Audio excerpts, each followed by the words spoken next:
In the vast, silent expanse of the cosmos, a canvas of inky blackness is adorned with distorted orbs of light, each radiating a myriad of hues, reminiscent of a child's whimsical scribbles, devoid of any aesthetic allure.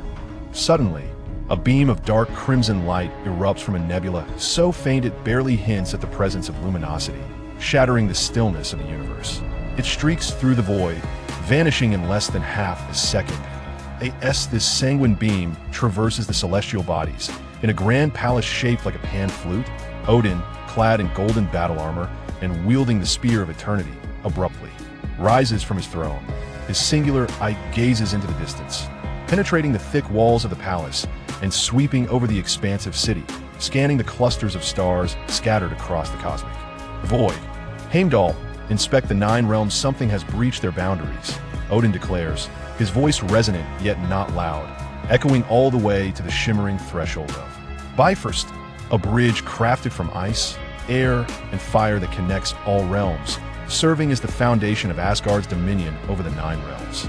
Enveloped in dark golden armor, the guardian of the Bifrost, Heimdall, upon receiving the command from the Allfather, raises his gaze, his pale golden eyes capable of perceiving all, transcending both space and distance. Wherever the Bifrost reaches, he can see instantaneously. After a prolonged moment, Heimdall scans the 9 realms, his ebony visage betraying no emotion. He shakes his head gently and replies, "All is well in the 9 realms. I detect no anomalies." In that brief interval, Odin, wielding the spear and riding the 8-legged steed Sleipnir, arrives at the threshold of the Bifrost, pulling the reins to halt the galloping beast. His demeanor grave, I indeed sensed something foreign intruding from between Asgard and Jotunheim. It has now eluded my grasp. Anything that could deceive the Allfather can surely evade my all-seeing eye. Could it be the Infinity Stones? Odin ponders, his singular gaze sweeping across the vast starfield, yet finding no trace of that peculiar sensation. His focus narrows upon a dim nebula, nearly devoid of light, and he commands, "Open the Bifrost to the Lost Realm." Upon receiving the command, Heimdall, standing upon the high platform, raises his sword and precisely plunges it into the center of the pedestal. In an instant, arcs of lightning erupt from the embedded sword of Uru, striking the surrounding clockwork gears, imbuing them with energy, causing them to whirl into motion. The spherical Bifrost rotates in tandem with the gears, ultimately concentrating all energy into the conical apex at its summit, sending forth a radiant beam of multicolored light.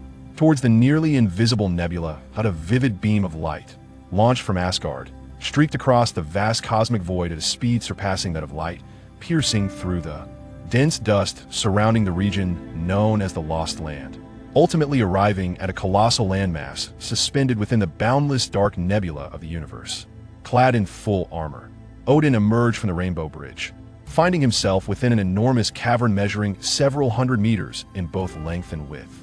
At its center stood a colossal stone pillar, over 50 meters in diameter, rising majestically to the cavern's ceiling, embodying a formidable presence that seemed to connect heaven and earth. The surroundings were shrouded in darkness, with only the Rainbow Bridge behind him casting its iridescent glow, illuminating the area and allowing Odin's singular eye to discern. The fissures approximately 10 meters above the ground on the stone pillar. These cracks fragmented the ceiling array inscribed upon its surface, revealing a central hole with a diameter of 30 centimeters, its edges displaying a burst pattern, indicative of an explosive force from within, suggesting that something had violently emerged. The seal of the ether has been breached. Was that the ether particle that just passed? Who has taken the ether particle? The Dark Elves, or? Odin pondered, tightening his grip on the eternal spear. Without lingering, he turned and stepped back onto the Rainbow Bridge, returning to Asgard. As Odin entered Bifrost, Heimdall promptly drew forth the Guardian's sword, Durandal, causing the Rainbow Bridge to vanish. Odin's voice resonated in his ears.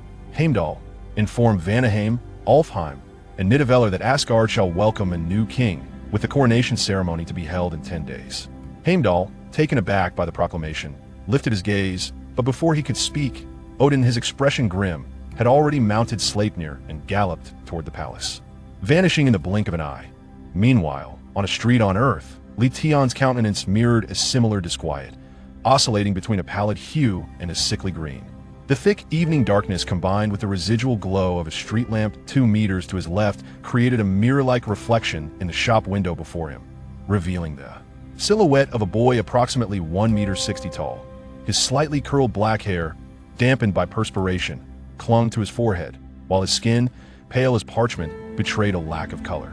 A prominent nose stood out against his delicate features, and his brown irises were encircled by faint, dark red rings, and no matter how one looked at it, this face, which could hardly be described as charmingly handsome, but rather as strikingly delicate, appeared utterly foreign. Coupled with his slender arms and legs, he seemed to weigh less than 100 pounds, presenting a stark contrast to his own burgeoning figure. Yet as he raised his hand, the unfamiliar reflection in the mirror mirrored his movements, lifting its arm and blinking in unison. The vivid imagery of the moment he awoke continues to replay in his mind. Lying blood-soaked in the cargo area of a truck, he scrambled outside only to confront an even graver horror point. Two black commercial vehicles flanked the truck, and the ground was strewn with bodies clad in black suits. Limbs were severed, and some were grotesquely dismembered, with torrents of blood gushing forth, forming rivers that flowed freely across the pavement. The metallic scent, overwhelming his senses and inducing nausea. The scene, reminiscent of a slaughterhouse, instilled an unfathomable fear within Tian, rendering his mind a blank slate. By the time he regained his senses, he found himself on an unfamiliar street, staring into a shop window at a face that was alarmingly foreign yet, strangely, seemed to be his own. How is this even possible? Isn't crossing over something that only exists in novels? Tian murmured to himself, grappling with the bewildering reality of inhabiting a strange body. He pondered what actions he had taken the night before that could have led to such a fantastical occurrence. A dedicated and beleaguered author, he often toiled until midnight, contemplating sleep only then. Last night, after finishing his writing, he had shut down his computer normally. There had been no prompts of yes or no. His water cup was empty. The night sky was devoid of lightning storms, and the power supply was intact. Why, then, had he awoken inside a truck, transformed into another visage? In this day and age, being a web novelist is indeed a perilous profession. Even a peaceful night's sleep can lead to trouble, thrusting one into the role of a reincarnated hero, destined to save the world. Had anyone considered his feelings? Had anyone sought his opinion? As Tian's mind spiraled into confusion, a sudden draft sent a shiver down his spine. The coolness at his chest prompted him to instinctively glance down, where he noticed a bulge in the blood-soaked fabric of his brown short-sleeve shirt. Reaching out, he felt a firm object beneath the blood. Although covered in crimson, it felt metallic. Was it an ornament? Tian had always preferred action to thought, and with his mind still reeling from the shock of crossing over, he had little inclination to ponder further. Grasping the object, he impulsively yanked it outward, eager to unveil its nature. It soon became evident that, aside from seizing red envelopes, it was often wiser to act with caution. The moment his hand moved, he felt something shift within his chest, and only then did his mind begin to process the origin of the blood, soaking his shirt and the interior of the truck. Could this be a knife embedded in my chest, with the blood spurting from this wound? A chilling thought flashed through his mind, and regret washed over him instantaneously. Yet, it was too late. His quick reflexes had already pulled the metallic object free. Tian stared vacantly at the diamond-shaped metallic object in his hand, measuring 8 centimeters in length and 3 centimeters at its widest point. The blade's length clearly surpassed 5 centimeters. This had undoubtedly pierced his heart. It is said that if the heart is pierced and the knife is withdrawn, is there any means of resuscitation? This is quite urgent. I can only remain online for a minute. If there is no answer, I suppose I shall have to resign myself to fate. If I cannot be saved, I might as well await my demise. I recall the 3 miraculous doctors I encountered online flashing through my mind. Yet it seems I still have a chance to salvage the situation. The pressure on the heart is immense. If it were indeed pierced, it would be akin to puncturing a high-pressure water pipe, causing blood to spurt several meters. The absence of blood spraying indicates that the heart may not have been penetrated. Perhaps this body is an extraordinary anomaly, with the heart situated on the right side. Consoling myself thus, Tian hastily grasped the edges of the wound and pulled with force. With a tearing sound, he rent his shirt into 2 halves and turned to the street lamp to inspect his injury. What he beheld was a chest nearly covered in sticky blood, much of which had darkened due to oxidation. In the center of his left chest lay a gaping wound, approximately 3 centimeters long, with the surrounding pale muscle and skin grotesquely rolled outward, resembling a gaping infant's mouth. Although the wound had ceased to bleed, the mere sight of it instilled a profound terror, particularly since it was on his own body. The blood on his clothing and skin must have emanated from this wound. No wonder his face was so pale after all. How could one not turn ashen when nearly drained of blood? That he had not succumbed to hypovolemic shock was a testament to his fortune. At that moment, a dark red substance surged forth from the massive wound, instantly filling it, causing the injury to vanish without a trace.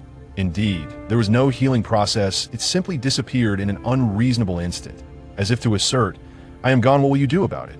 It showed no concern for whether Tian could comprehend this phenomenon. Am I dreaming? Tian felt as though he were speaking in a delirium, hastily reaching to touch his chest.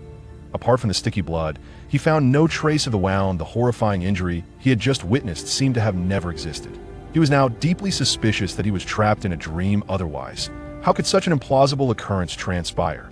As he continued to palpate his chest in disbelief, Tian found no trace of the wound, leading him to abandon the endeavor. What else could he do? Should he cut himself open again to challenge the impossible? The last person to do so had departed this world peacefully. Such absurd occurrences as time travel can happen. This is merely a trivial matter, Tian consoled himself. As he tucked the dart into his pocket, his fingertips brushed against a hard object within. Releasing the dart to let it slide into his pocket, he tightened his grip around the firm object's end and pulled it out. To his astonishment, it was a silver metallic item, roughly the size of a PSP. At the center lies a milky white, quasi-square form, its edges gracefully arching outward, seamlessly. Integrated with a silvery metallic frame at the top of this frame, 9 enigmatic symbols are inscribed. Centrally positioned is a silver ring, within which a smooth ruby is embedded, subtly revealing a visage composed of elongated, variably sized strips strikingly familiar. Could this be the Decade driver? A bolt of realization struck Tian's mind. This was the transformation device known as the Decade driver from the tokusatsu series Kamen Rider Decade, which he had previously watched. As memories of the object in his hand surged forth, the ruby at the heart of the Decade driver ignited with a vibrant crimson glow, its radiance cascading like liquid swiftly, enveloping the entire device in a shimmering scarlet luminescence. Amidst this brilliance, the metallic borders of the Decade driver began to slide apart, while the quasi-square's center rotated 90 degrees, gradually revealing a narrow gap, measuring 90 millimeters in length and merely 6 millimeters in width. Subsequently, all the luminous energy converged into the crevice, coalescing into 2 slender cards that lay quietly within their slots under Tian's gaze. This can't possibly be real. Tian's mouth fell agape, wide enough to accommodate his clenched fist, as he stared in astonishment at the Decade driver radiating a scarlet light. He had witnessed the emergence of these 2 cards from nothingness. Surely, no matter how intricately crafted the toy, such a feat was beyond the realm of possibility. Could it be said that a traveler must possess a golden finger? If so, then this Decade driver was indeed an extraordinary tool. Coupled with the surrounding buildings, roads, and vehicles, could it be that he had traversed into a Kamen Rider world set against a modern backdrop? While lost in thought, Tian forcefully rubbed his right hand against his waist, smearing the sticky blood onto his soiled shirt. He then carefully lifted the 2 cards from within the Decade driver, scanning their contents under the glow of a street lamp. The topmost card resembled an identification card, entirely inscribed in English, beginning with New York State. To the left was a half-body photograph that mirrored his reflection in the shop window, as if it had been taken only moments ago. The name was a distinctly English one, Gregor. His date of birth was listed as July 12, 1994, with the phrase driver license emblazoned above the name, denoting its purpose. The card contained a plethora of information, including details such as eye color and vision, rendering it remarkably comprehensive. The card below, adorned with intricate blue patterns, resembles a sturdy piece of paper. It is entirely inscribed in English, with a prominent heading Social Security at the top, followed by a series of 9 bold black digits. 670807264. Beneath this, in slightly smaller type, is the line, "This number has been established for Gregor Russoff," indicating that this number has been designated for Gregor Russoff. At the bottom of the card, above the designation signature, lies the handwritten signature of Gregor Russoff. Despite being in English, the unsightly scrawl unmistakably belongs to him, though he has never even adopted an English name, let alone signed one. Wait, why can I understand this? Tian suddenly sensed something amiss. Both cards were filled with English letters and Arabic numerals, devoid of any Chinese characters. With his English proficiency stagnating at a mere level 1.5, he should only be able to comprehend punctuation. Yet he found himself effortlessly reading the text, as if it were his native language. Glancing up at the store's advertisements, all written in English, he found he could still easily comprehend them, truly grasping the English he had struggled with for a decade during his schooling. With this, it seemed he had acquired a new body, a new identity, the language of this other world, and all the essential attributes of a protagonist. Oh, but it appears something is amiss. What about memories? Having traversed into this unfamiliar body for some time now, he had yet to receive any memories concerning the youth named Gregor Russoff. Even the name itself was revealed to him through the driver's license in his hand. However, knowing just a name is of little use, he was utterly in the dark regarding where he lived, his family members, and his daily life. With his acting skills limited to wide-eyed astonishment, he doubted he could convincingly feign amnesia. He could only fervently hope that this individual was an orphan, unknown to anyone otherwise. A casual conversation with an acquaintance would undoubtedly expose him. Without memories, Tian, or rather Gregor, remained oblivious to what had transpired before his arrival here, why he had been in that truck, and how his heart had been pierced by a dart. The identities of the surrounding black-clad figures who had perished were equally shrouded in mystery. Countless questions swirled in Gregor's mind, yet answers eluded him, and he had no inkling of where to seek them. It was as though he were a vessel lost in the depths of the ocean, surrounded by thick fog, unaware of his location, and even more uncertain of his destination. Looking around, he observed that all the shop signs and bus stops were in English, with not a single Chinese character in sight. The dilapidated 12-meter-wide road behind him was flanked by vehicles bearing New York license plates. Coupled with the 2 identity cards tucked into his pocket, everything confirmed that he had crossed the Pacific in a slumber and arrived in this legendary land, filled with the fresh air of democracy and freedom, transformed into the gaunt figure of Gregor Russoff, a Chinese-American and equipped with a Decade driver, akin to a Kamen Rider. Gregor was truly inclined to curse he was not an orphan, his family still intact. What right did they have to cast him into this wretched place without his consent, transforming him into a different form altogether? Even if this body was youthful, well-built, and handsome, he would overlook it if he could simply revert to his original body. A.S. Gregor stood by the window, lamenting his plight. A murmur of indistinct male voices wafted towards him on the breeze from his left. Although he had inexplicably acquired a grasp of English, in this nation composed of immigrants from all corners of the globe, 2 languages were evidently insufficient. At that moment, he could not comprehend what was being said. Turning towards the source of the voices, he strained to make out the figures of 2 burly men, each towering at nearly 6 feet 3 inches, approaching from a distance of over 10 meters. They spoke in tongues that Gregor could not decipher, smoke hanging from their lips. Dressed in gray and black, their attire rendered them nearly invisible in the night, especially with their dark complexions, bestowing upon them an almost supernatural stealth that made it difficult for Gregor to discern their features. He could only make out their imposing silhouettes illuminated faintly by the streetlights behind them, definitely the stature of formidable giants. The dilapidated road upon which Gregor stood was marked by a sign indicating it was 53rd Street, barely wide enough to accommodate 4 vehicles side by side. Excluding the parked cars along the roadside, there was just enough space for oncoming traffic to pass each other with great difficulty. The cracked asphalt bore patches, revealing the road's age. The sidewalk beneath his feet consisted of rough concrete slabs, with many of the streetlights failing to shine. Vibrant graffiti adorned numerous walls, painting a picture far removed from that of a safe, affluent neighborhood. Though he had never traveled abroad, Gregor had absorbed enough from the news, browsed YouTube, and scrolled through Facebook to understand that venturing out at night in a crime-ridden area was ill-advised. One could swiftly learn the harsh lesson of paying for safety.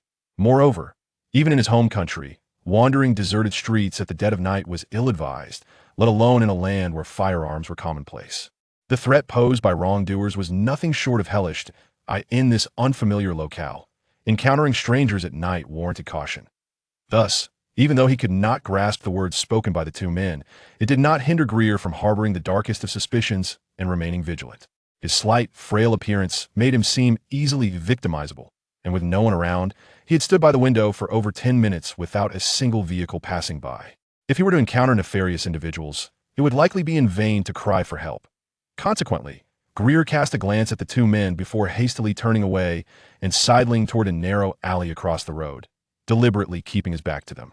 He clutched the driver tightly in his right hand, as though it were a lifeline, softly muttering to himself, "Just passing through, merely passing through. Where could all these villains be coming from? In the distance, two men of African descent, cigarettes dangling from their lips, staggered forward. Upon spotting Gregor, who was crossing the road, one of them muttered something indistinctly to the other, inciting a raucous, duck-like laughter from his companion, which echoed ominously in the stillness of the surroundings, sending a shiver down Gregor's spine. The duo glanced around, finding no sign of a fourth individual, and promptly broke into a run, closing the distance of about 13 or 14 meters to Gregor.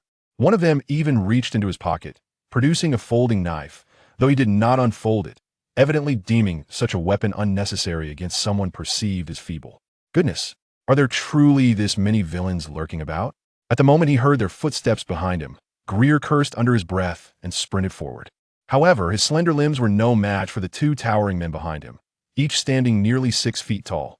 Within mere seconds of this chase commencing, the gap had already halved. If this continued, he would soon be caught. It must be real. It absolutely must be real. Otherwise, I shall be singing my lament. Gregor fervently prayed for the first time as he veered into a narrow alley, noticing it was deserted. In a panic, he pressed the Tian driver against his abdomen. The dimly lit ruby at the center of the Tian driver glowed with a vibrant crimson light, mirroring the color of the fluid that had gushed from Gregor's wound earlier. This luminescence spread within the device, causing the milky metallic surface to illuminate with delicate filaments, weaving into a hexagram pattern. On the surface of the Tian driver, 6 luminous dots emerged, each no larger than a thumbnail. Upon closer inspection, each dot bore a distinct symbol, representing earth, water, fire, wind, light, and darkness. In the next moment, a silver metallic band 4 centimeters wide and 2 millimeters thick extended from the left side of the Tian driver, encircling Gregor's waist and securely locking into place on the right side, forming a belt that, as the belt materialized, a ride booker, a card holder slightly larger than a palm, appeared on the left side. It is indeed real, I need not sing. Gregor felt a surge of elation, more exhilarating than winning 5 million. Money could be earned again, but singing would leave a lifelong scar. If the Tian driver was genuine, he could transform into a Kamen Rider, no longer fearing the two nefarious pursuers and even exact revenge. Overwhelmed with excitement, Gregor could hardly contain himself. As the belt formed, the metallic frames on either side of the Tian driver slid apart, rotating the core by 90 degrees, revealing the narrow slots where the identity cards had previously coalesced. The night card box at Gregor's left waist automatically opened a narrow slit, from which a card sprang forth, spinning gracefully as it flew forward, landing precisely in Gregor's left hand. The footsteps of the two imposing figures echoed ominously, leaving Gregor no time to examine the card. Mimicking the actions from a tokusatsu drama, he swung his left arm downward, adeptly inserting the card into the gap of the Emperor Rider driver, which was only 2 cards thick, executing the movement with a familiarity that suggested countless repetitions. Upon insertion, the core of the Emperor Rider driver automatically reversed, prompting the metal frames on either side to slide inward, securely locking the core of the driver once more. The resonant voice proclaimed, Kamen Rider Decade. A series of gray-white humanoid phantoms materialized around Gregor. A mere 0.01 seconds later, all the phantoms surged towards him, enveloping his body in a suit of black and white hard armor. His field of vision expanded dramatically even as he gazed forward. He could see his shoulders. The previously dark alleyway was suddenly illuminated as brightly as day, revealing the scattered debris and puddles of stagnant water near the drainage pipes in vivid detail. Numerous subtle sounds reached his ears, enhancing both his sight and hearing, granting him night vision capabilities far superior to any conventional device. Looking down, the silver-white metallic belt stood out conspicuously against the black and white armor. The joints at his shoulders, elbows, knees, and feet were adorned with circular armor, significantly thicker than that of other areas. The armor on either side did not bear the crimson hue typical in tokusatsu shows, which brought Gregor a sense of relief. As a true man, venturing out clad in red would indeed require a measure of courage. He found it perplexing why Kamen Riders were often adorned with such flamboyant colors. Was an attempt to balance strength and gentleness. The armor appeared devoid of any metallic quality, resembling more a leather bodysuit.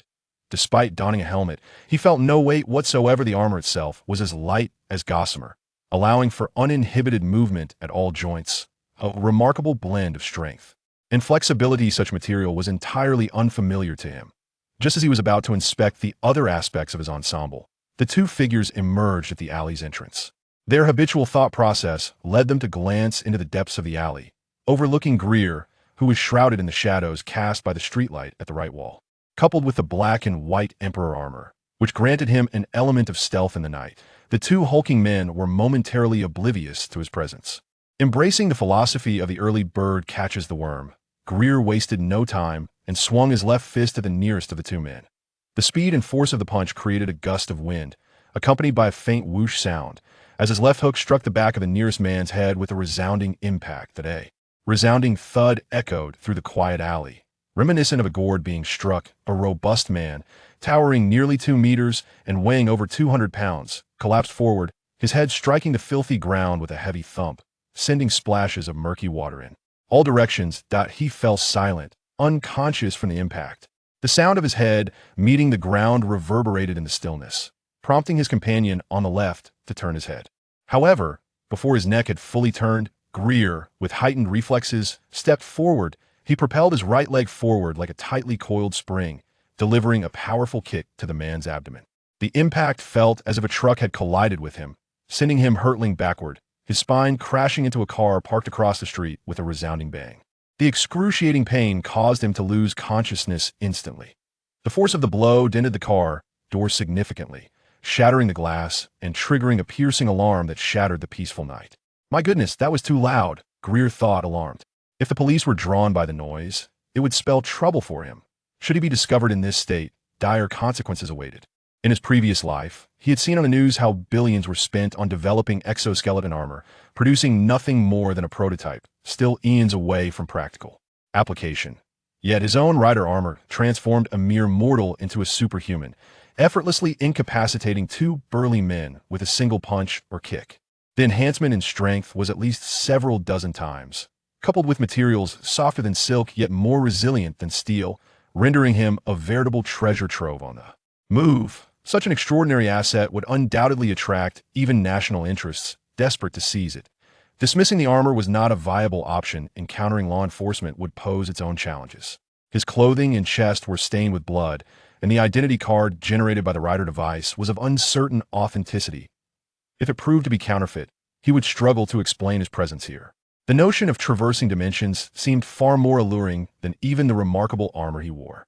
After all, while exoskeleton technology could eventually be replicated in a century or so, the mysteries of reincarnation or dimensional travel were realms of wonder that even the most esoteric scholars would be humbled by. These thoughts raced through Gregor's mind as he, burdened with secrets, opted for a strategic retreat.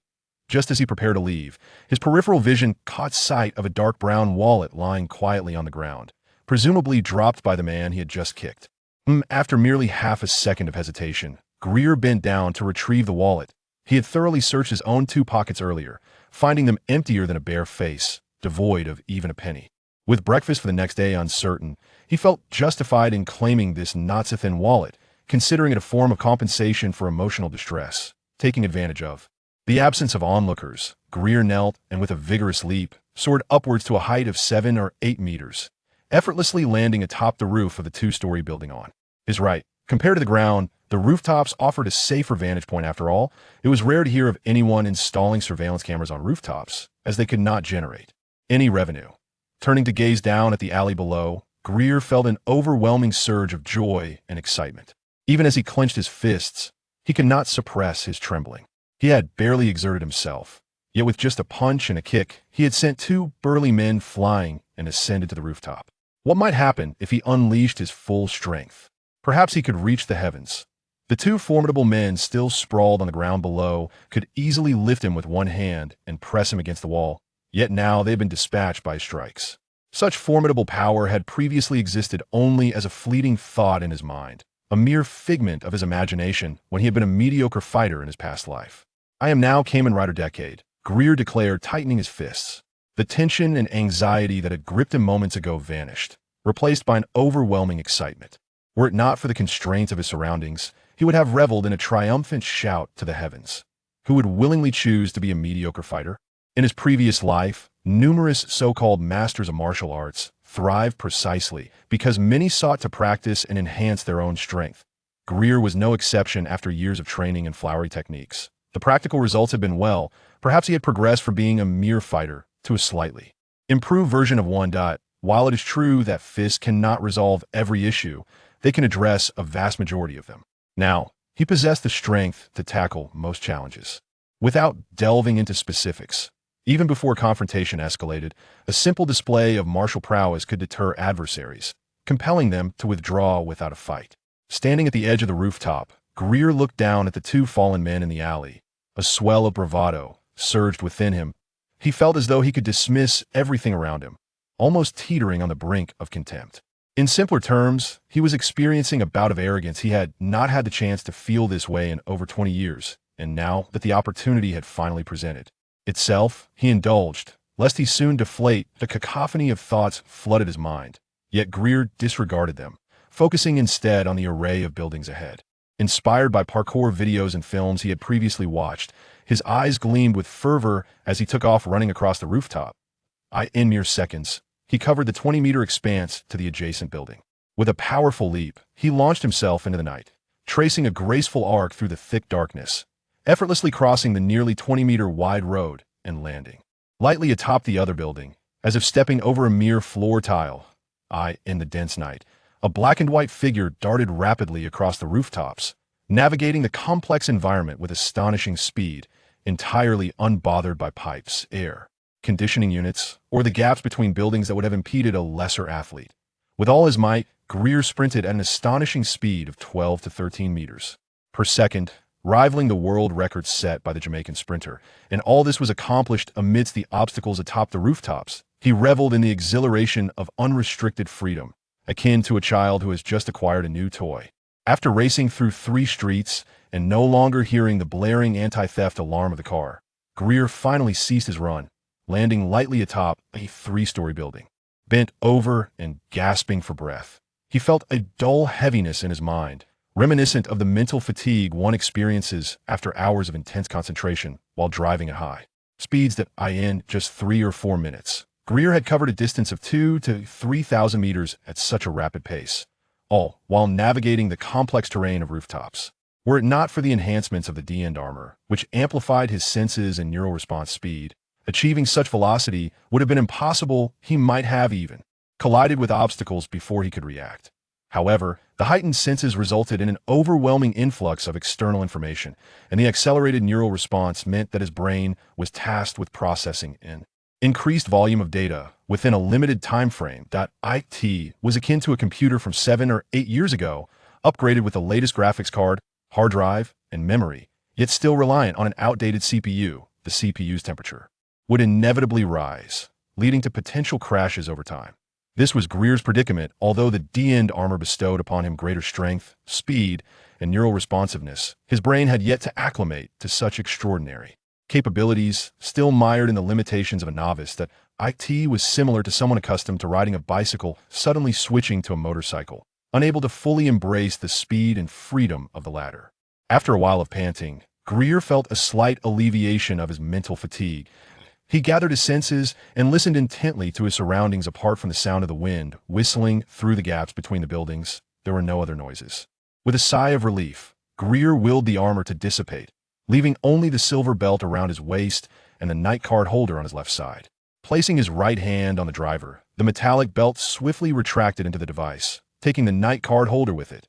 He tucked the driver in his pocket, removed his shirt, which had been torn and stained with dark, congealed blood, and used a relatively clean corner to wipe the sticky remnants from his chest and hands. After cleaning himself up, he discarded the filthy shirt over the edge, where it landed in a large iron dumpster. Greer then turned and leaned against the railing of the rooftop, settling down for a moment of respite. He had not rested for even a minute since his arrival in this world, and he was utterly exhausted. Greer leaned against the wall. Fatigue enveloped him, compelling his eyelids to flutter shut. The weight of drowsiness descended, causing his head to droop as he succumbed to a slumber in the corner. Dreams often manifested in bizarre and surreal forms. Greer sensed himself adrift in an impenetrable void, only to be met by a blinding light. Abruptly, 6 orbs of varying colors emerged, but before he could discern their nature, he felt someone shaking him, accompanied by muffled English words reaching his ears. "Hey, wake, wake." Groggily, Greer opened his eyes, twisting his stiff neck as he gazed vacantly ahead at a slightly plump face materialize before him, etched with the marks of time-black hair, dark eyes, and yellowish skin, unmistakably of Chinese descent. His consciousness still hazy, Greer felt as though he had just awakened from a dream, yet the specifics eluded him. In a state of bewilderment, he uttered to the elderly man before him, "Who are you?" The man, clad in a gray top and black trousers, straightened his hunched posture upon hearing Greer's question. With his movement, a glint of metal became visible, revealing a firearm tucked into his waistband. Instantly, Greer's foggy mind sharpened, recalling the incredulous events of the previous night. Traversing New York, a new body, Greer, the dyke armor. The elderly gentleman, observing Greer huddled in the corner, bare-chested save for his trousers, inquired, "Who are you? Why are you on my rooftop?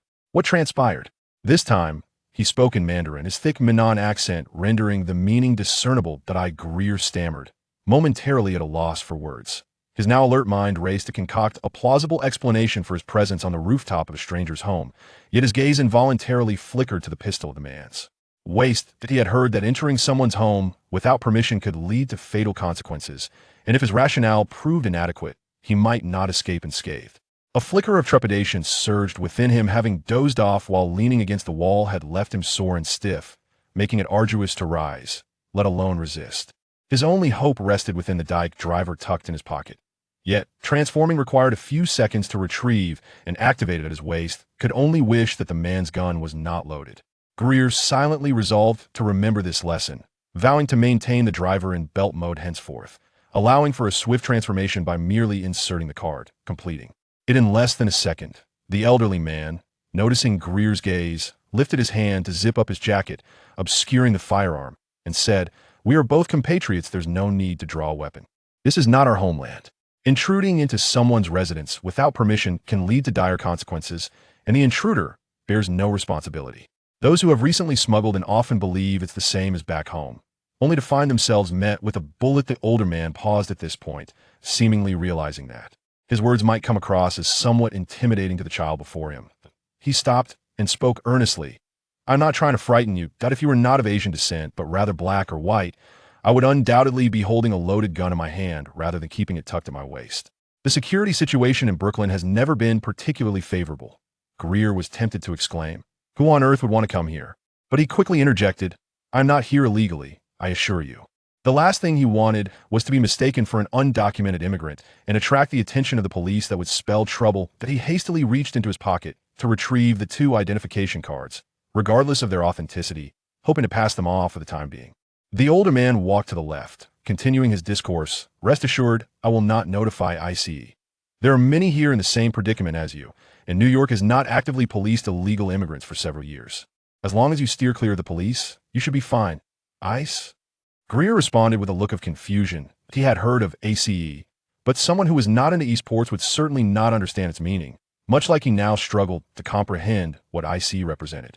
The older man retrieved a short-sleeved shirt emblazoned with the words "Jimmy's Diner" from the clothesline on the rooftop, approached Greer, and glancing at the 2 cards in Greer's hand, he shook his head slightly. He then lifted his gaze to meet Greer's eyes and inquired, "Do you know what these cards are and what purpose they serve?"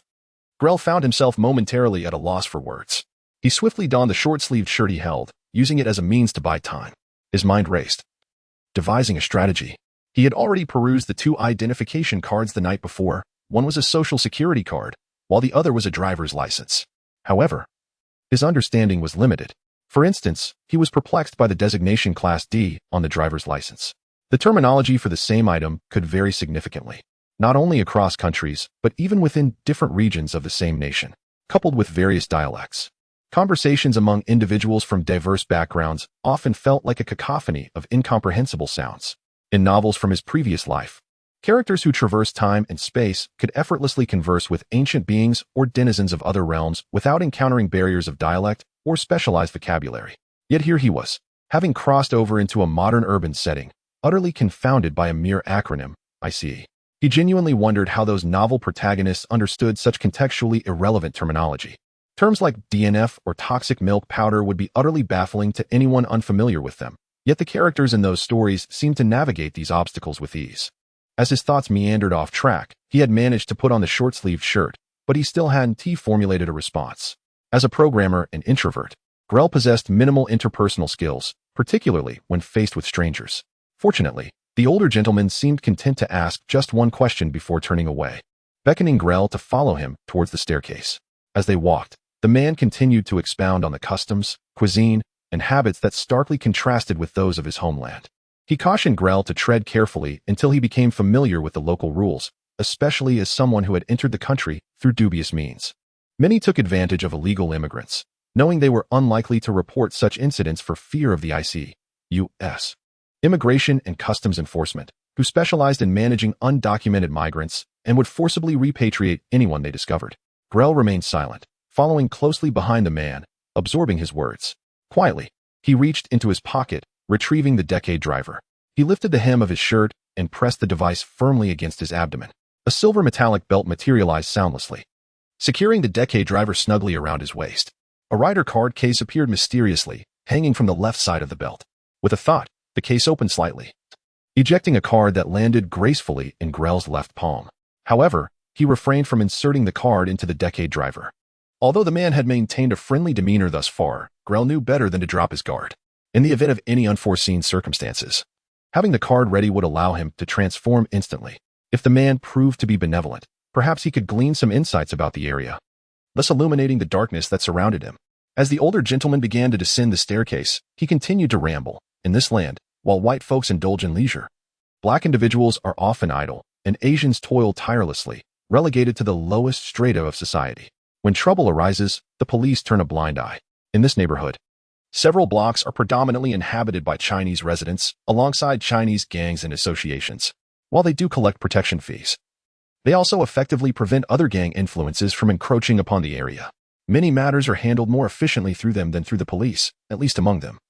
There exists a sense of camaraderie that transcends discrimination. As the conversation unfolded, the two individuals made their way to the first floor, where the uncle opened a wooden door, revealing a quaint restaurant that captured Greer's attention.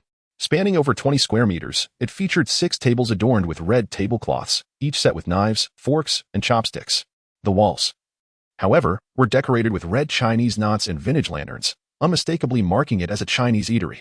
"Let us sit for a while," the uncle said, heading towards the kitchen.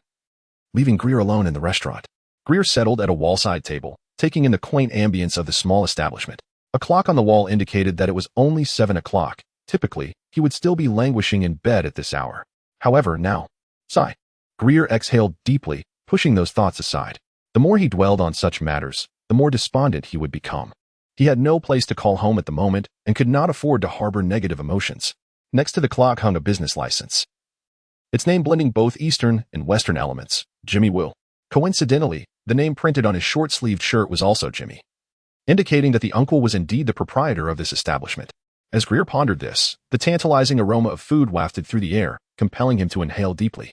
Following the scent, he noticed Uncle Jimmy approaching with a tray, bearing 2 bowls of fried rice and 2 pairs of chopsticks. Though he felt particularly hungry, the fragrant allure now enveloped him, and his stomach audibly grumbled, inducing a sense of embarrassment. Uncle Jimmy placed a bowl of fried rice before Greer and smiled, saying, "You must be hungry. Go ahead and eat.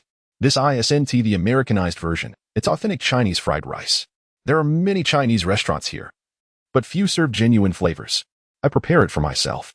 "Thank you," Greer replied hastily, eager to grab the chopsticks, but suddenly recalling that he was in a restaurant.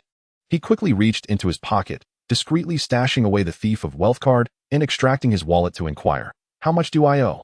Jimmy waved his hand dismissively, shoveling mouthfuls of fried rice as he spoke. "We are all compatriots. There's no need for such formality.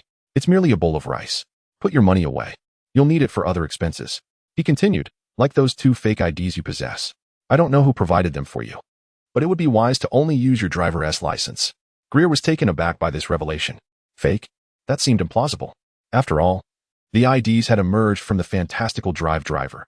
If such a magical device were real, how could the identification itself be counterfeit? Was this akin to putting the cart before the horse? The card adorned with your photograph is your driver's license, which serves as an equivalent to an identification card in the United States. In New York, one can acquire it at the tender age of 16. According to the date of birth inscribed upon it, you have indeed reached that milestone 2 months prior. Encountering an irresponsible police officer might allow for some semblance of evasion. The other card is the Social Security card, which bears only your name and social security number. Such a card is exclusively issued to American citizens and lawful permanent residents. Making it susceptible to scrutiny, it is advisable to refrain from using it. Regardless of the expense incurred, consider it a tuition fee. One should strive to avoid trouble whenever possible. Uncle Jimmy sighed deeply at this juncture, expressing, "The Chinese here are often victimized, yet the plight of illegal immigrants is even more dire.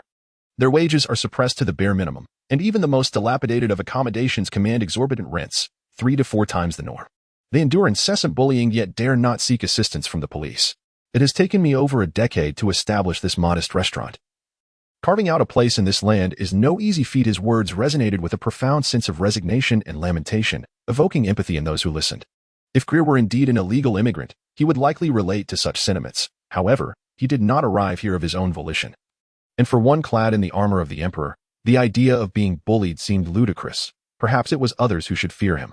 Nevertheless, according to Uncle Jimmy, this body is merely 16 years of age, indicating that the current year is 2010. While Jimmy sighed, he kept a watchful eye on Greer's expression.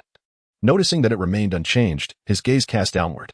He refrained from uttering any words that might align himself with the identity of an illegal immigrant. Instead, he picked up the remote control and turned on the television mounted on the wall, continuing to nibble at the fried rice. Stay abreast of the news, particularly local news from New York. It will aid in your understanding of this place. The sooner you familiarize yourself, the better you can integrate. On the screen appeared a blonde-haired, blue-eyed news anchor clad in a sleek black business suit, articulating in precise English. Last night, Tony Stark, who has not been seen in public for 7 weeks, attended a fundraiser for the families of firefighters at the Disney Concert Hall. This dispels rumors concerning his debilitating mental health due to a kidnapping incident. However, he refrained from commenting on the future direction of Stark Industries following the cessation of weapons development and the disbandment of its arms division. Despite the board of Stark Industries announcing a week ago the dismissal of Tony Stark as chairman and the resumption of weapons research and manufacturing, this resolution has not instigated an uptick in the company's stock prices. Conversely, the stock prices of competitors Hammer Industries and Osborne Group continue to rise. As the anchor continued, Greer found himself deaf to the rest of the broadcast, his mind echoing with the 2 words Marvel. He was in the realm of Marvel. Chapter 0007 Code 084. Greer had always fancied himself as the protagonist of a modern urban narrative, believing that even in the worst of circumstances, within the realm of Kamen Riders, he could thrive with the power of the Emperor's armor. Little did he anticipate that he was, in fact, the lead character in a post-apocalyptic survival tale. Indeed, in Greer's perspective, the Marvel Universe undeniably qualifies as a realm of cataclysmic crises, a hellish world prone to apocalyptic events. Even as a mere casual viewer of the films, with no acquaintance with the comics, he could enumerate a plethora of formidable names that would instill dread in the heart of Earth: Sentinel, Galactus, Thanos, Celestials. Just prior to his transmigration, he had watched in theaters as the cosmic overlord Thanos snapped his fingers, annihilating half of the universe's life in Avengers: Infinity War. In that cinematic experience, the formidable Thanos effortlessly subdued the entire Avengers team. What did it matter that he possessed the Emperor's armor? With his current capabilities, it was evident that not only Thanos, but several members of the Avengers could easily overpower him. Suddenly, Greer felt that this golden opportunity seemed rather feeble. Was there a return policy? Perhaps he could just return to his previous life as an idle programmer. After all, who would want to bear the burden of a protagonist destined to live a mere 8 years? His mind was a tumult of thoughts, succinctly summarized in 8 words. I wish to go home. I miss my mother. The allure of being a glamorous protagonist was enticing. Yet the reality of being a lead in the Marvel Universe was fraught with exhaustion and hardship. Captain America transitioned from a symbol of hope to a fugitive with a single civil war and a piece of legislation. Iron Man fell from billionaire to a despondent mortal on Titan with but a snap of fingers. Thor went from the exalted prince of Asgard to a hapless wanderer, all due to a sibling's actions. Reflecting upon the 19 Marvel films of his past life, it was evident that no protagonist ever enjoyed a flawless conclusion. Loss seemed to be the norm, whether it was the loss of loved ones or becoming dust with a mere snap. In such a world, not only was being a protagonist daunting, but even traversing the streets risked encountering epic confrontations between heroes and villains. Uncle Jimmy noticed Greer's rapt gaze fixed upon the television screen, as if he were frozen in time. He then remarked, in April, when Tony Stark was kidnapped, news about him flooded the television and newspapers. The predominant discussion revolved around how to manage his hundreds of billions. Now that Stark has returned, no one is likely to see a penny of that wealth. Yet, the wealthy are capricious. The armament division that laid golden eggs was abruptly shut down clearly. The kidnapping had rattled him.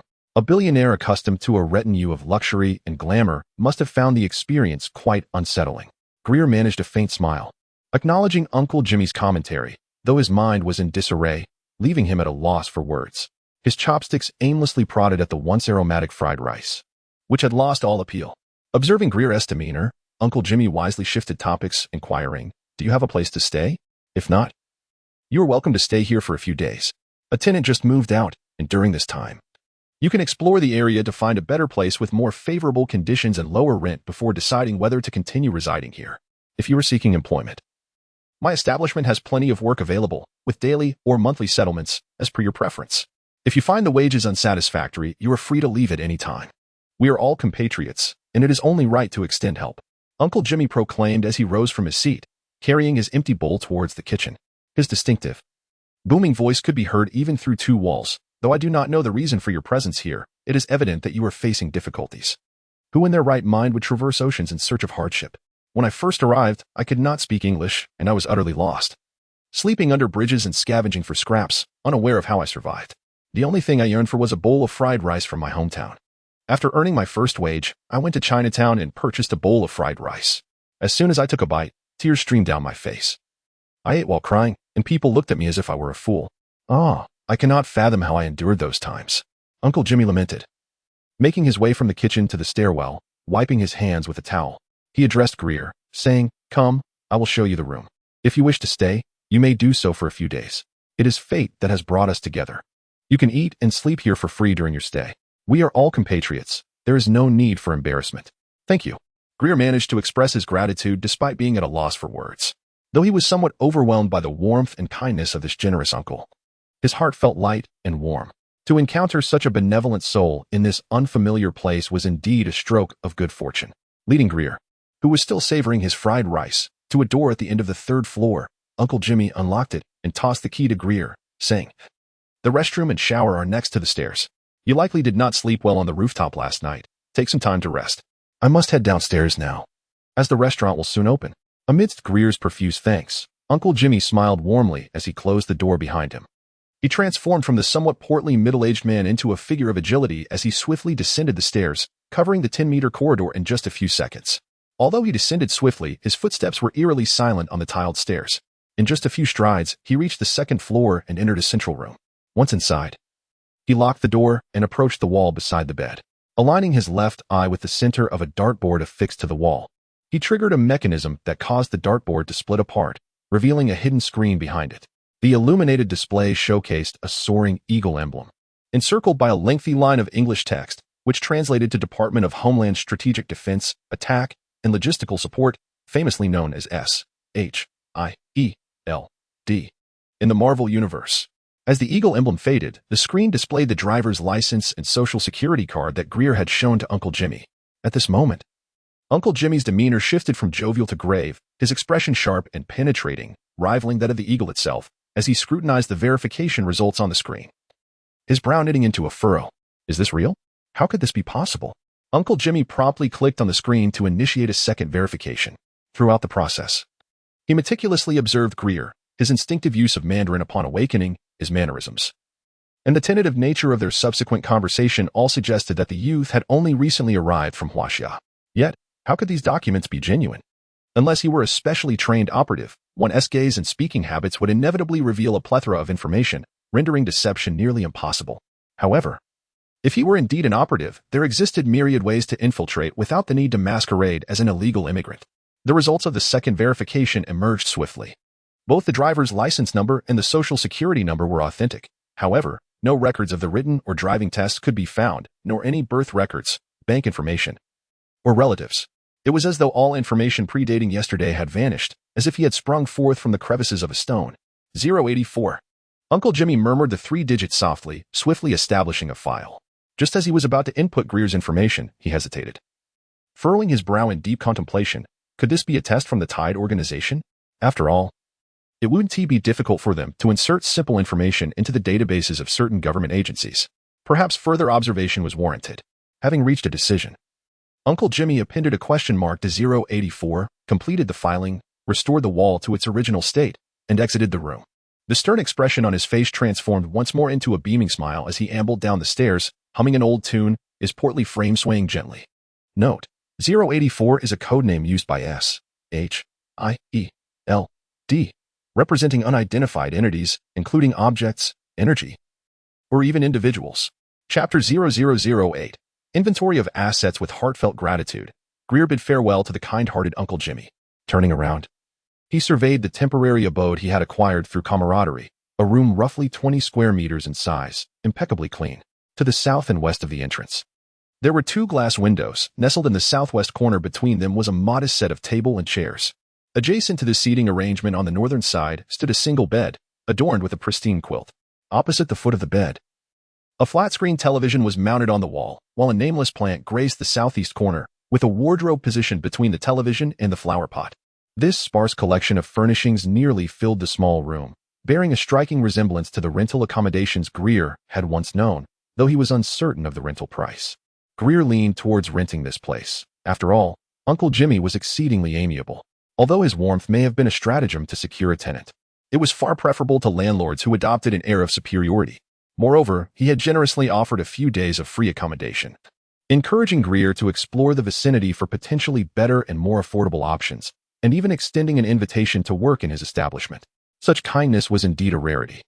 Reflecting on this, Greer placed the bowl of fried rice on the table and sat down to inventory his possessions, a wallet acquired from a wealthy individual, 2 identity cards of dubious authenticity, a dart extracted from his chest, and a night card.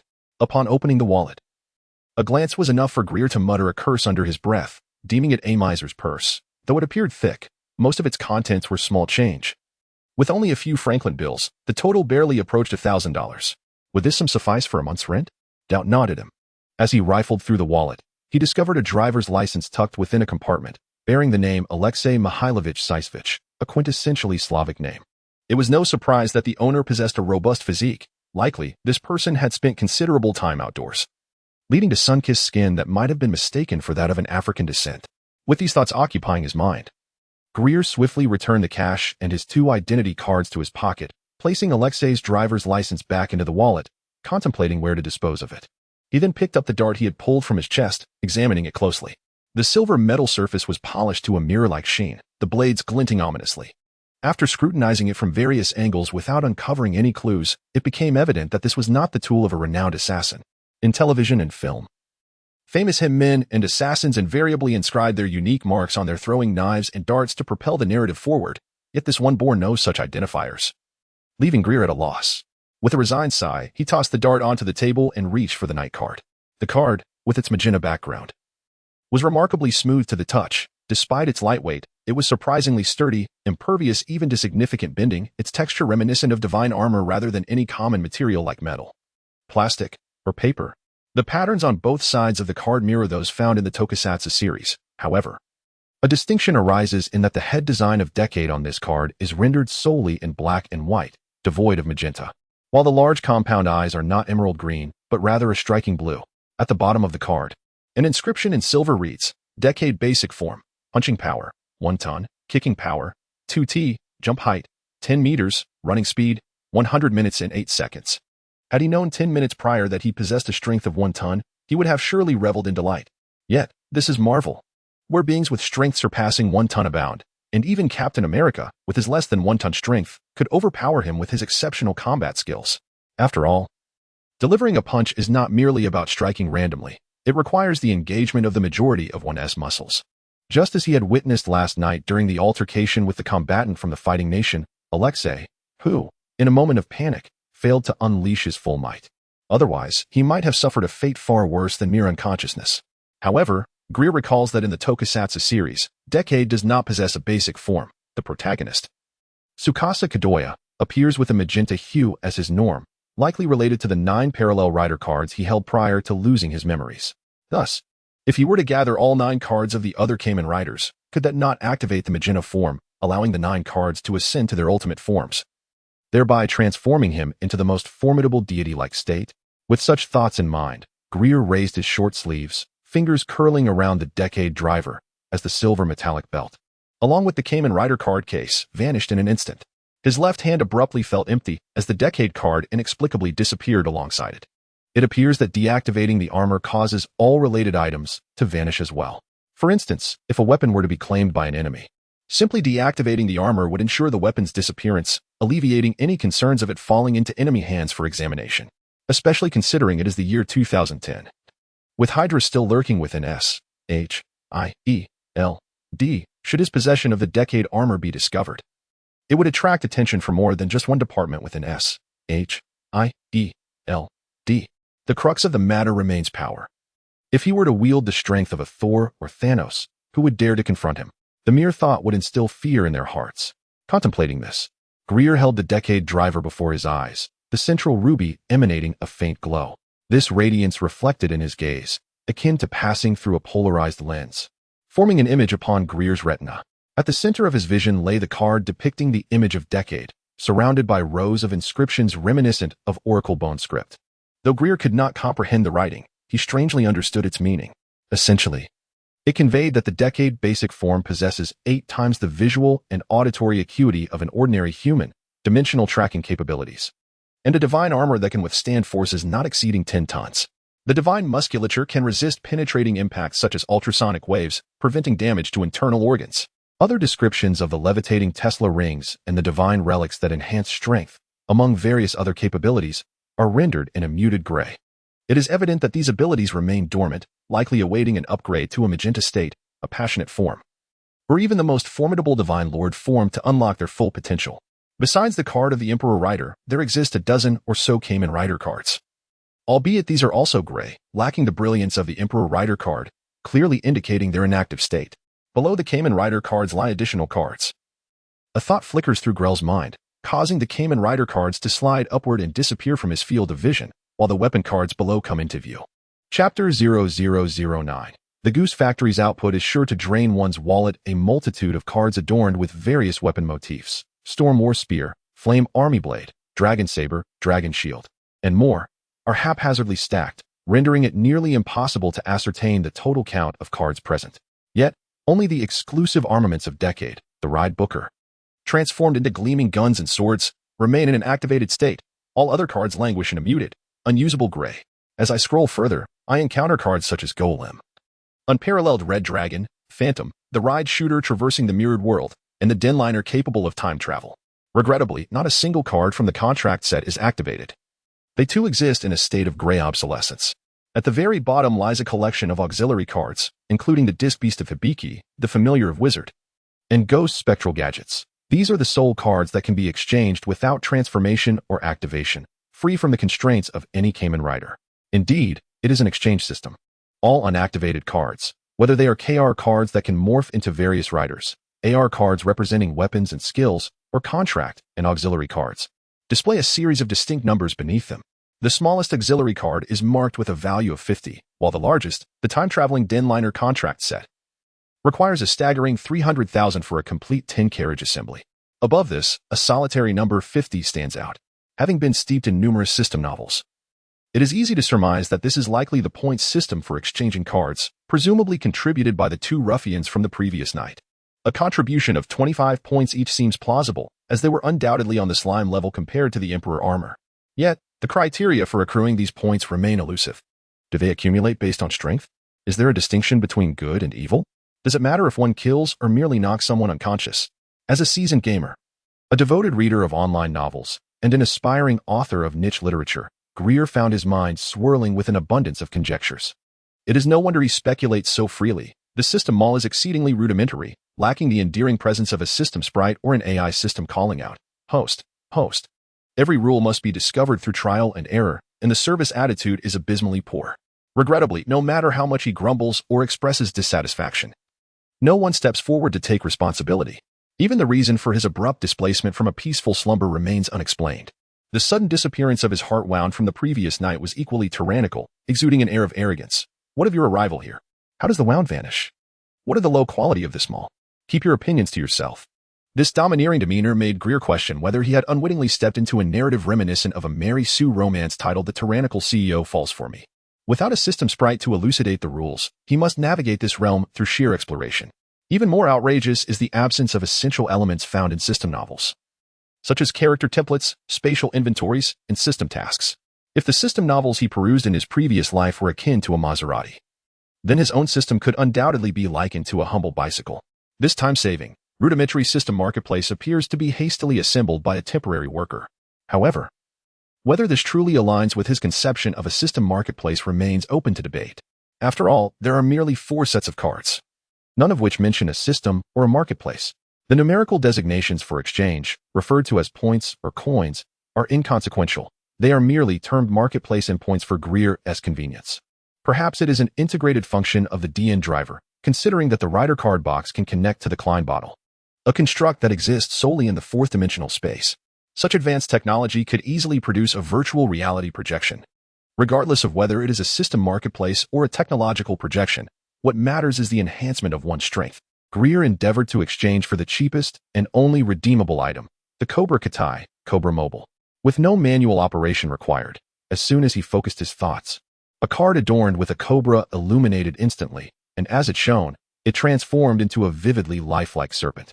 In the next moment, a hexagram magic circle materialized on the table beside the Tian driver, from which a black smartphone emerged, subsequently causing the magic circle to vanish, leaving only the sleek black device, a 5-inch smartphone, lying quietly on the table. Greer's eyes widened in astonishment. The spectacle was utterly unscientific, particularly the radiant hexagram, reminiscent of computer effects from films. Moreover, placing an order in the marketplace and receiving immediate delivery seemed absurd. If such technology were mastered, it might spell doom for delivery services worldwide. Overwhelmed with curiosity, he picked up the new phone and began to explore its features. Yet, 3 minutes later, the novelty faded, leaving only 2 words in his mind: a scam. He was tempted to hurl the wretched device in frustration. The Cobra Mobile indeed lived up to its name, functioning solely as a phone. Other capabilities, such as transforming into a serpentine form, detection functions, electromagnetic invisibility, tracking features, monitoring biological responses, and recording both images and sounds. All these hardware enhancements required points for activation. Furthermore, software for counter-tracking, intercepting communications, jamming signals, or infiltrating surrounding devices also necessitated point exchanges. What he acquired for 50 points was merely a phone that allowed unlimited calls and internet access without a service plan. It was a nameless, uncertified product, devoid of after-sales service. Drawing parallels, Greer suddenly pondered the rider cards, weapon skill cards, and contract beast cards. Could they follow a similar pattern? For instance, would redeeming the Den-OS train yield only the train itself, while its time-traveling function and the weaponry of each train car might require separate exchanges? To attain the ultimate form, would he need to gather the fundamental forms of each Kamen Rider? In this manner, it becomes evident that this is an insatiable abyss, where no amount of points suffices to fill the void, let alone assembling a complete knightly ensemble. Merely gathering the forms, weapons, and skills for the 10 knights, including Decade, would already be a remarkable feat. Suddenly, one cannot help but feel reminiscent of those free-to-play online games from a certain company, where one can create an account without cost. Yet to grow stronger, one must invest money. To acquire aesthetically pleasing outfits, one must spend.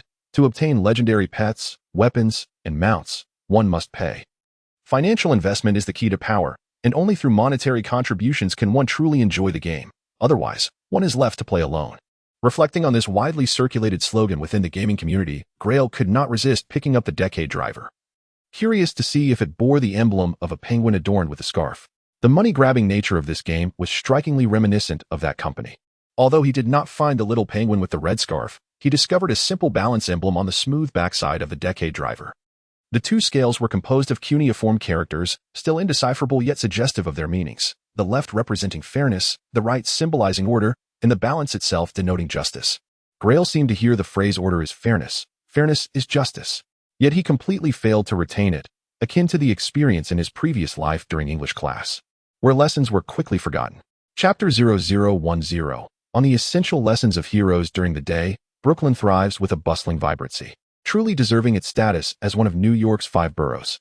Yet, as night falls, it bears a stark resemblance to a desolate outskirts, where not only pedestrians are scarce, but even vehicles are few and far between, creating an eerie atmosphere that sharply contrasts with the vibrant metropolis of Manhattan across the water. Even the silver crescent moon hanging in the sky cannot pierce through the heavy shroud of night. In this enveloping darkness, Greer stands at the edge of a 6-story building's rooftop, surveying the surroundings with an imposing demeanor, reminiscent of a sovereign surveying his domain. Clad in his imperial armor, he possesses vision and hearing that far exceed the ordinary. allowing him to see as clearly in the night as he would in daylight. After a day of confinement within his room, filled with contemplation, he found his thoughts coalescing into two simple words: go home.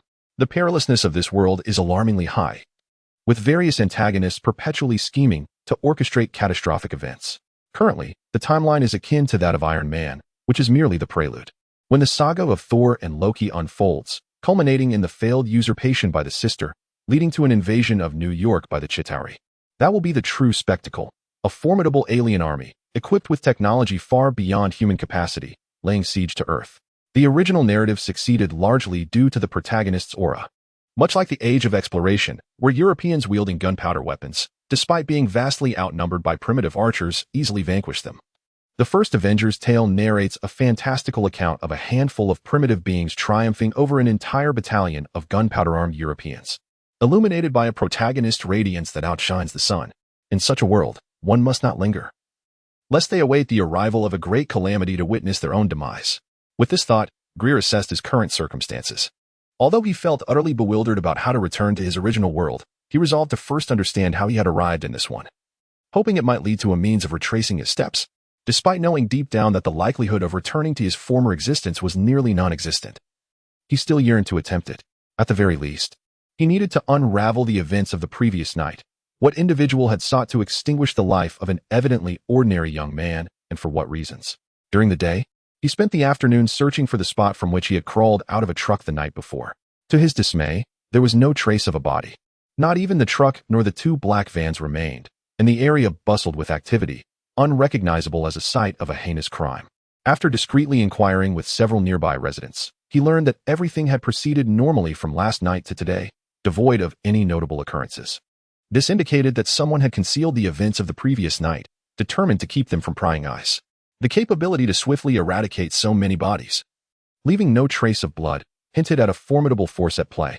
The only clues at his disposal were a dart extracted from his chest and the license plate of the black van that had been behind the truck.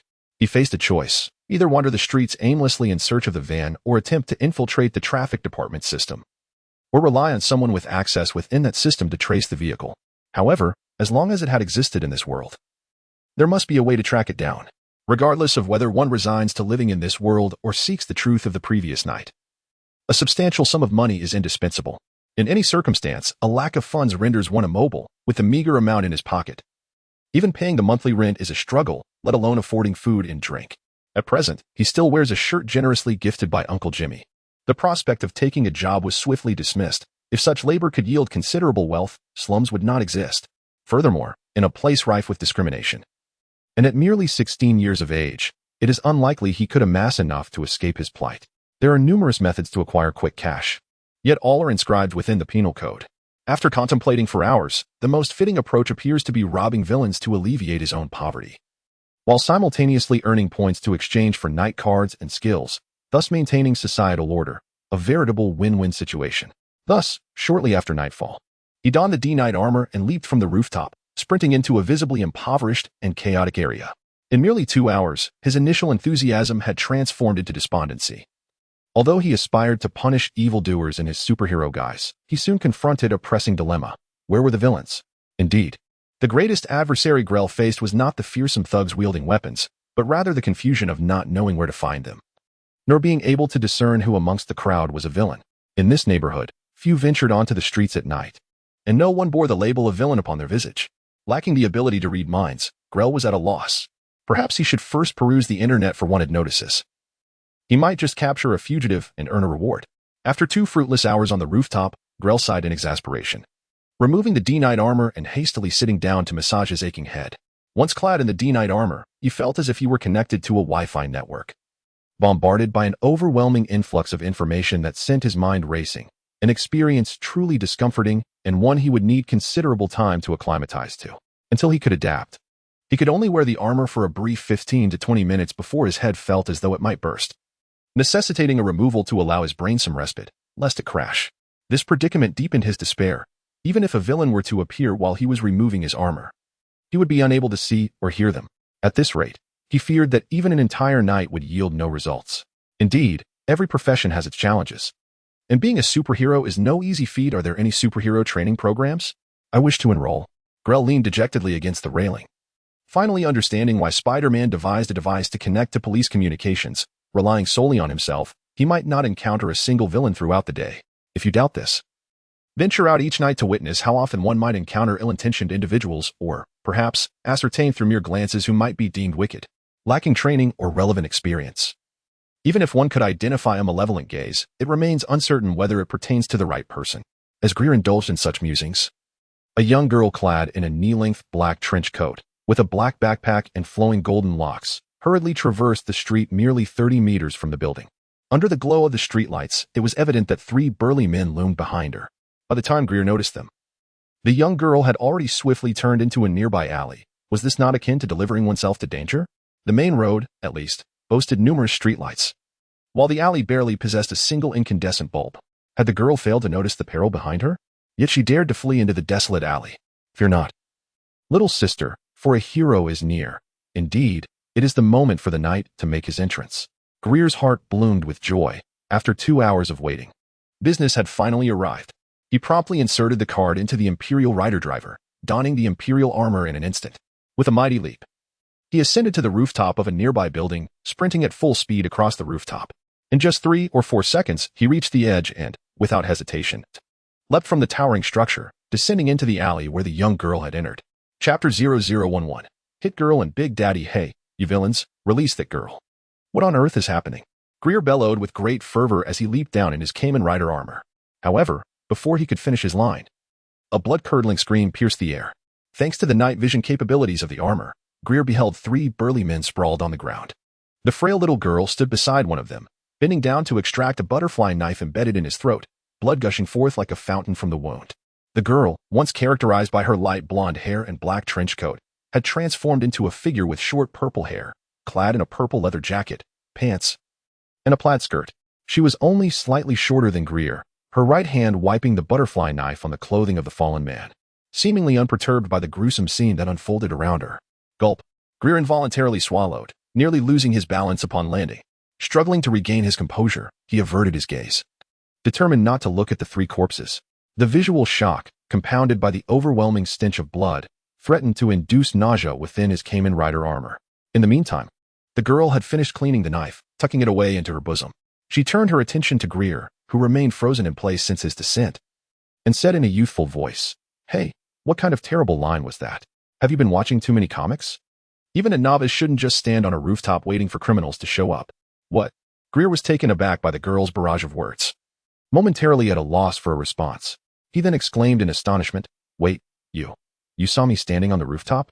How did you know I was waiting for criminals to appear?" "I just guessed." "Now I know," the girl replied, moving to the side of another fallen man and extracting the long knife lodged in his back, wiping it clean on his clothing. "I've been outsmarted." Greer gazed at the girl in disbelief. Her attire and tone seemed eerily familiar. Particularly the pink belt emblazoned with the letters evoked memories of a film he had watched a few years prior, titled Kick-Ass. While he had forgotten most of the plot, he vividly recalled a scene where an 11 or 12-year-old hit girl danced effortlessly around a room, dispatching 5 or 6 burly men with ease. Amidst a cheerful nursery rhyme, dismembered limbs flew through the air, a stark contrast that lingered in Greer's memory to this day. Could this little girl truly be Hit Girl? As Greer pondered this, Hit Girl had already cleaned the blade with remarkable skill, snapping a 1-meter iron rod in half. With a swift motion, she tucked it behind her and zipped up her backpack, stating, "Hey, if we don't leave soon, the police will arrive. Come with me. Daddy wants to meet you." With that, Hit Girl dashed deeper into the alley, her little legs moving swiftly. As Greer hurriedly followed, the chilling scream that had just pierced the night air was likely capable of rousing anyone from slumber at this moment. There was no time to linger. While running, Greer pondered, this must be the handiwork of the infamous Hit Girl, which meant that the one seeking him was her father, the retired police officer known as Big Daddy. Indeed, having once been an officer, he must have connections and knowledge on how to trace that vehicle. Perhaps he could be enlisted for assistance. With such thoughts igniting a fervor within him, Greer ascended the ladder alongside Hit Girl, reaching the rooftop of a building not far from the alleyway. Standing atop the edifice, he scanned the surroundings, but the eerie silence revealed no figures. Just as he was about to inquire why Hit Girl had brought him there, a shadow unexpectedly rose beside a pipe less than 5 meters from his feet, nearly causing Greer to leap in fright. Clad in attire that melded seamlessly with the night, and wearing a mask reminiscent of Batman, the figure bore the initials BD emblazoned on his belt, instantly revealing his identity as Big Daddy. A sense of frustration washed over Greer. Big Daddy was merely an enhanced individual, still within the realm of the ordinary. Had a professional agent or assassin, like Black Widow or Winter Soldier, been present instead, they might not have even realized their demise until it was far too late. Big Daddy stood up, hoisting a sniper rifle that had been propped on the rooftop's edge over his shoulder. He assessed Greer, still clad in his armored suit, and spoke in a low voice. "This is not a place for conversation. We should proceed to the C-safe house. Rest assured, had I intended any harm, I would have shot you the moment you removed that armor atop this roof. A single tranquilizer dart would have sufficed to incapacitate someone of your build." With that, he patted the sniper rifle on his back and, alongside Hit Girl, resumed their swift pace. Despite her seemingly diminutive stature, Hit Girl matched Big Daddy's speed effortlessly. They paid no heed to Greer, exuding an air of indifference as he hesitated before ultimately deciding to follow. Although Big Daddy walked the line of an anti-hero, he was, in essence, a good man, targeting only the wicked. Just as Hit Girl had dispatched those three nefarious individuals, it was evident what fate would befall a seemingly frail girl in such a ruthless world. Even if she were later captured and sentenced, the scars inflicted upon her would remain forever unhealed. Greer had always believed that such scum were unworthy of life. The trio darted through the night, concealed by darkness, until they reached a dilapidated building, finally stopping at the 3rd floor. Upon opening the rusted iron door, they were greeted by a sight that was nothing short of astounding. A veritable arsenal of weapons, handguns, shotguns, submachine guns, rifles, and sniper rifles, meticulously arranged on shelves, resembling a small armory. "Absolutely incredible," was the only phrase that came to Greer's mind. In his previous life, he had only played with plastic toy guns. Real firearms were merely glimpses from films and television. Now, standing before a room filled with genuine weapons, it felt surreal, as if he were lost in a vivid dream. Greer could not help but reach for the rifle closest to him, its surface smooth, cold, and sturdy, exuding the essence of true masculinity. This was the kind of instrument a man ought to wield. A thought flickered through Greer's mind as he caressed the weapon affectionately for quite some time before reluctantly withdrawing his hand. Turning his head, he beheld Hit Girl perched on the sole table, swinging her delicate legs, chewing bubblegum. She appeared nothing more than an innocuous little girl, completely incongruous with the image of the ruthless assassin who had just dispatched her foes without a hint of hesitation. Chapter 0012. The request of the old man. The old man removed the sniper rifle from his back and placed it on the rack, saying, "If you fancy it, feel free to choose one to take with you. But you are still underage. Do you even know how to shoot?" Greer shook his head. One of the reasons he had yet to utilize the firearm provided by the Decade was his fear of inaccuracy. Marksmanship is a skill that must be honed with practice. However, he hadn't even touched a plastic toy gun with less than 8 joules of power in nearly a decade, and now his proficiency had likely diminished to that of a novice, with any accuracy beyond 10 meters being merely a stroke of luck. "Old man, are you sure he can learn?" queried the little girl, propping herself up on the table, chewing bubblegum, and casting a disdainful glance at Greer. That was to demonstrate how to draw out the villains. Without victims, they won't play their roles, will they? This way, we can lure out the bad guys while avoiding the risk of innocent bystanders being held hostage. And we also prevent the victims from witnessing their demise, which could lead to police involvement and subsequent consequences. Do you understand? Combating crime is not as simple as you might think. Greer found himself at a loss for words, feeling belittled by a little girl whose reasoning, despite being condescending, was remarkably sound. If he had known what to do, he wouldn't have spent 2 hours on the rooftop braving the cold wind. In his previous life, over 80 of his 20 years had been devoted to studying mathematics and science in school. He had never traveled the world, leaving him utterly clueless about identifying villains. The old man had once been an exemplary police officer, nearly promoted to chief, while Hit Girl had undergone rigorous training from a young age, possessing skills that far surpassed his own. Yet, in the vast Marvel universe, the old man and Hit Girl were hardly noteworthy heroes. Characters like the Punisher and Iron Fist wielded powers that eclipsed theirs in the S.H.I.E.L.D. organization, brimming with elite agents like Hawkeye, Black Widow, and Phil Coulson, was an unimaginably formidable entity. Indeed, the Marvel world was akin to a hellish realm.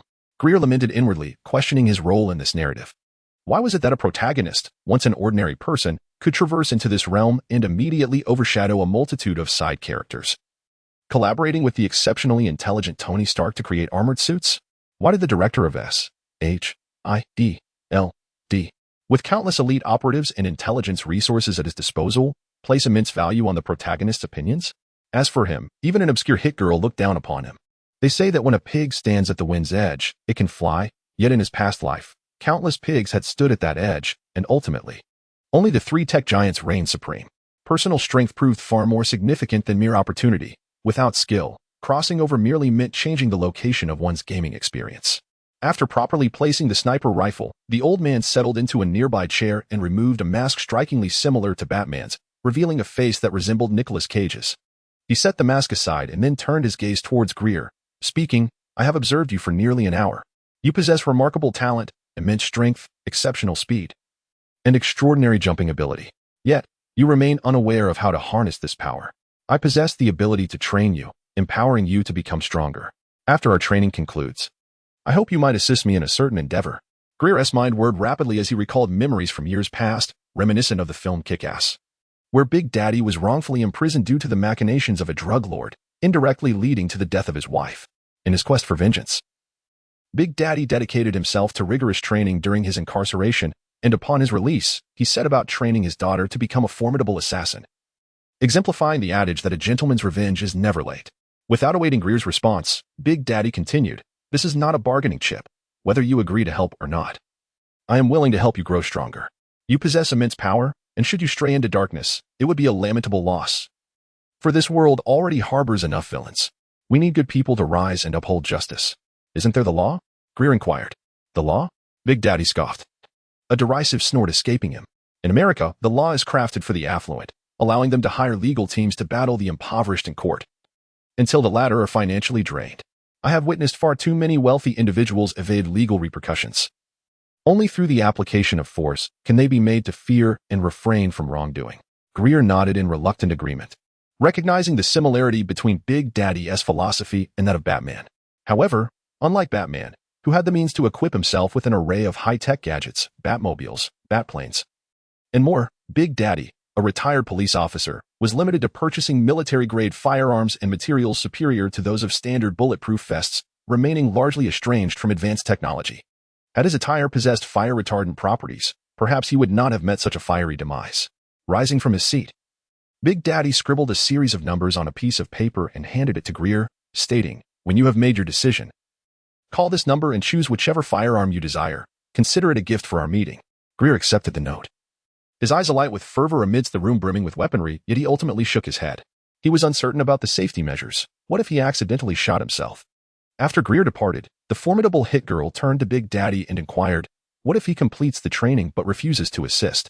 With a smile, Big Daddy replied, "If he were a Korean or a Neon, that would indeed be a concern. However, the Chinese value the principle of reciprocating even the smallest kindness with great gratitude.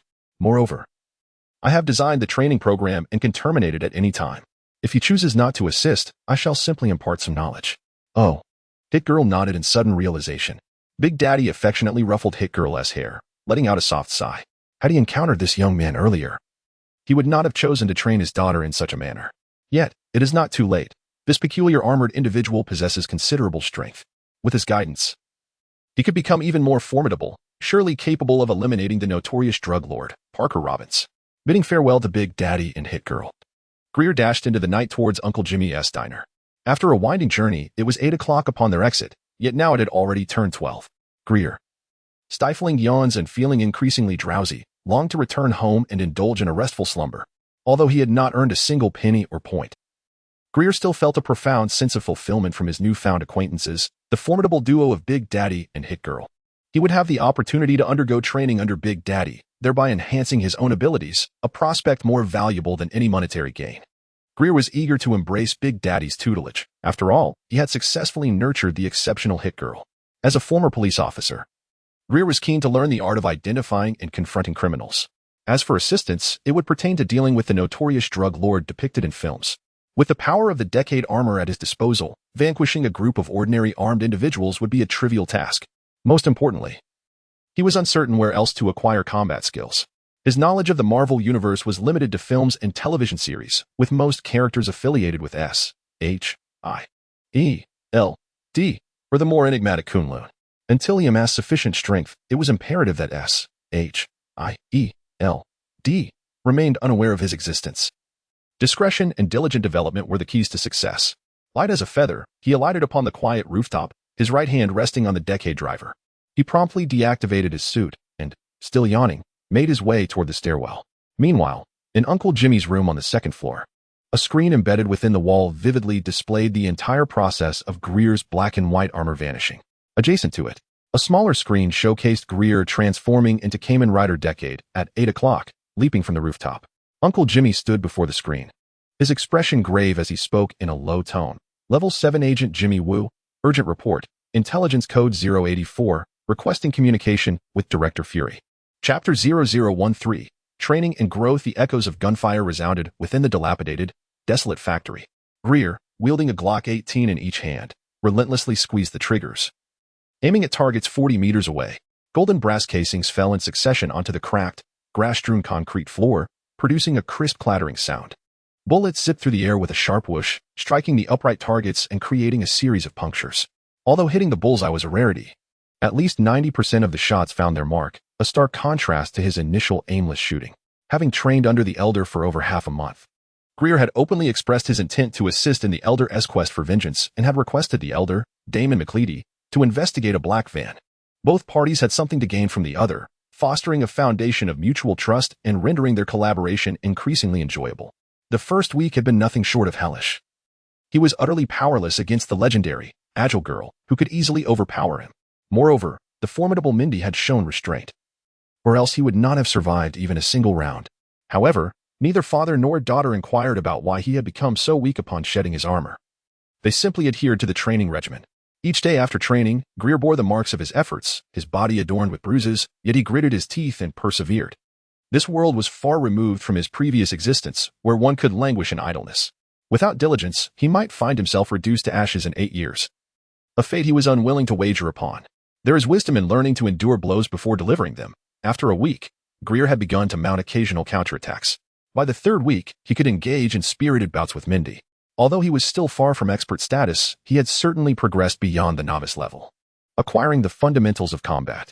During this period, Greer also discovered a new function of the Decade belt. As long as he wore it, even without donning the Decade armor, he could harness a fraction of its power. This ability explained how he could engage in combat with Mindy and handle dual firearms within such a short span of time. Due to Greer's rapid advancement, the Elder and Mindy began to involve him when confronting criminals such as drug lords and human traffickers. Once clad in the Decade armor, his strength eclipsed that of the trio. While Damon orchestrated their operations from the outside, Greer charged forward like a golem, impervious to the bullets that merely tickled his skin. And rifles could leave no mark upon the Decade armor. Meanwhile, Mindy followed closely behind, dispatching the foes Greer overlooked. As their joint efforts increased, so did their synergy. Over the past half-month, Greer had accompanied them on 4 missions, witnessing firsthand the myriad evils concealed beneath the veneer of prosperity in this sprawling metropolis. And he truly grasped the depths to which humanity could sink. In the pursuit of profit, individuals lure and even coerce others into addiction, allowing wealth to flow into their coffers without regard for the devastation wrought upon the lives of the addicted. Under the guise of recruitment, they deceive or forcibly transport illegal immigrants or young women from impoverished backgrounds to the red light districts of South America, or smuggle women from other countries to the red light districts of New York, among countless other heinous acts. Just a week prior, at a port on the eastern side of Brooklyn, adjacent to the Atlantic, he witnessed a group of armed men opening a shipping container, which contained 7 or 8 girls from Latin America, having journeyed from South America to the port of New York, enduring all manner of indignities within that cramped space. Following those vehicles to the red light district, and upon entering the basement as directed by the Patriarch, he discovered that the scene at the port was merely a prelude to the true hell that lay beneath. Over 30 girls, who should have been radiant and full of life, were confined in cages like cattle, their bodies marred with scars, trembling together in fear.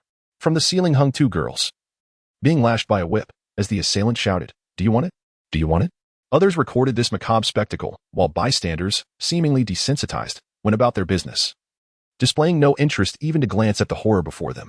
Clearly, such scenes had become a monotonous routine, worn and weary from repeated exposure. That day marked Grail's first act of murder, slaying 8 individuals with a sword, cleaving them in 2, their blood staining the ground and dyeing his armor red. In the aftermath, he retched for half an hour, expelling bile, yet felt no remorse or fear. Those men deserved their fate. Having shattered countless once happy families and desecrated human dignity, a fate that seemed only fitting. After Grail had finished retching, the Patriarch merely inquired, "Do you wish to continue?" There remained many creatures like them, willing to resort to any means for money. What we do is beyond the law, and it is still possible to withdraw now. Grail shook his head, eyes closed, continuing to gag. From dismantling robbery gangs to confronting drug dealers and human traffickers, the patriarch aimed to gradually expose him to the darker side of this glamorous world. The absence of reports on many events does not imply their non-existence. For instance, the dark web, hidden deep within the internet, can utterly overturn one's worldview, values, and morals, revealing all conceivable and inconceivable evils. Whether it be the patriarch, Batman, or the Punisher, all have faced misfortune, and in their quest for vengeance, they have glimpsed the darkness of this world and the helplessness of the weak, gradually expanding their mission from revenge to fighting crime, protecting the good within the city. The patriarch's intention in introducing Grail to these dark realities was to inspire him to become a vigilante like them. Grail harbored no objections. He could combat crime while earning points, thus assisting others without detracting from his own enjoyment. What joy could be found in that? The kidnapping syndicate that transpired in Brooklyn has caused a sensation throughout New York, dominating headlines across all newspapers. The previous report regarding the crash of a fighter jet by U.S. troops stationed in the Middle East has been rendered insignificant, fading into obscurity. Almost all media outlets have expressed condemnation and skepticism regarding the capabilities of the New York Police Department. Some tabloids, in a bid for sensationalism, have resorted to baseless conjectures, insinuating potential collusion between the police and vested interests, even hinting at the involvement of the FBI to investigate law enforcement personnel. In the wake of public outrage, the New York Police Department hastily declared their commitment to a thorough investigation, mobilizing substantial forces from 4 other precincts, resulting in an immediate tripling of police presence in Brooklyn to dismantle this international kidnapping ring. Chapter 0014. The Passing Rider. The police's extensive operations cast a palpable tension over Brooklyn.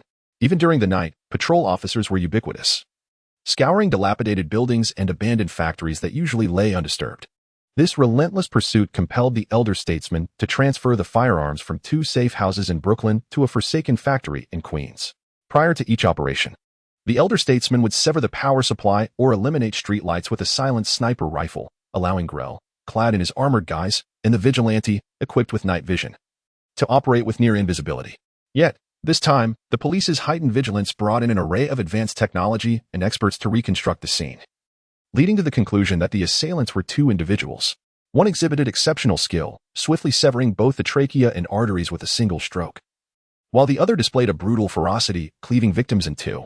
To the astonishment of the investigators, numerous flattened bullet heads, indicative of impacts against hard surfaces, were discovered at the scene.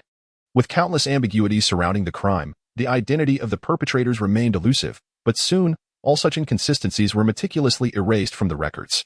Unbeknownst to Grell, who was wholly engrossed in perfecting his marksmanship, the police's maneuvers unfolded without his knowledge. The weapon he wielded, capable of firing energy projectiles comparable to anti-material sniper rifles, had yet to be utilized. In his 4 encounters, he had relied solely on his sword. This was primarily due to the inefficiency of using firearms against ordinary foes and a desire to minimize collateral damage that might attract the attention of S.H.I.E.L.D. Initially, the prospect of firing real guns exhilarated Grell, yet as the frequency of his practice increased, the thrill waned. Within a mere minute, he had emptied 2 magazines, totaling 38 rounds, a stark contrast to the cinematic portrayals where a single gun could dominate the scene. With the enhancements of his armored suit, Grell's striking power, exceeding 100 kilograms, allowed him to nearly disregard the recoil of a Glock 18.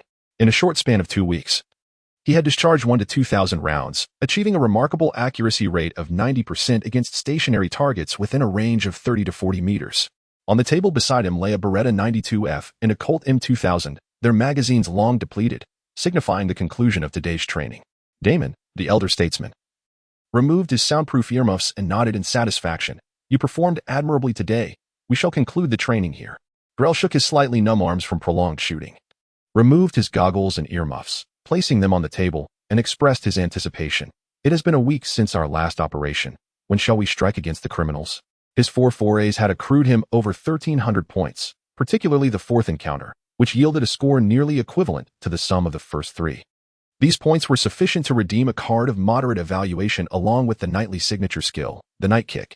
However, Grell chose not to redeem them. He deemed the Imperial Knight armor more than adequate for dealing with armed civilians, and saw no urgency in seeking a more formidable knightly armor. First, ensure you can arrive on time. Damon's voice carried a teasing tone, causing Greer to awkwardly scratch his head. Over the past half-month, Damon and Mindy, father and daughter, had embarked on 5 adventures, while Greer had only participated in 4.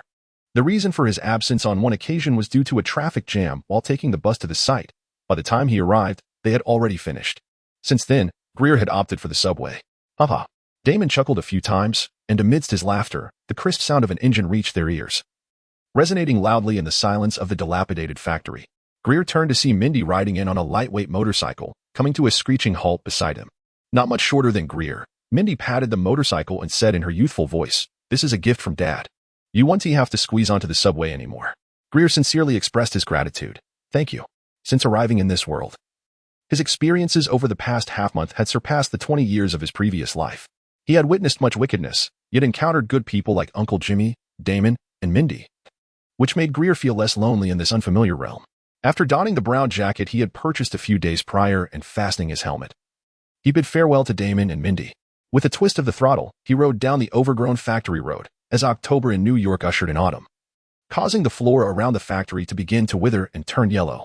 Riding at 70 miles per hour on the highway, Greer felt the cold wind rushing into his jacket through the cuffs and collar. He instinctively shrank his neck, contemplating the need to buy some warmer clothes. Each time they tackled criminals and seized money from them, Uncle Damon would share a portion with Greer, particularly after one encounter when they eliminated a drug dealer, resulting in a backpack full of cash. Unfortunately, Greer was unsure how to launder this money and did not dare bring it back to Uncle Jimmy's apartment. Thus, he only took a small amount of mismatched old bills. After all, even the use of $100 bills was infrequent here. Utility bills, rent, and gas were typically paid by check. If one were to carry a bag of cash to purchase a home, the seller's first instinct would be to report it to the IRS, as cash transactions were often associated with tax evasion. This was also the reason Greer continued to reside with Uncle Jimmy. If he were to move, the landlord might insist on checks, and he would have to send checks to the utility companies himself. Unlike Uncle Jimmy, who took care of him, simply accepting cash made things easier, saving time and effort. Now, as evening approached around 6 o'clock, the night descended, and the city lights began to illuminate. While speeding on his motorcycle, Greer took in the surrounding cityscape. Queens, a domain of the young Spider-Man, made him wonder whether he was now a high school student or still a child. Upon reaching Flushing, Greer exited Route 678, preparing to take a shortcut onto Route 278, thus enabling him to race back to 8th Street in Brooklyn. The shortcut traverses through the industrial district, where both the Osborne Group and Stark Industries maintain their factories. Consequently, the New York Police Department has stationed numerous traffic officers here to uphold order, resulting in minimal instances of congestion, a primary reason why Greer chose this route, considering the notorious traffic in New York. As night enveloped the city, the streetlights and the floodlights from the factories illuminated the pavement brightly. Greer reduced his speed to 60 miles per hour, weaving through the flow of vehicles. Suddenly, from the opposite lane, a car approached at an alarming speed, its high beams blinding Greer's vision. Before he could utter a word of reprimand, the vehicle collided headlong into a concrete barrier. "Serves you right for using high beams," Greer thought with a twinge of schadenfreude as he glanced at the driver's seat, where he found a female driver, undeterred by nationality, accompanied by 4 children, driving recklessly. Just as Greer turned his head back, a resounding bang echoed a mere 20 feet ahead, as a shipping container crashed to the ground, causing the earth to tremble momentarily. This brief distraction proved disastrous, as Greer barely turned his head. An immense force surged from the motorcycle's rear, yanking it off the ground. The centrifugal force combined with the motorcycle's momentum caused Greer to be flung sideways, crashing violently into a black car parked by the roadside. The impact shattered the window, and with the shards of glass, he tumbled to the ground. Chapter 0015, The Passing Night. The pain. Greer's back throbbed with an intensity that threatened to render him insensible, having been flung through the air at such a rapid pace. He collided with a vehicle, and he feared that his bones might have been shattered. Lying amidst the shards of glass scattered across the ground, he was paralyzed with fear. Unable to stir, even the slightest increase in breath sent waves of excruciating agony coursing through him. Numerous fragments of glass had embedded themselves in his back. Yet the liquid that seeped forth bore a striking resemblance to the dark red fluid that had flowed from his heart when it was last pierced. All of the glass shards were expelled by this liquid, and in an instant, his wounds vanished, along with the fractured bones, which realigned and healed themselves. The pain ceased abruptly, leading Greer to ponder whether his spine had indeed broken, thus preventing the pain signals from reaching his brain. Nevertheless, he retained sensation in his limbs and successfully managed to rise from the ground. This prompted him to reflect on the dark red liquid that had emerged after his heart was punctured. If his heart could be mended, then this minor injury was trivial in comparison. Around him, the air was filled with the cacophony of screams and the screeching of car brakes, resembling an alien invasion or an apocalypse. Gregor lifted his gaze towards the center of the road, eager to discern what had transpired that had caused him to be launched from his motorcycle. However, the scene that unfolded before him left him agape, momentarily rendered speechless. Spanning the breadth of 30 meters, the highway was strewn with 30 or so vehicles in disarray, while a colossal silver-gray robot stood out like a sentinel amidst the chaos. Its massive mechanical arm raised high, clutching a golden-red robot in its grasp. Could it be? Just as I was merely crossing the street, I stumble upon a clash between heroes and villains. Indeed, this world is akin to a hellish realm. Staring in disbelief at the two eerily familiar robots, Gregor could not shake the impression that they resembled Iron Tyrant and Iron Man. The scene was strikingly reminiscent of the climactic battle at the end of the film Iron Man, which unfolded near Stark Industries. Recognizing the identities of the two mechanical beings, Gregor wasted no time in deciding to flee rather than rushing in to assist or seek an audience with Tony Stark. Though Iron Man, a mere mortal standing alongside deities, was indeed his idol, had he found himself in a secluded location, he might have considered intervening. After all, the billionaire's wealth was such that even a fractional drop would suffice to sustain him for a lifetime. Did one not witness how young Spider-Man ascended to Iron Man's side and was rewarded with $1 million high-tech suit, not to mention the even more extravagant Iron Spider suit? Yet, this was a bustling urban area, teeming with onlookers and an abundance of surveillance cameras. Not to mention, nearby lurked a team of unfortunate agents led by Phil Coulson. Should he choose to engage in the fray, tomorrow's headlines would undoubtedly feature him alongside Iron Man and Iron Tyrant, thrusting him into the global spotlight and attracting the attention of S.H.I.D.L.D. and Hydra. What then? Tony Stark, with a fortune exceeding $100 billion, possessed extensive connections within both military and political spheres. Even those who coveted his armored suit would be compelled to convene a hearing, yet he found himself bereft of both wealth and power. Even if an ordinary police officer were dispatched, Gregor would have no choice but to either confront the officer and flee or obediently accompany him to the police station. Weighing his life against the favor of the Iron Man's affluent benefactor, the choice was clear. With this thought, Gregor had no time to remove his shattered helmet, and he took off running, intending to circumvent the crumpled car door he had collided with, distancing himself from the road, determined to avoid involvement in this chaotic affair. However, fate can be cruelly ironic. The Iron Tyrant tossed Iron Man aside carelessly, and the falling object struck the unfortunate vehicle next to Gregor with a resounding crash. The deafening noise startled him, causing him to involuntarily glance to the right, where he beheld a crimson and gold Iron Man lying atop a crumpled roof. As if he needed further provocation, Gregor felt a surge of panic. He quickly turned to look behind him, only to see the Iron Tyrant's right arm aimed directly at him, the 20mm rotary cannon beginning to whirl ominously. Bright streaks of light erupted from the cannon, piercing through the air with a sharp whistling sound, targeting Iron Man and ensnaring Gregor within the onslaught's range. Damn it, why push me to the brink? Gregor growled through clenched teeth. As the cannon whirred to life, he swiftly drew the drive driver from his pocket and pressed it against his abdomen, instantly forming the drive belt. With his life hanging in the balance, he had no time for subtlety. As countless beams of light shot forth from the cannon, Gregor caught the drive card that had popped out of the night card case with his left hand and forcefully inserted it into the drive driver. Kamen Rider Decade. The mechanical synthesized voice resonated in his ears, and 9 phantoms materialized around him. Just as the first cannonball was a mere meter away, the phantom surged into Gregor's body, instantly transforming him into Kamen Rider Decade. No sooner had he completed his transformation than 3 cannonballs struck him, the impact sending him flying, while the vehicle Iron Man had occupied was reduced to a sieve. The asphalt road nearby erupted with gaping holes the size of basins, exposing the foundation beneath. Aha! Cackled Obadiah Stane, a stalwart of Stark Industries seated within the Iron Tyrant, his voice amplified through the speakers, drowning out the cannon's thunderous roar. Tony, you claimed you no longer manufactured weapons, yet you have inadvertently created the world's most formidable armament, albeit rather stingily before Obadiah could finish his taunt. An indignant voice rang out from the cannon's targeted area, but I'm quite angry. I was merely passing by. What have I done to provoke you? With that somewhat childish remark, a black and white figure sprinted from the left front of the Iron Tyrant.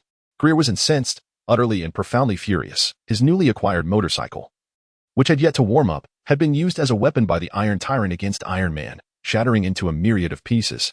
If it were not for my peculiar regenerative abilities, a collision with a vehicle would have surely left me either dead or severely injured. Furthermore, this transformation is akin to exposing myself to the harsh rays of the sun. It is evident that an array of troubles will soon come knocking at my door. Contemplating this fills me with a profound rage. Cast into this wretched place without any understanding of how I arrived here, I am left bewildered. If this is indeed a case of soul transmigration, then my original body must be beyond decay, leaving me to wander as a mere lost spirit. With no hope of return, the fear and anger that have long been suppressed by intense training can no longer be contained. I have reached my breaking point. Chapter 0016. Confrontation with the Iron Overlord. Unable to evade my might, I shall face you all head-on and demonstrate my strength. Consider the repercussions should you dare to provoke me. Gregor's gaze was fixed intently on the Iron Overlord ahead as he sprinted with great speed. His left hand raised the knight card box, opening a narrow slit from which a card emerged, defying the wind's resistance to land precisely in his left hand. He inserted it into the driver at his waist. Ride Booker Blade. With the resonant mechanical synthesis echoing, the driver emanated a faint dark red glow, which then coalesced in Gregor's hand into a long sword, styled as a black-handled European rapier. Unlike in the special effects dramas, however, the knight card box remained attached to his belt on the left side, resulting in the blade extending significantly, occupying 2/3 of the sword's length rather than the original quarter. The Iron Overlord's control system had already detected Gregor's rapid approach, projecting his silhouette, a black and white, indistinct figure, onto the virtual screen before Obadiah. This form starkly contrasted with Stark's iron suit, leaving Obadiah perplexed about its nature. There was no time for further contemplation. Gregor closed the distance in mere seconds. Sprinting at 13 meters per second. With a powerful swing of his arm, he brought the sword down fiercely upon the Iron Overlord's right arm cannon. The sharp clang of metal resonated as sparks flew. The formidable alloy of the cannon was cleaved in two by the sword, continuing its trajectory to slice through the 3-centimeter thick reinforced steel of the Overlord's arm. Before Gregor could withdraw his blade, the Iron Overlord's colossal mechanical left hand lunged forward, compelling him to relinquish his sword and retreat. Though drawing the sword required but a moment, that fleeting instant was sufficient for capture. No sooner had he taken a step back than the Iron Overlord raised its right foot and delivered a kick to Gregor's chest, reminiscent of a heavyweight boxer striking a child, sending Gregor soaring through the air. He tumbled several times before colliding with a tree, roughly the diameter of a bowl. The sound of splintering would echoed as the trunk broke in half, with the upper portion crashing down atop Gregor. As Gregor was sent flying, a crimson gold figure emerged from the wreckage of a vehicle, struggling to regain its footing. Its luminous eyes swiftly locked onto the Iron Overlord. Without hesitation, it raised its right arm, the armor on its forearm opening to reveal a miniature missile, which ignited with a roaring flame and hurtled towards the Overlord's left leg. Gregor soared southwest while the missile veered northwest, both crossing paths in the air at a distance of 20 meters. Gregor collided with the tree, while the missile struck the Overlord's left leg. The thunderous explosion drowned out Stark's sardonic voice emanating from the iron suit's speakers. "Watch your left leg." A violent explosion twisted the hydraulic cylinder supporting the Iron Overlord's left leg into a helix, igniting a copious amount of hydraulic oil that scattered like petals in the wind, with a significant portion clinging to the left leg in a blaze. The explosion and ensuing flames rendered the circuitry near the blast site a chaotic mess, sparking incessantly. The prospect of running was out of the question, and even walking was a formidable challenge. Merely managing to maintain balance in this position was a notable achievement. The display screen before Obadiah instantly illuminated the left leg of the Iron Overlord in a hue of red, signifying malfunction, hydraulic system failure, propulsion system irregularities, electrical drive system damage.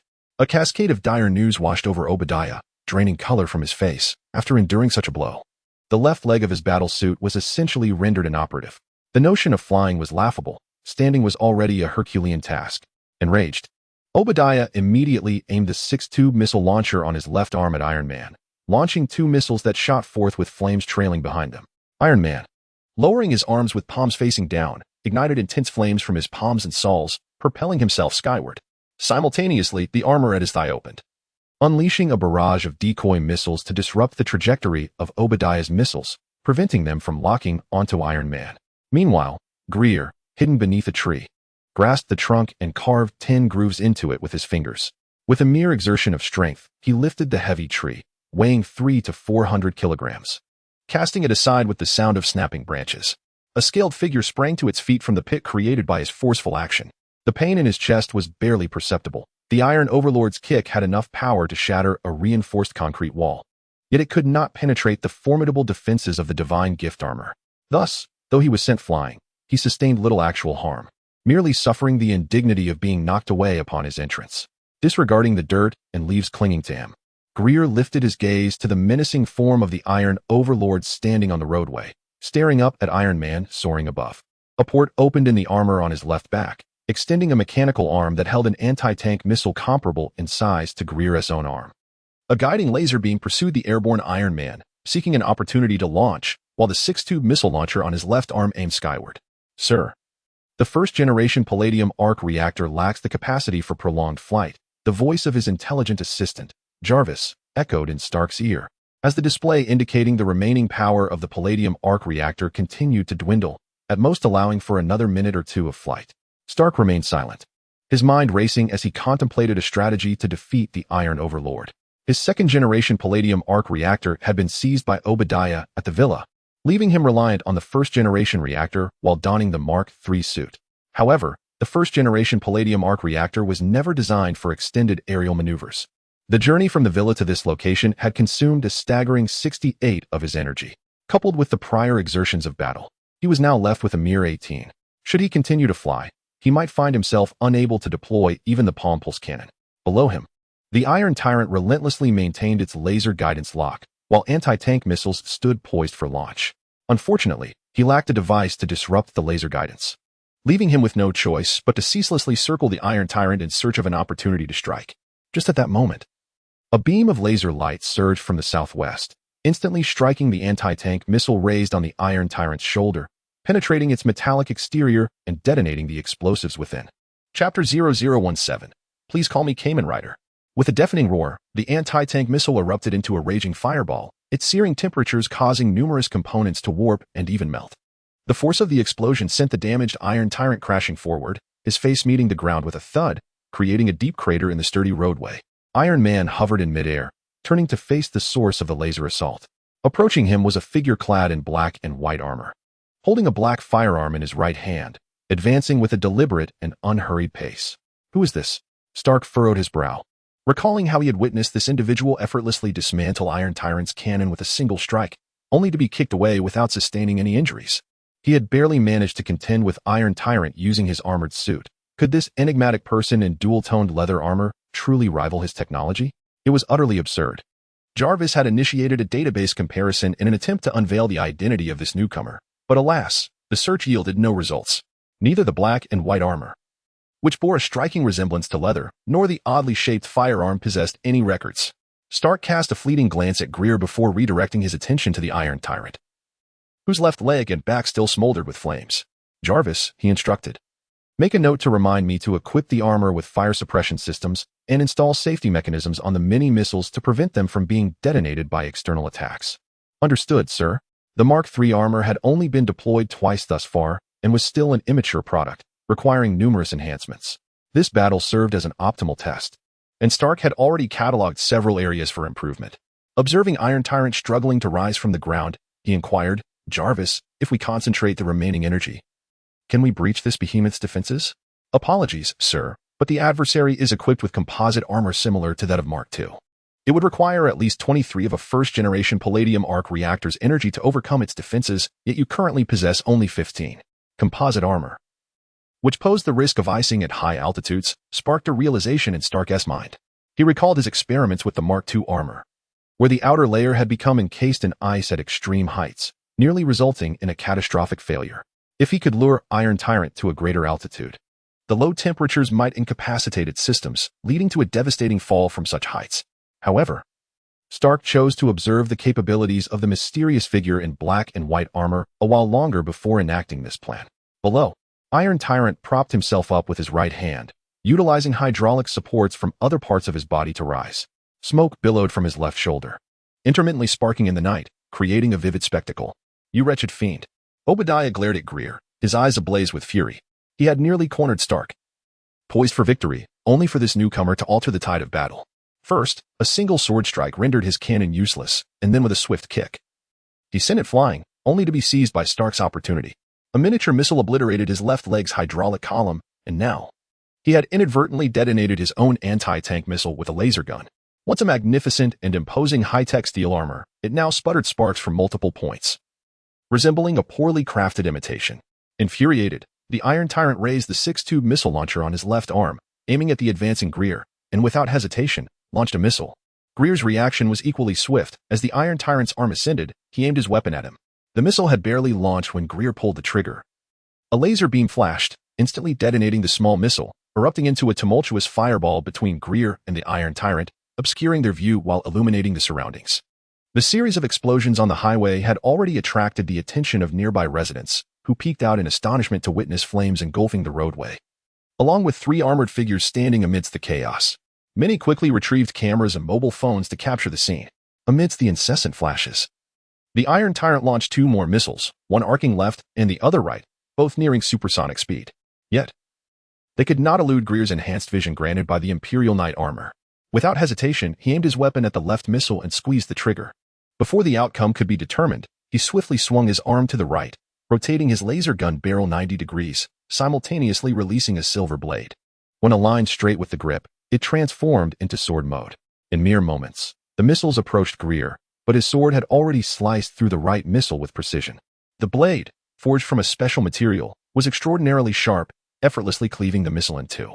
Propelled by inertia, the halves continued their trajectory before exploding in a thunderous blast. The ensuing flames erupted behind Gregor, igniting 3 nearby vehicles and illuminating the surroundings as if it were daylight, enhancing the clarity of the footage captured by onlookers above. With sword in hand, Gregor advanced toward the Iron Tyrant. Although the armor boasted considerable defensive capabilities, it exhibited an excessive number of exposed components. For instance, the hydraulic columns that enabled the 2-ton robot's movement and immense strength were fully visible. If he could incapacitate these hydraulic columns, the Iron Tyrant would be reduced to a mere heap of scrap metal, rendered immobile.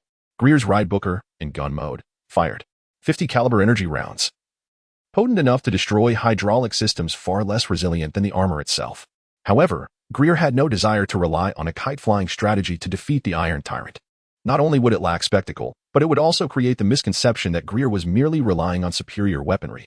What he sought was to profoundly astonish those with ulterior motives, though it may incite them to covet Gregor's power even more. They will undoubtedly approach only when they have devised a thoroughly comprehensive strategy. During this interval, he must focus on augmenting his own strength. Clad in his iron suit, Stark descended from the heavens, his luminous eyes scrutinizing Gregor, who stood approximately 5 to 6 meters away. The suit's amplifier emitted a voice entirely unlike Stark's. "Who are you?" To which Gregor nonchalantly replied, "Just a passing masked rider." Without even casting a glance at Iron Man, Gregor slightly raised his left hand, and a narrow slit opened in the knight's card case at his left waist, from which a card sprang forth, spiraling gracefully into Gregor's left hand. Chapter 0018. Crimson Drill. The front of the card, set against a backdrop of black, depicts the visage of a knight whose orange eyes dominate most of the face. Its mouth resembles the sharp teeth of a shark, and the antennae atop its head bear an uncanny resemblance to shark fins, rendering it particularly grotesque and fierce. With a swift motion of his wrist, Grell pivoted his arm downwards, inserting the card marked with the letters KR into the drive mounted at his waist. The central ruby projected the logo, and simultaneously, a mechanical synthesized voice resonated in Grell's ear. Kamen Rider Decade. From the Decade driver at its center, tendrils of photon veins glimmering with red light extended outward, enveloping Grell in a vast web. High-energy photon blood surged forth from the driver, filling the photon veins while transporting a plethora of nanomaterials. These materials rapidly coalesced upon Grell's surface, forming the Sun God armor woven from the diamond-hard Sun God Metal 315, along with an array of metallic gear. In a fleeting instant, Grell transformed into Decade foes, encased in the sleek, black Sun God armor reminiscent of shark skin. His feet, limb joints, chest, and back were all sheathed in the even more resilient silver-white Sun God Metal 228, interconnected by the photon veins. The veins radiated a crimson glow, while the reflective surface of the silver Sun God Metal 228 mirrored the surrounding flames, combined with the orange luminescence emanating from the armor that occupied 4/5 of his face, making Grell stand out like an LED beacon in the night. Even Iron Man appeared somewhat diminished in comparison, his palladium arc reactor and glowing eyes seeming lackluster beside Grell's brilliance. Stark's eyes widened in disbelief as he witnessed the entire transformation of Grell from Decade to freeze in mere seconds. The change was so profound that aside from the belt at his waist, he appeared entirely different, more rapid and complete than any cosmetic alteration. Gazing at Foy's, whose body was alive with red-glowing photon veins, Stark's mind conjured a single term: nanotechnology. Apart from nascent experimental nanotechnology, no known science could achieve such a dramatic metamorphosis so swiftly. "Sir, all scanning methods have failed. We are unable to analyze the armor." Jarvis's voice confirmed Stark's suspicions that this armor surpassed even the advanced technology of his own iron suit. The prospect of mature nanotechnology standing before him ignited a fervent desire within Stark to unveil its mysteries, to transform the unknown into the known. He dismissed Obadiah from his thoughts and promptly commanded Jarvis, "Jarvis, I recall he wasn't armored when he crashed into the car." No sooner had Stark spoken than Jarvis displayed an image on the screen before him. Grell, donning a motorcycle helmet, turning to face Iron Man. Through the cracked visor, Stark could faintly discern Grell's features. Under Jarvis's efficient processing, the once indistinct face became remarkably clear, bearing a striking resemblance to Greer, with only a slight difference attributed to the chin and forehead concealed by the helmet. Subsequently, Jarvis began breaching the city's public safety system, extracting video footage from myriad cameras scattered throughout New York, employing facial recognition technology to trace Greer's origins. He also infiltrated a series of government databases related to population management, including the Department of Motor Vehicles, in a comprehensive pursuit of Greer's information. As Jarvis busied himself with breaching one government system after another, Greer advanced steadily to within 7 or 8 meters of Iron Tyrant. His nonchalant demeanor, akin to a leisurely stroll, ignited a fury within Obadiah that threatened to erupt. This individual, whom he had just sent flying with a kick, was blatantly underestimating the Iron Tyrant. Despite the issues with his left leg and arm, his right arm remained unscathed. As Greer approached within 3 to 4 meters, the hydraulic piston and transmission mechanism of his right arm surged with maximum power, unleashing over 10 tons of force. The speed and strength of the blow compressed the air ahead into visible ripples, the force of the punch cutting through the air with a resounding whoosh as it hurtled towards Greer, aimed at flattening him. The moment Iron Tyrant's right arm began its forward swing, Greer propelled himself off the ground with astonishing leaping prowess, akin to a tightly coiled spring, effortlessly evading the punch by vaulting over Iron Tyrant's head. Before Iron Tyrant's fist could even reach Greer's previous position, Greer had already turned around, wielding the ride booker blade with a powerful downward slash. Empowered by the force of 2.5 tons from the punch, he cleaved through the hydraulic piston connecting Iron Tyrant's right arm, severing a substantial portion of his shoulder in the process. The destructive power, compared to when clad in the D-end armor, had nearly tripled. Sparks erupted from the severed end, igniting the leaking hydraulic oil and setting Iron Tyrant's right shoulder ablaze. Consequently, the damaged areas now included his right arm, leaving only his right leg intact. "You damaged my motorcycle, so I shall bestow upon you a night kick." Greer's gaze turned icy as he fixed his eyes on Iron Tyrant. In an instant, the sword in his right hand vanished, while his left arm ascended, causing the night card box to crack open once more, ejecting another card. The card, set against a black background, featured a red cone and the words Crimson Smash. With a swift downward motion of his left arm, the AR card was inserted into the driver. Attack Ride Crimson Smash. A brilliance emanated from the driver, surpassing that of a high-intensity flashlight, as the photon blood coursed through Greer's right leg, causing a radiant red glow to emanate from beneath his feet. As all the photon blood converged upon his right foot, Greer took a step forward and sprinted ahead. Just as the Iron Overlord's right fist reached its furthest point, Greer's right leg propelled forward, executing an upward kick. With a thunderous crash, the dorsum of Greer's right foot forcefully struck between the Iron Overlord's legs, delivering an astonishing kick with a force of 5 tons, which caused a significant indentation in the composite armor, nearly engulfing Greer's foot within it. Subsequently, the Iron Overlord was propelled off the ground, as the photon blood coalesced around Greer's right foot, forming a rapidly rotating crimson cone between the Iron Overlord's legs, akin to a rocket lifting him upwards. With a powerful push against the earth, Greer's body suddenly soared into the air, performing an unorthodox somersault and momentarily inverted. He swiftly closed the gap to the Iron Overlord. Centered around his right foot, which was pulsating with abundant photon blood vessels, he plunged into the ruby-red drill. The rotational speed of the crimson drill intensified fivefold, instantly breaching the Iron Overlord's defenses and effortlessly drilling through him, vaporizing the composite armor with the high-energy photon blood, rendering it completely obliterated. Chapter 0019. The SHIELD Agency in action. Stark strained his neck upward, his eyes nearly bulging with disbelief. This scene was utterly unscientific, completely shattering his worldview. Not only was there energy emission, but it could also take on a tangible form, truly astonishing. He was not alone. Everyone surrounding the building, capturing the moment, stood agape in sheer astonishment. At the entrance adorned with the Stark Enterprises sign, a statuesque blonde woman gazed upward, her surprise evident as she watched the Iron Titan soaring rapidly into the sky. Below him, a swiftly rotating crimson cone shone brilliantly against the night backdrop, reminiscent of fireworks. And, much like fireworks, the Iron Titan erupted in a thunderous explosion over 30 meters high, blossoming into a tumultuous sphere of flames. The majority of its mass vaporized in the high-energy shockwave of its photon blood, leaving only fragments to scatter like petals in the aftermath. Beneath the radiant fireball, a figure clad in red luminescent tubing plummeted toward the ground, landing with a resounding thud on the asphalt, creating a crater marred with cracks. Gregor bent his legs at 120 degrees to absorb the impact, then stood upright, extracting his feet from the depression. Since Gregor engaged the Iron Titan, Stark had remained an observer, meticulously documenting every detail of their confrontation.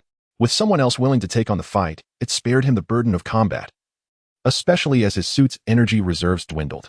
Should this mysterious individual finish off the Iron Titan and turn his attention to Stark, he would still possess enough energy to mount a defense. Gregor cast a sidelong glance at the seemingly passive Iron Man. His intervention left Stark's suit relatively unscathed. Unlike in the original narrative where it was reduced to scrap, the surrounding buildings were crowded with onlookers, their faces pressed against the windows.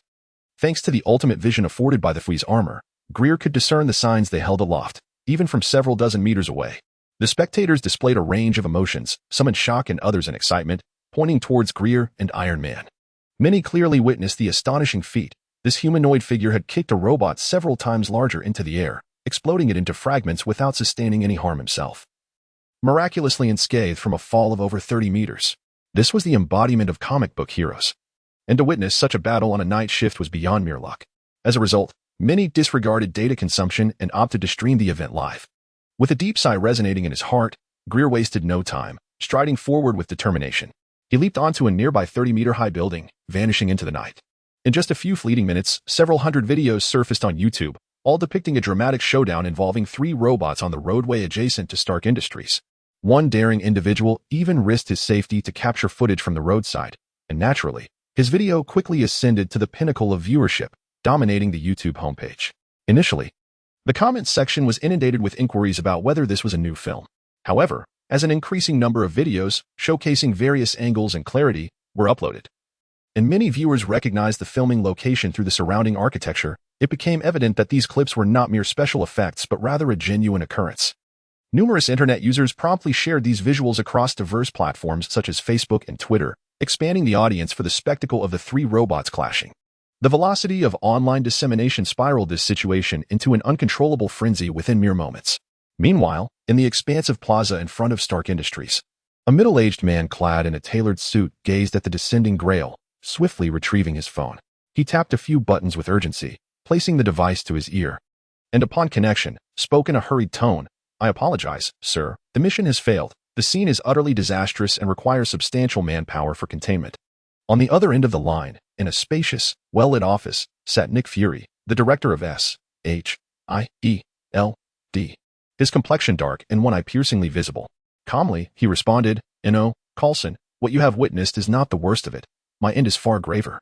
Do you have any idea how many people have viewed the footage of the 3 robots engaging on the roadway? And how many have shared it?" Coulson raised an eyebrow, feigning ignorance to the discontent in Fury's tone, and replied, "Sir, I can only imagine." Understanding the magnitude of this chaos, Fury instructed, "Engage with this mysterious individual from the unknown realm. Find a secluded location. I do not wish to see videos titled Armored Beings Battle Agents circulating online." With that, Nick Fury ended the call and turned his gaze to the large screen on the opposite wall, which displayed Grail's photograph and personal information. 3 weeks prior, when Agent Jimmy Woo had inquired, Grail's records were eerily blank, as if he had materialized out of thin air. S.H.I.E.L.D.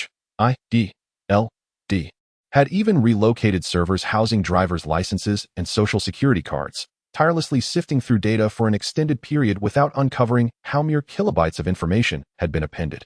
Yet now, those voids had been filled with extensive details: the hospital of birth, the attending physician, nurses, vaccinations received throughout childhood, the professions of his deceased parents, age, address, and comprehensive records of his primary and secondary education, all meticulously chronicling Grail Russo's previously empty 16 years. Nick Fury lightly tapped the desk before him, transforming the data into Jimmy Woo's observational notes on Grail from the past fortnight, alongside psychological evaluations conducted by S.H.I.E.L.D. specialists, concluding that he was a reticent and socially awkward child, inherently kind-hearted. After dispatching the information to Phil Coulson, Nick Fury swiftly tapped on the table, locating Maria Hill's name, and initiated a video call. In a grave tone, he inquired, "Hill, can you contain the situation?" In the video, Hill appeared concerned, her frown deepening as she shook her head amidst the shadows of figures behind her and numerous screens displaying varied images. "Director, there are far too many witnesses. This is not 5 years ago. The advancement in technology and networks has exponentially heightened the difficulty of controlling information.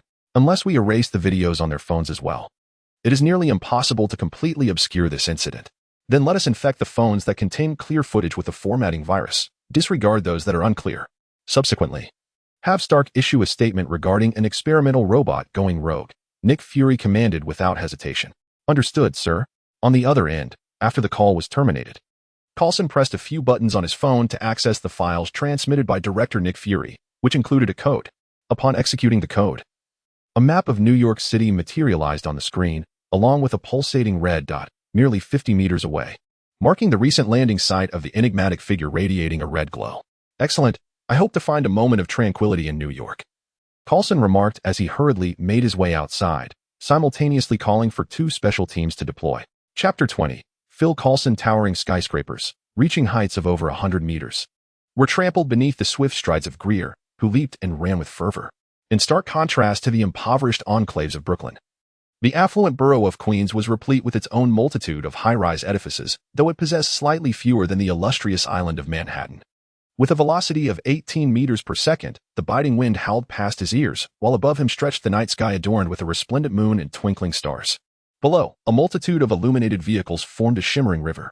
After several uninterrupted minutes of running, Gregor had covered a straight-line distance of 3,000 to 4,000 meters from the battlefield before he slowed his pace, finally landing atop a 30 to 40-story skyscraper. The sole source of illumination on the rooftop was a flashing red aviation obstruction light, warning passing aircraft. The silver beams of moonlight cascaded upon the shimmering silver metal of his solar armor, causing it to glimmer brilliantly. Standing atop the iron railing above the central air conditioning unit, the one-stem photon veins coursing through Gregor's body reignited, drawing in his solar armor, chest plate, and other equipment into the silvery Emperor Rider belt cinched around his waist. Cursing vehemently, Gregor yanked off his shattered helmet and smashed it forcefully against the adjacent concrete wall. With a resounding crash, the high-strength plastic helmet was obliterated, sending countless shards scattering in all directions. The cathartic act of destruction, reminiscent of scenes from television dramas, proved remarkably effective in alleviating his fury. Standing still, Gregor repeatedly urged himself, "Life is fraught with disappointments, and this is but one of many. Do not succumb to anger. It will only harm your health." The chill of October's winds in New York gradually soothed his racing mind. He retrieved his ghost gadget, the Cobra phone, from his pocket, opened its all-English interface, and dialed Uncle Phil's number. After a few rings, the cool voice of Mindy echoed from the other end. "Gregor, calling so late. What is the matter?" In succinct fashion, Gregor recounted the recent events, concluding with, "Regardless, the incident has transpired, and trouble is imminent. That training ground is no longer usable. My marksmanship is adequate, so let us refrain from meeting for the time being to avoid bringing you any trouble." "Wow, cool," Mindy responded without a hint of concern, her voice cheerful. "I was just watching the video of you battling that robot. By the way, who is that golden-red robot standing by to watch?" "You'll find out in a few days." According to the storyline, the flamboyant Stark will undoubtedly announce his identity as Iron Man. Gregor mused internally, though he replied, "How should I know? The motorcycle Uncle Damon gifted me was also wrecked by that behemoth." "That is fine," came the comforting voice of Old Man Damon through the phone's earpiece. "Our recent operations have forced many drug dealers into hiding. I am currently investigating Carl Burbank, one of Parker Robin's subordinates. I will inform you as soon as I have any leads." With a sigh, Gregor ended the call, disregarding the chill of the ground beneath him. He leaned against the railing and sat down, his right hand resting on the DN driver at his abdomen.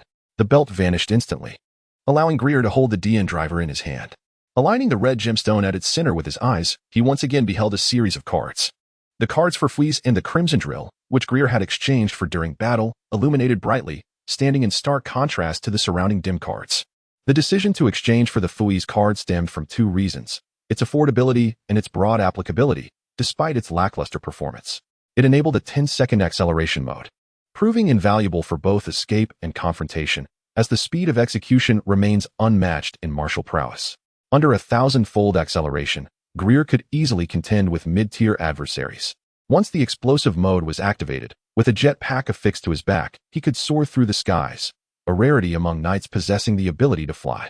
Additionally, the blood-red cannons mounted on his shoulders could unleash a torrent of 300 rounds in a brief span, serving as a definitive weapon for firepower suppression.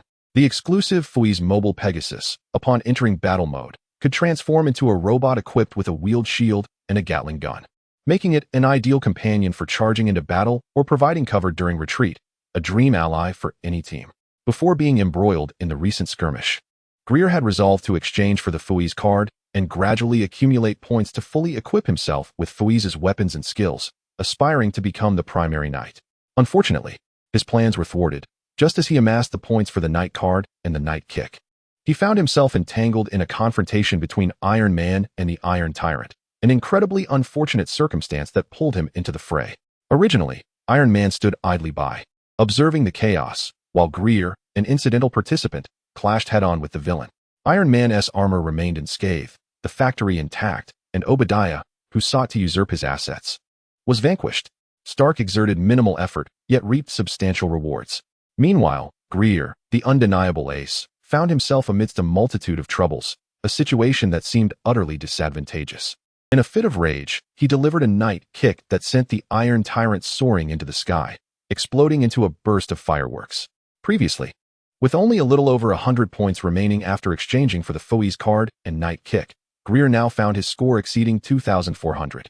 He marveled at the game's fairness. Indeed, the experience gained from defeating bosses was unparalleled, as he had slain numerous armed thugs, yet amassed fewer points than from that singular encounter with the Iron Tyrant. Not a complete loss, he reassured himself, for he had accrued a substantial amount of points.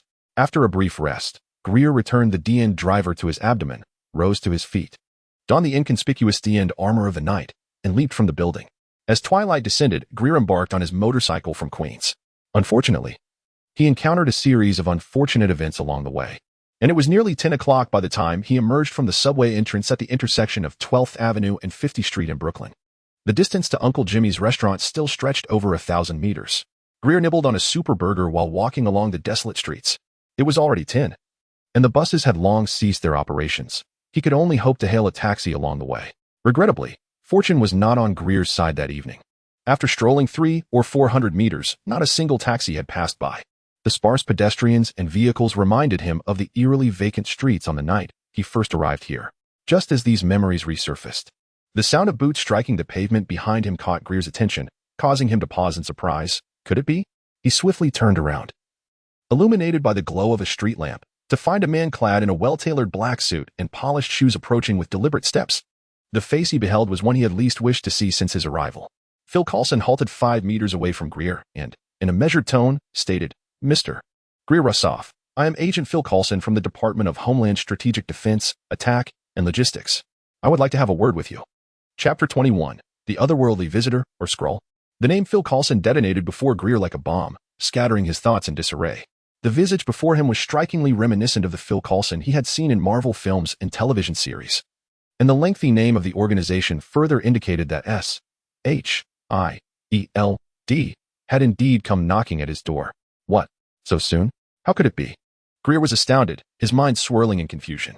His eyes widened, mouth agape, as he hastily took a bite of a super burger to steady his nerves.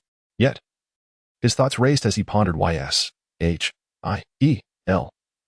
had arrived with such haste. He had maintained a low profile, having only dispatched a few criminals while donning the Imperial Knight armor. The most notable incident was merely his confrontation with Iron Tyrant a mere hour or two ago. The sheer power of the state apparatus was evident.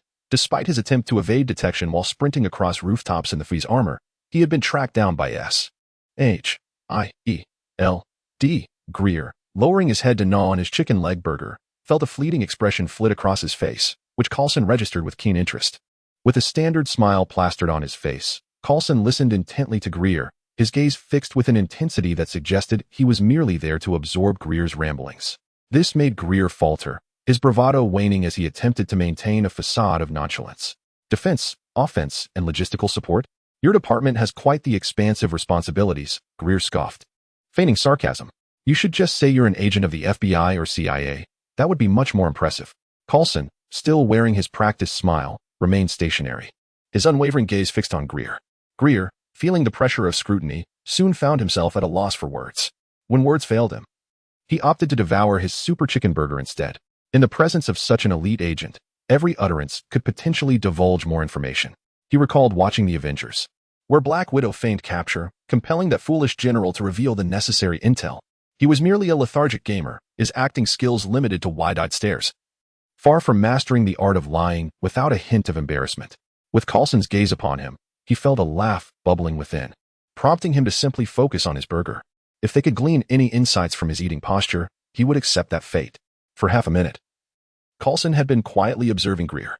The minuscule camera pinned to his tie and the recording device disguised as a button meticulously captured every word and action of Greer, transmitting the data in real time to Trident headquarters. In a secret chamber, SHIDLD, Director Nick Fury and Deputy Director Hill stood before a row of screens displaying Greer's pupils, facial expressions, and movements. This was SHIDLD's internal monitoring system designed to detect agent betrayals, capable of analyzing micro-expressions, such as slight changes in facial expressions and pupil dilation, to uncover the truth within. Even agents trained specifically for covert operations cannot conceal their innermost thoughts in the presence of this machine, equipped with micro-expression recognition systems and an extensive database. It is needless to say that Greer, who is essentially a mere shadow of his former self, offers no challenge in revealing information through his expressions.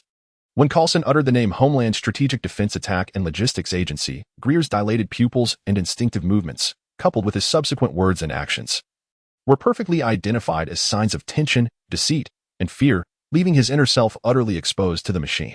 Agent Hill, a Level 9 operative, had the clearance to access Greer's files. Upon observing the results from the micro-expression recognition system, she turned to Nick Fury and remarked, "Director, he has heard of SHIDLD and seems to know Coulson. Who exactly is he?" "I am unsure," replied Fury. "Agent Jimmy Woo's report indicates that, based on his dietary habits, accent, and knowledge of the province of Hunan surpassing that of others, he hails from there. Yet, our team has yet to uncover any relevant leads." Fury's singular gaze remained fixed on Greer on the screen, who was eating but still unconsciously tilted his view upwards, sneaking glances at Coulson's expression. His demeanor was unmistakably that of an ordinary individual, thus eliminating the possibility of him being a trained agent. "Director, do you genuinely believe he is from another world?" Hill questioned, finding the notion utterly ludicrous. "I have assembled a team of over 100 experts, who have outlined dozens of possibilities based on his profile, and dispatched more than 1,000 agents to investigate these leads. As of now, only the possibilities of an otherworldly visitor and a scroll remain.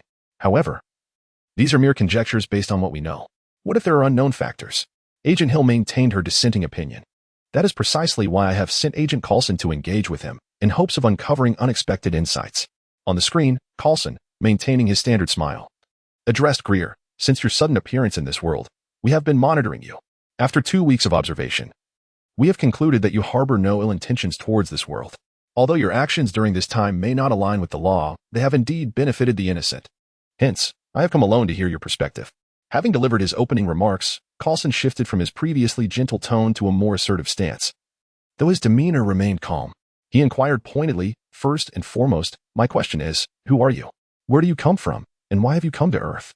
As Coulson's inquiry resonated, Agent Hill turned to Nick Fury, voicing her concern, "Are you not afraid he might harm Agent Coulson? His strength surpassed 10 tons when he destroyed Obadiah Stain's armored suit." "Do not worry, Agent Hill. His temperament is far more manageable than that of the Green Giant," Fury reassured her. Agent Hill cast a lingering glance at Nick Fury before redirecting her focus to the large screen, observing the unfolding events with keen interest. Upon hearing Coulson's words, Greer instinctively tightened his grip on the chicken leg burger, a torrent of bewilderment flooding his mind. What on earth had he said and done since his arrival in this world? How could he be recognized as someone not of this earth? In all the novels he had perused in his previous life, had any protagonist ever been exposed so easily? Evidently, he was not the hero of the tale, but rather a pitiable pawn, destined for a grim fate. Goodness, would the next scene involve the shattering of a cup, followed by a horde of mercenaries storming in to reduce him to mere pulp? Contemplating this, Greer unconsciously loosened his grasp on the burger, raising his left hand. This gesture prompted the 3 snipers stationed on a rooftop 300 meters away to immediately place their fingers on their triggers, prepared to fire at the slightest command. On his journey, Coulson had also perused Greer's dossier, in the numerous clips captured on the rooftop of Jimmy Woo's restaurant. This subtle motion had become a habitual sign for the boy to summon his armor. Chapter 0022, News from Captain America. Although aware that this action signified Greer's summons of armor, Coulson displayed no signs of panic, maintaining an expression of calm. A smile that seemed to have been cultivated through countless hours of training, leaving others feeling as if they were basking in the warmth of spring. "Mr. Russoff, I have previously stated that I harbor no ill intentions. I merely seek to understand whether you are merely passing through Earth or contemplating a long-term residence here. It is imperative for humanity to be apprised of your circumstances. Just as the landlord of the Chinese restaurant you inhabit would not permit unknown individuals to reside there, It is a matter of responsibility towards both the landlord and the other tenants. As Carlson spoke, Greer placed his raised left hand upon the chicken leg burger, tugging down the wrapper before taking another substantial bite, chewing thoughtfully. His mind was still grappling with the words, since S-H-I-E-L-D had come knocking. It was evident they possessed a wealth of information, for they were a vast multinational organization that likely had conducted a thorough investigation. Yet, why were they still inquiring about his origins? That fateful night, he remembered emerging from the back of a truck, surrounded by a sea of corpses. A dart lodged in his chest. If S-H-I-E-L-D truly had scrutinized him down to the color of his underwear, they should have easily uncovered the remnants of the life this body once led. Why then were they asking, "Who are you? Where do you come from?" It was as if they regarded him as an extraterrestrial. Suddenly, Greer contemplated a possibility. Perhaps this body did not belong to the Earth of the Marvel Universe, which would explain S-H-I-E-L-D's inability to uncover any trace of him. After all, how could a being who did not exist a fortnight ago possibly leave behind any signs of life? Greer yearned to pose a question himself. Who am I? Where do I come from? And why have I returned to this Earth? Unfortunately, no one could provide answers to these inquiries. If the chance of his earlier return was 1 in 10,000, it had now dwindled to nearly zero. Swallowing the remainder of the chicken leg burger in one gulp, he chewed a few times before forcing it down, finally raising his gaze to meet Carlson's. From the moment they had met, Carlson, armed with a wealth of intelligence and information, had dictated the rhythm of their conversation, leaving Greer at a loss for how to respond. However, Greer did not fully trust him. After all, agents were known for their propensity to lie, and even the head of S-H-I-E-L-D had concealed Carlson's resurrection from the Avengers, let alone his subordinates. Contemplating this, Greer crumpled the burger wrapper in his hand, walking over to a nearby trash can to dispose of it, stating, "I too wish to know my name, where I come from, and why I was cast into this place." Cast into this place? Carlson seized upon the phrase, inquiring, "Are you suggesting that you were abandoned on Earth by a spacecraft?" No. Greer leaned against the wall, arms crossed before him, gazing intently at Carlson as he spoke. "From the moment I can remember, I have been aboard a train that perpetually journeys forward. According to the conductor, we are aberrant beings salvaged from the desolate wasteland of time. A realm reminiscent of Earth's arid Gobi Desert, yet filled with chaotic imagery, as if countless projectors were screening films simultaneously." The conductor explained that his electric train traverses the interstices of time, showcasing events from disparate worlds and epochs. "I cannot ascertain how long I have lived aboard this train. One moment I was asleep, and upon awakening, I found myself in this world, seemingly cast aside." Carlson maintained a formulaic smile, yet his eyes betrayed a sentiment of disbelief. As if to say, "Are you jesting with me?" After Greer concluded his tale, Carlson nodded, remarking, "If you were to pin your experiences into a science fiction novel, it would surely become a bestseller. You might consider a career as a writer." "Indeed, I have contemplated that very notion," Greer replied with a smile, subtly unfurling his right hand, which had been pressed tightly against his body by his left elbow. A card effortlessly sliced through his autumn attire and jacket, landing in his grasp. Holding the card, Greer regarded Carlson with a knowing look, and then dropped a figurative bombshell. "On the afternoon before I was ejected from the train, I glimpsed through the window a colossal aircraft descending into the Arctic Ocean, subsequently encased in ice.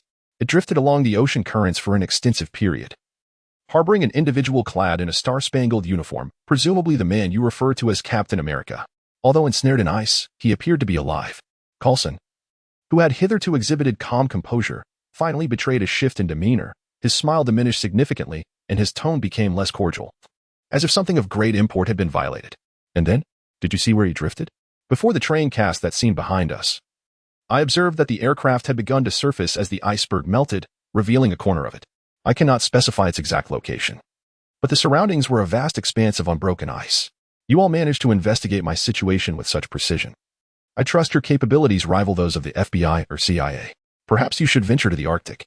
Greer articulated these words to shroud himself in an air of enigma, rendering S-H-I-E-L-D unable to discern his true nature, thus compelling them to exercise caution. Just as the Hulk and Thor possess comparable prowess, the military dares to apprehend the Hulk primarily because they have thoroughly scrutinized Bruce Banner's background. Moreover, he is a solitary figure, eliminating the risk of encountering complications from allies. In contrast, Thor remains an enigma. While it is known he hails from Asgard, the specifics regarding Asgard's populace and their capabilities elude S-H-I-E-L-D and the military. The uncertainty surrounding an individual's background naturally breeds trepidation. Should they capture Thor, What might transpire with the pantheon of gods from Norse mythology? Greer now weaves a similarly inscrutable identity for himself, understanding that, despite S.H.I.E.L.'s formidable reputation, they remain bound to Earth. As for their belief in his tale, once they locate Captain America in the Arctic, his credibility will undoubtedly be substantiated. In the film Captain America from a Previous Life, S.H.I.E.L.D. discovered Captain America's plane prior to the events of the Avengers. Now, it seems that Captain America's aircraft has nearly resurfaced. Even if it has not yet been located, thoroughly searching the Arctic will undoubtedly require time. During this interval, he can fortify himself. Once he attains strength akin to that of Thor, anyone contemplating an attack must weigh the risks of failure. In this world, trust is a rare commodity, and reliance on others is often misplaced. Even Iron Man and Captain America, in the later stages, found themselves embroiled in civil strife due to their differing ideologies. Ultimately, one can only place trust in oneself, and reliance must rest solely upon one's own strength. Chapter 0023, The Directory of Superpowered Individuals. Coulson pressed his lips together, his expression darkening slightly compared to earlier. The voice of Nick Fury resonated through his miniature earpiece. Enough of these trivial discussions, Coulson. Hand him the document. After uttering this command, Nick Fury severed the communication and turned to Agent Hill beside him. Is there now a third possibility? Agent Hill, her countenance one of astonishment, replied. Sir, do you truly believe his words? To me, it seems utterly nonsensical. Even science fiction possesses more coherence. No, Nick Fury retorted curtly, pivoting to exit while continuing. Inform Romanoff to find a girl and orchestrate a chance meeting. The most effective way to control a man is through a woman. As the automatic doors parted, he glanced back and instructed, Hill, perform memory wipes on any agents with clearance below level 7 involved in this mission, and dispatch a team to the Arctic to locate the aircraft he mentioned. Sir? Agent Hill was filled with questions, her skepticism palpable. Hadn't he just stated his disbelief? Why then send a team to the Arctic? Execute the orders. Nick Fury said earnestly from the doorway, the automatic doors closing and sealing in Agent Hill's confusion and uncertainty. Nick Fury ascended to his office on the 42nd floor via the elevator, seated himself at his desk, and retrieved a diminutive, intricate cube from a hidden pocket within his trench coat, placing it upon the surface.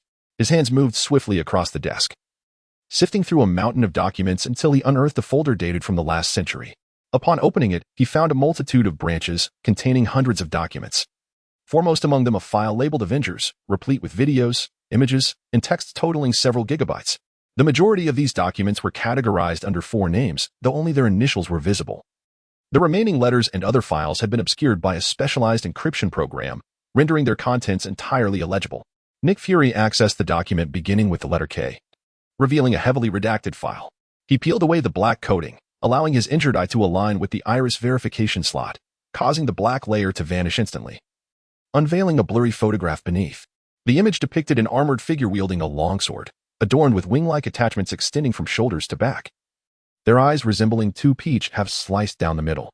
Following this, Nick Fury brought forth images of Greer battling Iron Monarch and other captured moments of the Kamen Rider armor and Freeze armor. In all these photos, the belts were identical. This revelation brought an uncommon smile to Nick Fury's face as he murmured softly, just as I suspected. Welcome back, time traveler. On the other side.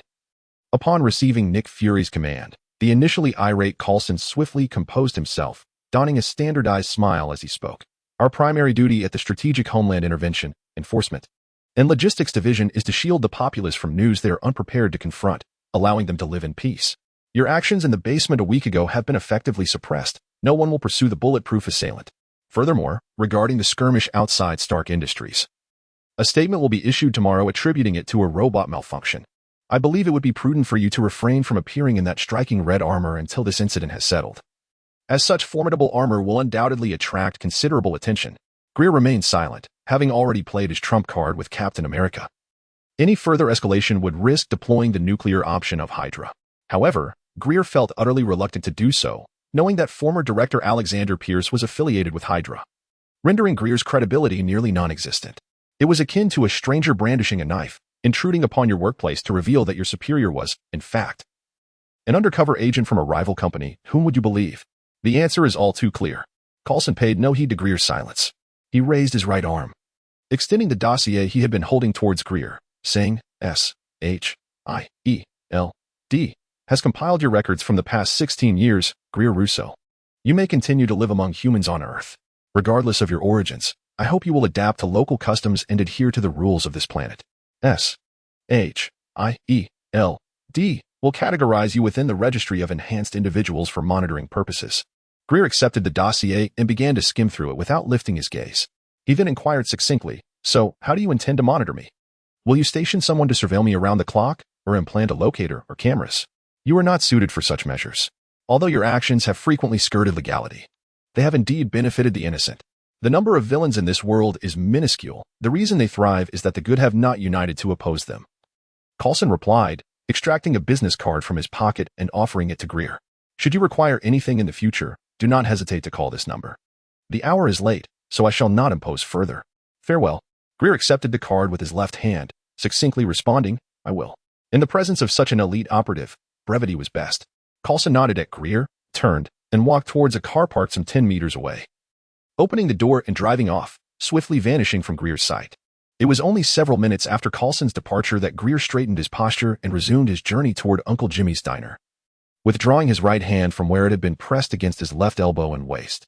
The perspiration on his palm had left moisture on the card, which featured a dragon emblem against a black background along with the letters RYEKI. Indeed, it was the KR card, known for revealing the true hearts of men, belonging to the masked rider Ryeki.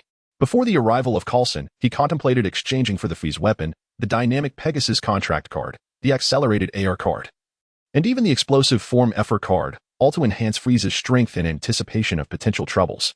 However, after leaning casually against the wall, he decisively opted for the Dragon Knight KR card that grants access to the mirror world. Should Coulson harbor any intentions of capture, he would not hesitate to transform into Kamen Rider Dragon Knight and enter the mirror world. No matter how formidable SHIELD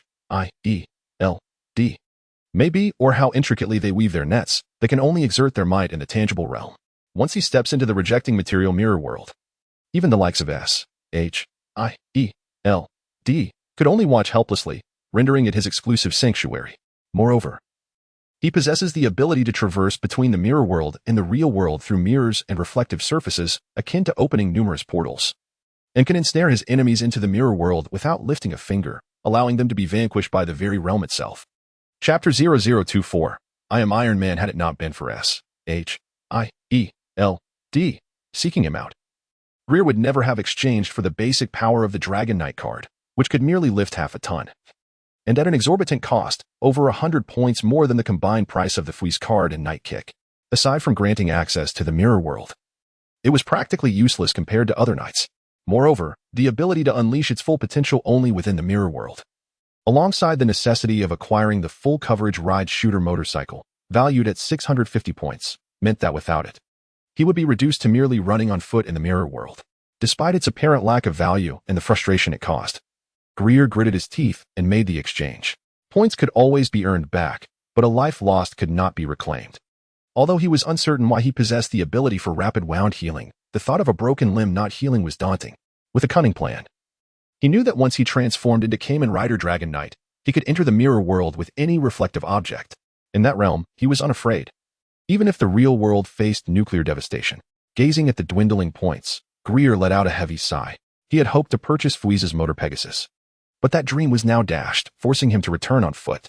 On the road at night, Greer gradually distanced himself, while Coulson, driving amidst the traffic, gripped the steering wheel with one hand, his left swiftly tapping on the windshield, which functioned like a screen.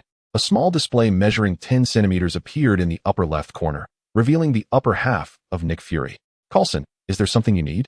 "Sir, I believe it's him," Coulson replied cheerfully. Though decades have passed, I still remember his voice. Nick Fury, with his hands crossed before him on the table, spoke gravely. "Very well. If that is the case, the Avengers Initiative may be on the verge of revival. After Stark delivers his statement, I need you to head to New Mexico. I've heard there is a hammer there that even cars cannot budge. Investigate the matter." "Understood, sir." After ending the call, Coulson steered towards Stark Industries, aware of the numerous tasks ahead. First, he needed to persuade the billionaire to issue a statement regarding the out-of-control robots and establish contact with the military to corroborate the existence of such robots, thereby framing the incident as an acceptable robot conflict rather than a catastrophic event involving human-operated mechas. The following morning, unsurprisingly, all newspapers splashed headlines about the cataclysmic battle that transpired at the gates of Stark Industries in Queens. They displayed chaotic scenes, mangled vehicles, and roads riddled with craters. More striking were the somewhat blurry yet discernible images of Iron Man soaring through the air, engaged in combat with the Iron Tyrant and foes, whose body radiated a crimson glow. Accompanying these visuals were interviews with drivers caught in the fray and office workers from nearby buildings, all recounting their experiences of the robot battle unfolding on the highway. Several drivers whose cars had been crushed by the colossal robot swore that they heard the gigantic machine bellow the name Stark. This prompted numerous newspapers to speculate that Stark himself was contained within the gilded Crimson Iron Man. Their intention was to leverage the billionaire's name to draw attention, yet they inadvertently stumbled upon the truth. Early in the morning, Stark Industries' official website released a statement indicating that last night, a military experimental robot at their factory in Queens, New York, experienced a programming malfunction, resulting in 3 different models of robots engaging in combat on the road. They expressed their apologies to the affected citizens and promised compensation after assessing the damages, as well as repairs to the damaged roadways and public facilities.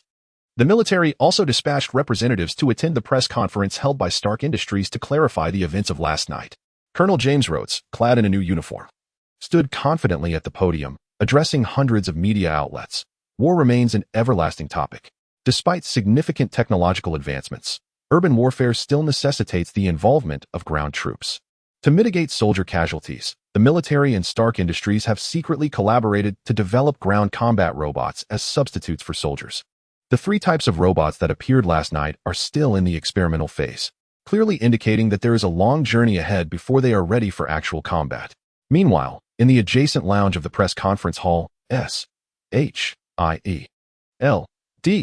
Agent Coulson handed 2 notes filled with handwritten remarks to Pepper Potts, stating, "These are Mr. Stark's speaking notes. Please adhere to them during your address. We will handle the other matters." Upon glancing at the notes, Pepper placed them on a small table beside Stark and inquired of Coulson, "Do you know who that silver-armored figure glowing with red light is? I truly appreciate his assistance." Coulson replied in a measured tone, "We are still searching. You know how the public is averse to having cameras installed on the streets, especially since Mr. Stark witnessed the mysterious individual effortlessly leap atop buildings. I doubt anyone has installed cameras on rooftops, making the search quite challenging. Did not Mr. Stark intrude upon government facilities to seek answers? If any leads arise, please inform us."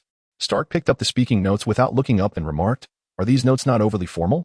Moreover, I have previously stated that I would cease weapon production, yet now we have a ground combat robot. What gives?" What did Obadiah say? He was utterly obliterated. This project commenced a year ago. It's a high-tech endeavor. It is entirely normal for it to take 3 to 5 years to yield results or even face failure. Our current priority is to manage public perception, Coulson replied, maintaining his courteous demeanor. Obadiah has been on vacation in the Maldives for 3 days.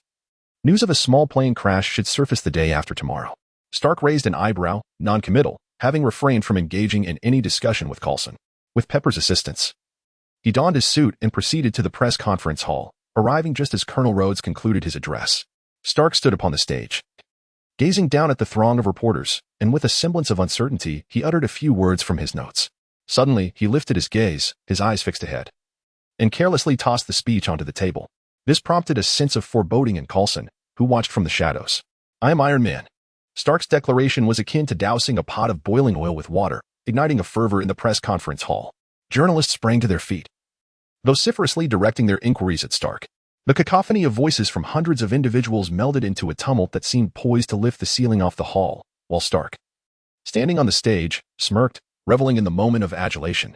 Sighing deeply, Coulson could only suggest courses of action to Stark, as he had no means to enforce compliance. Stark's defiance left him at a loss. Resigned, he retrieved his phone and dialed the director's number, conveying his exasperation with the words, "Sir, the mission has failed again.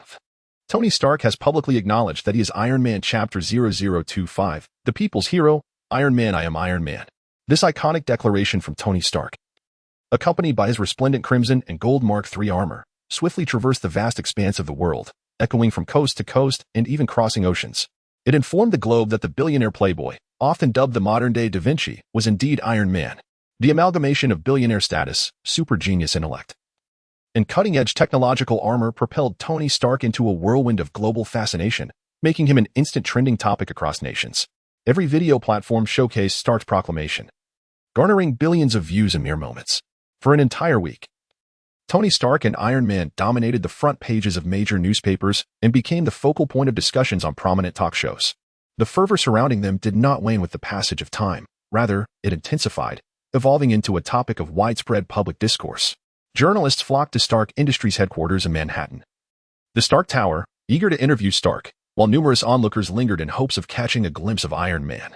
This surge of interest ignited a boom in business for nearby hotels, roadside stalls, and restaurants, with many proprietors grinning from ear to ear. They hastily sent letters to Stark Industries, seeking permission to utilize Iron Man's likeness for promotional posters to adorn their establishments.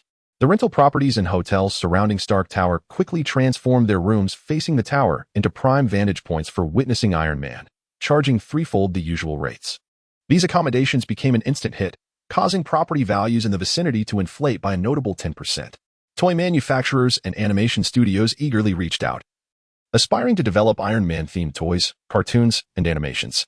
Disney even proposed a staggering offer of $300 million annually, contingent upon Stark's authorization and participation in the voice acting for Iron Man animations and games.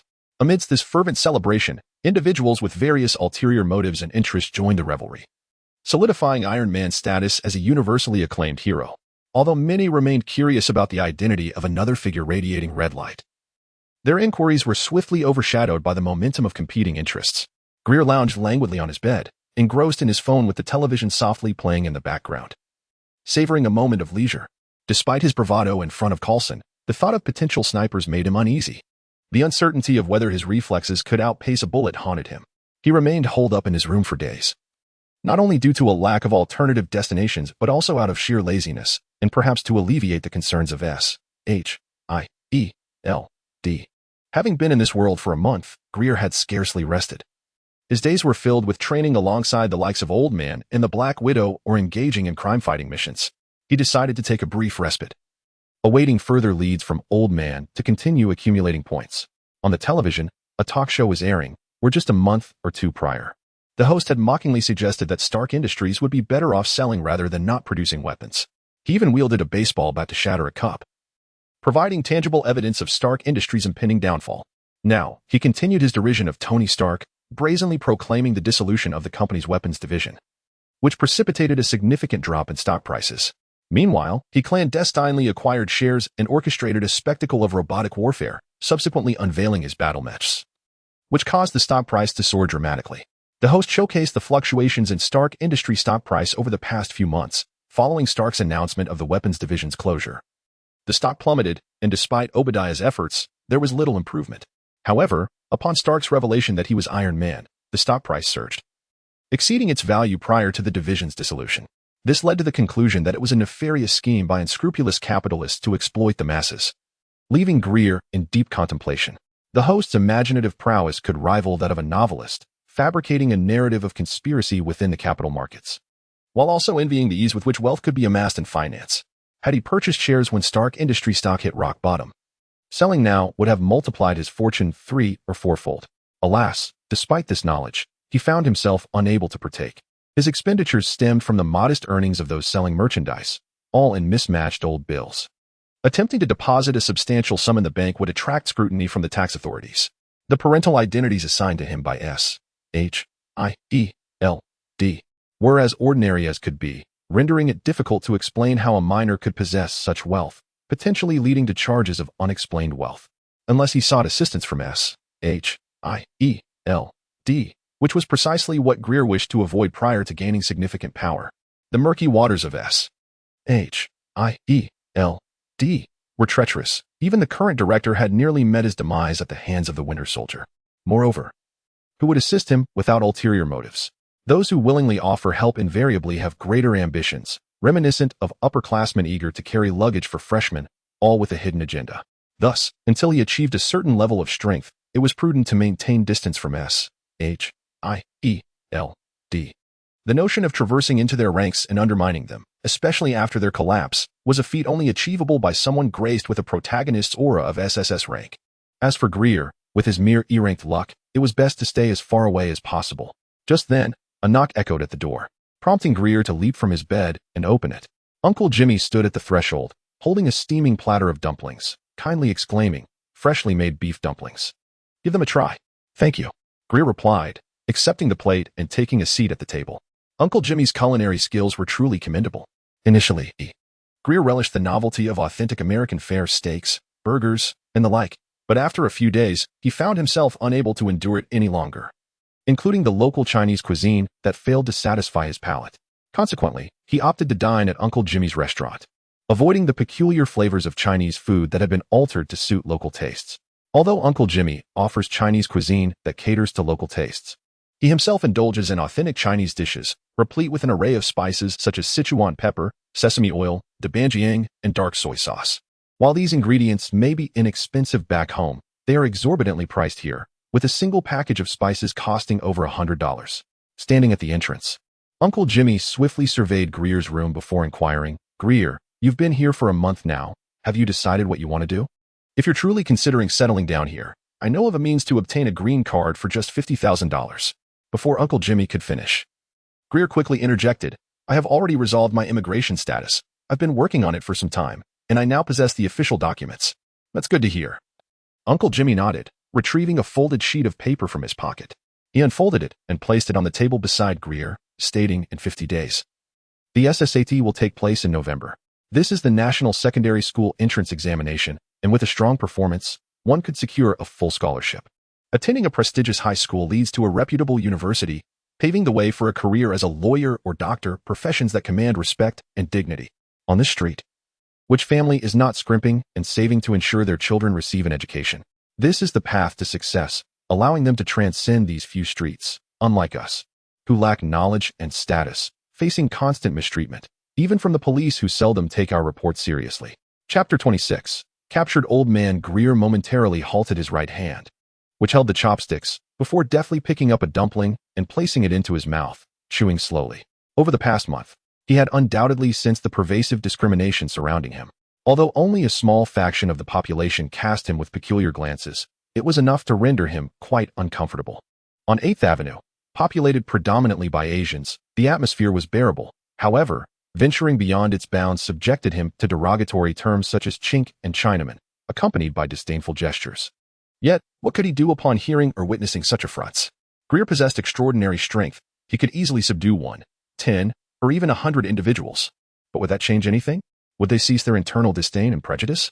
Could he possibly confront each and every one of the 300 million citizens of this country? Even if only a fraction bore the lens of discrimination, that would amount to 30 million people. Could Greer truly take them all on? This realization was precisely why Greer had secluded himself indoors for the past week, consuming comic books featuring Superman and Batman, engrossed in his mobile device, and watching television. He feared that he might lose his temper and lash out at those who wronged him. Uncle Jimmy turned his gaze toward the television screen mounted on the wall, where discussions about Stark continued unabated. He remarked, "This society is profoundly unjust. Take Tony Stark, for instance. He is arrogant, flamboyant, and possesses numerous flaws. Were he an ordinary individual, few would bother to acknowledge him. Yet, Stark is wealthy and intelligent, which justifies his arrogance, not out of disdain for others, but rather as a quirk of genius. His sense of superiority stems from his vast fortune, rendering him indifferent to the opinions of others." With a heavy sigh, he tapped the paper on the table and spoke earnestly, "Child, ponder this carefully. You are still young, and a long journey lies ahead. Living day by day without purpose may seem acceptable now, but what about 10, 20, or 30 years down the line? We cannot expect the future to improve without effort. When I first arrived here, I was worse than a beggar, sleeping in parks, scavenging for refuse, and laboring in the sewers, scraping together pennies from my teeth. It took me 20 years to establish this restaurant, to attain a stable life and legal status. Your starting point is already higher than mine.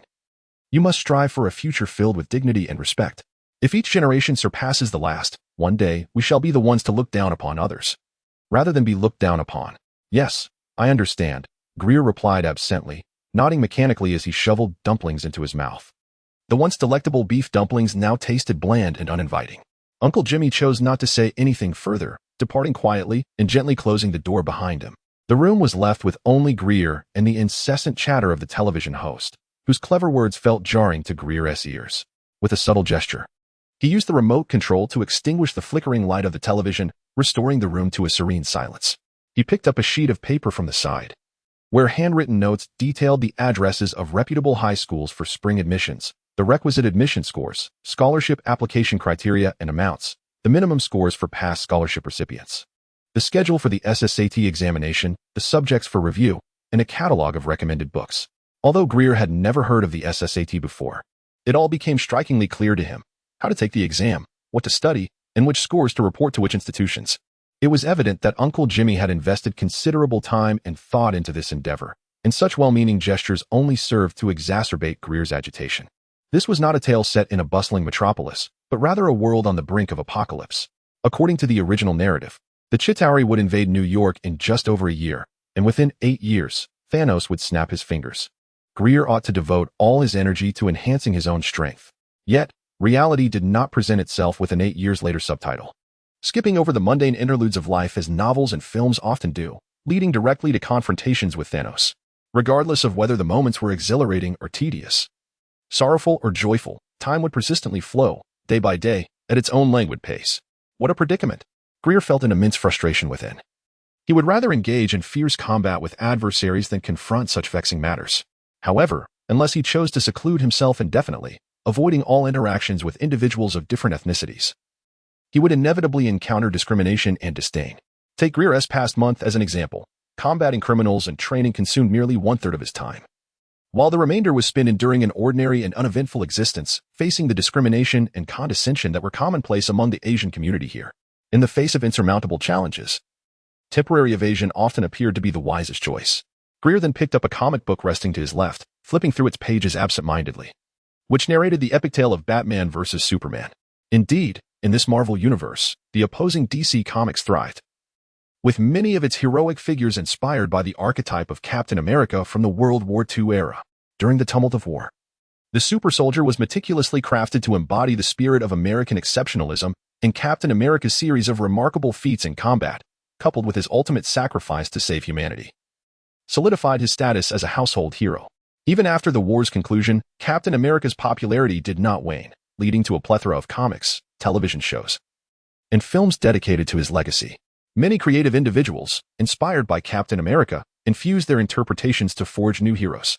For instance, some envisioned Captain America as an omnipotent figure capable of traversing the heavens and the earth, thus crafting the indomitable Superman after the rise of feminist consciousness. A female comic artist conceived a female counterpart to Captain America, Wonder Woman, to champion the idea that women could shoulder half the burden of the world. Others believed that a city plagued by crime required Captain America's presence, resulting in the creation of Batman. Stark's recent revelation of his identity as Iron Man reignited the fervor for superhero comics, significantly boosting sales. This surge in interest was precisely why Disney, which held the rights to heroes like Superman, sought to invite Stark, aiming to leverage real-world superheroes to promote the heroes within their comics, thereby driving comic book sales. Having turned merely a few pages, Greer was startled by the sudden ringing of his phone in the pocket of his coat. This unexpected interruption invigorated his listless spirit, for he knew that only a handful of individuals possessed his number. It couldn't possibly be Uncle Jimmy calling, so it must be Damon and Mindy. A mission must be at hand, and with it, the promise of earning points. Without hesitation, Greer cast aside the comic and swiftly retrieved his phone. Indeed, it was Mindy on the line. He answered promptly, but before he could utter a word, Mindy's voice, laced with a tremor of distress, reached his ears. Greer. It's bad news. Dad has been captured. What? Chapter 27. The mirror world. Greer rose abruptly from his chair, oblivious to the chopsticks that clattered to the floor.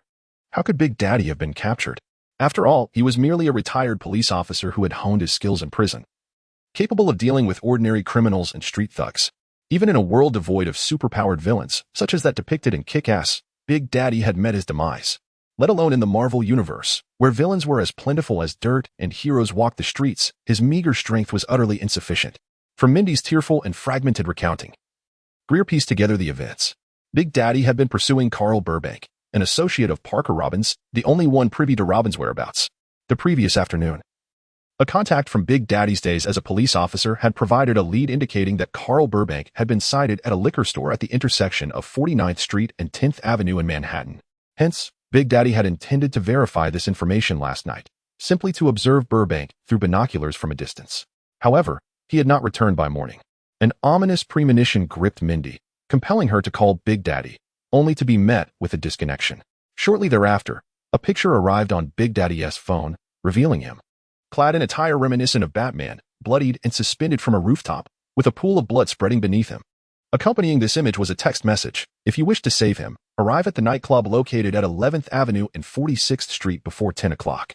After that, you may as well fish him out of the Hudson River. Damn it. Greer cursed under his breath, This was the quintessential villain's trap-setting dialogue. Yet, such lines were alarmingly effective, compelling one to walk into the trap despite knowing it was a setup. He quickly spoke into the phone, "Mindy, you must not go. This is undoubtedly a trap. I will rescue Uncle Damon. You know my capabilities. They cannot harm me. If you go, you may find yourself in danger. Do you understand?" Silence reigned on the other end, interrupted only by the sound of wind rushing past, as if she were riding a motorcycle. Greer shouted, "Do you want me to save Uncle Damon, only for him to drag his injured body to rescue you afterward? Listen, I will arrive in 10 minutes. You need to find a car nearby. Uncle Damon must be taken to the hospital promptly. Do you comprehend?" At last, Mindy's voice came through. "I understand. I will secure a vehicle. Please, you must save Big Daddy." "I will," Greer replied, hastily ending the call and returning his phone to his pocket. He then retrieved the driver, pressing it against his abdomen as he dashed towards the dressing mirror. Before the call, he had lamented having expended so many points to exchange for the Dragon Knight card and mirror bike. But now he felt immense relief that he had chosen the mirror bike and Dragon Knight card over Enhancing Fleece. The current time is precisely 20 minutes past 9 in the morning, with merely 40 minutes remaining until 10 o'clock. Given the congestion outside, it seems that by the time he navigates from Brooklyn to Manhattan, he may well have to resort to retrieving his father from the river. Dashing to the mirror, the DN driver is already securely fastened around his waist.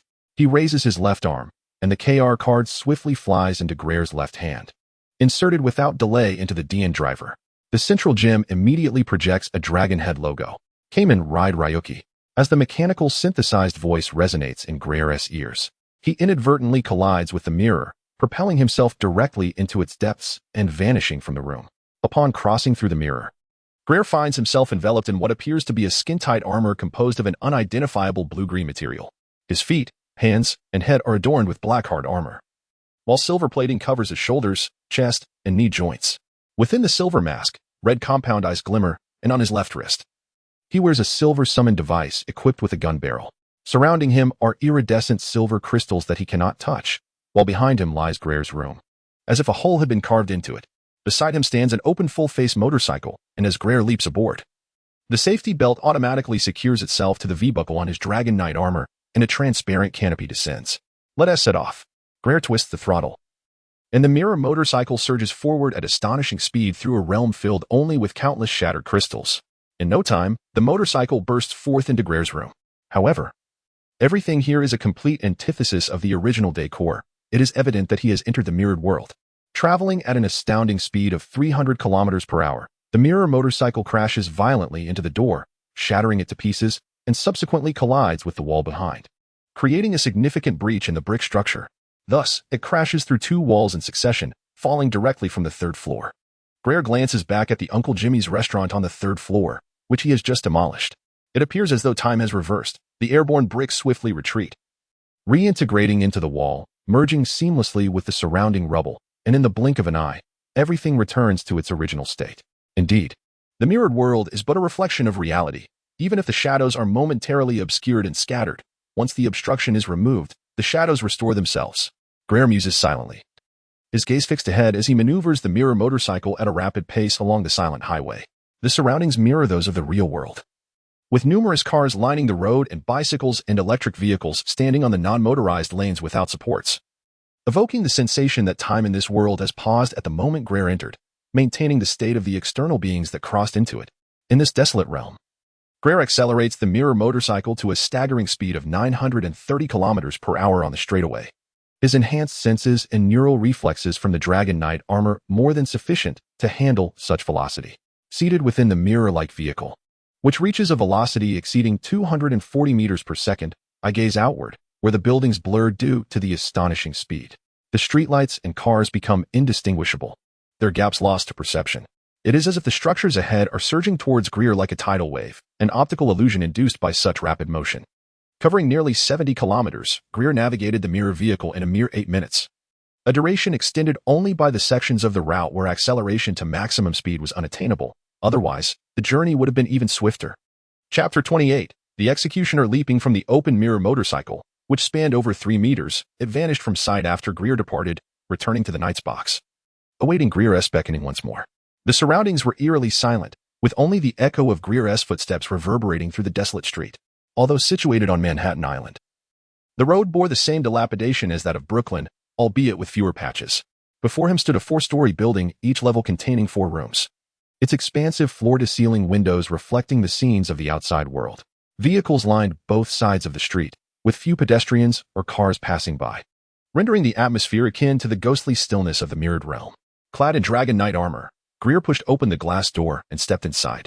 The lobby bore a resemblance to that of a bar, albeit with numerous small platforms supported by steel pipes standing in the middle. Through the smooth, illuminating steel tubes, one could glimpse the outside world, revealing a similarly deserted hall.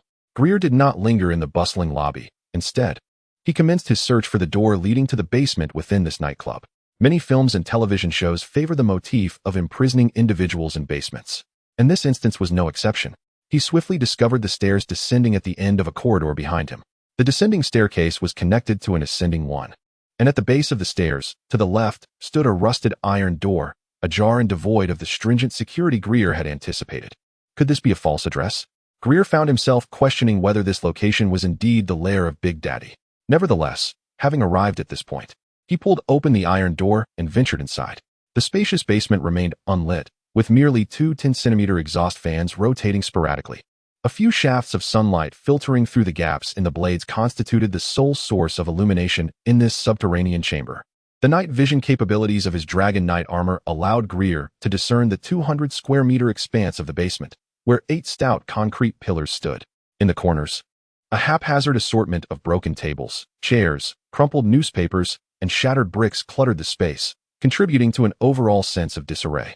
Suspended from an iron hook on the ceiling in the center of the basement was a rope, dangling a meter down, beneath which lay a dark crimson pool of blood. Resembling the image Mindy had relayed, it appeared this was indeed the place. Gregor mused inwardly, surveying his surroundings. Beside a concrete pillar on the left lay a shattered mirror, reflecting the dim scenes of the basement. Unlike the mirrored world, the rope in the center bore the weight of a figure clad in black. Uncle Damon. Without a moment's hesitation, Gregor plunged into the mirror, a lengthy, shattered crystal-like tunnel necessary to enter the mirrored realm, yet the return to the real world required only a leap. In reality, a figure adorned in blue-green leather armor, accented with silver, materialized beside the concrete pillar, then sprinted toward the suspended individual. The sound of his footsteps echoed through the silent, expansive basement, rousing the barely conscious Big Daddy, who weakly exclaimed, "No." The sound was reminiscent of a frail old man's voice, barely audible unless one leaned in closely. Enhanced by the dragon knight armor, Gregor discerned a sound even fainter than the shout of Old Daddy, a swift, slicing sound hurtling towards him with alarming speed. After more than 2 weeks of rigorous training coupled with the armor's augmentation, Gregor promptly halted, leaning backward as a silver dart grazed the armor on his chest and embedded itself deeply into the opposing concrete wall, leaving only a small portion protruding. As he tilted backward, Gregor instinctively turned to the source of the flying blade and spotted a slender figure clad in black, his face obscured by a dark mask, who had seemingly appeared from the shadows. The figure's eyes, the only visible feature, fixated on Gregor with a predatory gleam that sent shivers down his spine. A resounding crash echoed through the silent basement, startling Gregor as he turned to see an imposing figure standing at the door, a man towering at 6 feet tall. Resembling a bear in physique, with a cigar clamped between his teeth, a shotgun grasped in his right hand, and an M500 revolver holstered at his waist. The left upper corner of his leather jacket bore the red inscription "Bushwhacker." Finally arrived, and quite punctual too. This would be your descent into hell. The executioner spat out the cigar and immediately aimed the shotgun at Gregor, unleashing a deafening barrage of gunfire accompanied by a volley of steel pellets hurtling towards him. As the man raised his weapon, Gregor swiftly sought refuge behind a nearby concrete pillar. Though the gun could not breach his defenses, the impact would still send him reeling. Yet, just as he moved, the figure in black beside him swiftly swung his right arm, casting a chain as thick as a pinky finger towards Gregor, ensnaring his right arm and yanking him forcefully. Taken by surprise, Gregor staggered, missing the chance to evade, and the shotgun blast struck him squarely in the chest, propelling him several feet backward until he collided with the concrete pillar, rebounding onto the rough ground a mere 3 to 4 meters from Old Daddy, lying motionless. The executioner observed Gregor sprawled on the ground with an air of disdain and mockery. "Humph, such a weakling. And we had to dispatch 2 of us. What a waste of resources. I'll finish him off. You take care of the cleanup." Before the last syllable had escaped his lips, Gregor, still lying on the ground, suddenly rolled over, a black and white firearm now in his grasp. Aiming it at the nearest figure in black and pulling the trigger, the black-clad man's reflexes were commendable. As Gregor's weapon was leveled at him, he evaded, tugging at the chain still wrapped around Gregor's right arm, attempting to deflect the bullet's trajectory. Had it been a conventional handgun with a muzzle velocity of several hundred meters per second, he might have succeeded. However, what he faced was a laser traveling at a staggering speed of 300,000 kilometers per second. Before his toes could even leave the ground, the beam had already struck his chest. A tremendous force erupted, creating a gaping hole in the chest of the figure clad in black, who fell silently backward, stirring up a cloud of dust. In a moment of panic, the executioner hurriedly loaded his shotgun as Gregor turned, intending to fire another shot. However, as he chambered around, he beheld the 10-centimeter-wide cavity in the black-clad man's torso. Without a moment's hesitation, he swiftly pivoted and concealed himself behind a nearby concrete pillar to evade being struck. Chapter 29. The Departed Old Man Gregor. With his weapon trained on the cement pillar where the adversary was concealed, swiftly rose to his feet and dashed to the old man's side, firing to sever the ropes binding him. The old man immediately tumbled to the ground, but with remarkable agility, Gregor extended his left arm and caught him, preventing a disastrous fall. At that moment, the sound of rolling clank, clank, reached Gregor's ears. Turning his head, he saw a grenade being thrown from behind the cement pillar, rolling ominously in their direction. In a sudden panic, Gregor, though clad in Dragon Knight armor and thus unperturbed by a mere grenade, realized the old man was merely mortal. He leaped into action, propelling himself and the old man behind the nearest cement pillar for safety. With a thunderous boom, the entire basement reverberated with the explosive sound. And for Gregor, whose senses were heightened, the experience was particularly harrowing. Had it not been for the protection of his armor, his eardrums might have shattered. The shockwave of the explosion stirred up dust within the basement, sending shards of steel and concrete flying in all directions. Numerous fragments struck the cement pillar where Gregor and the old man took refuge, creating a cacophony of thud, thud, as they left numerous pockmarks on the surface. Had there been a person in their place, they would have surely been turned to mere shreds. Amidst the chaos, Gregor discerned the sound of an iron door creaking open. Without hesitation, he extended his hand, recalling the position of the door, and pulled the trigger. A beam of laser shot forth, followed by an explosion. The sounds of metal clashing with stone, and heart-wrenching screams. However, the thud, thud, of footsteps on the stairs made it clear to Gregor that his shot had not struck a vital target. There was no time to pursue. His gaze shifted to the old man leaning against the cement pillar. The mask that had concealed his face was torn away, revealing a visage marred by bruises and blood. His eyes, nose, and mouth were all smeared with crimson. His clothing was tattered and soaked through with blood, and even Gregor's Dragon Knight armor bore the stains of red. While the old man's breath was weak, his condition dire.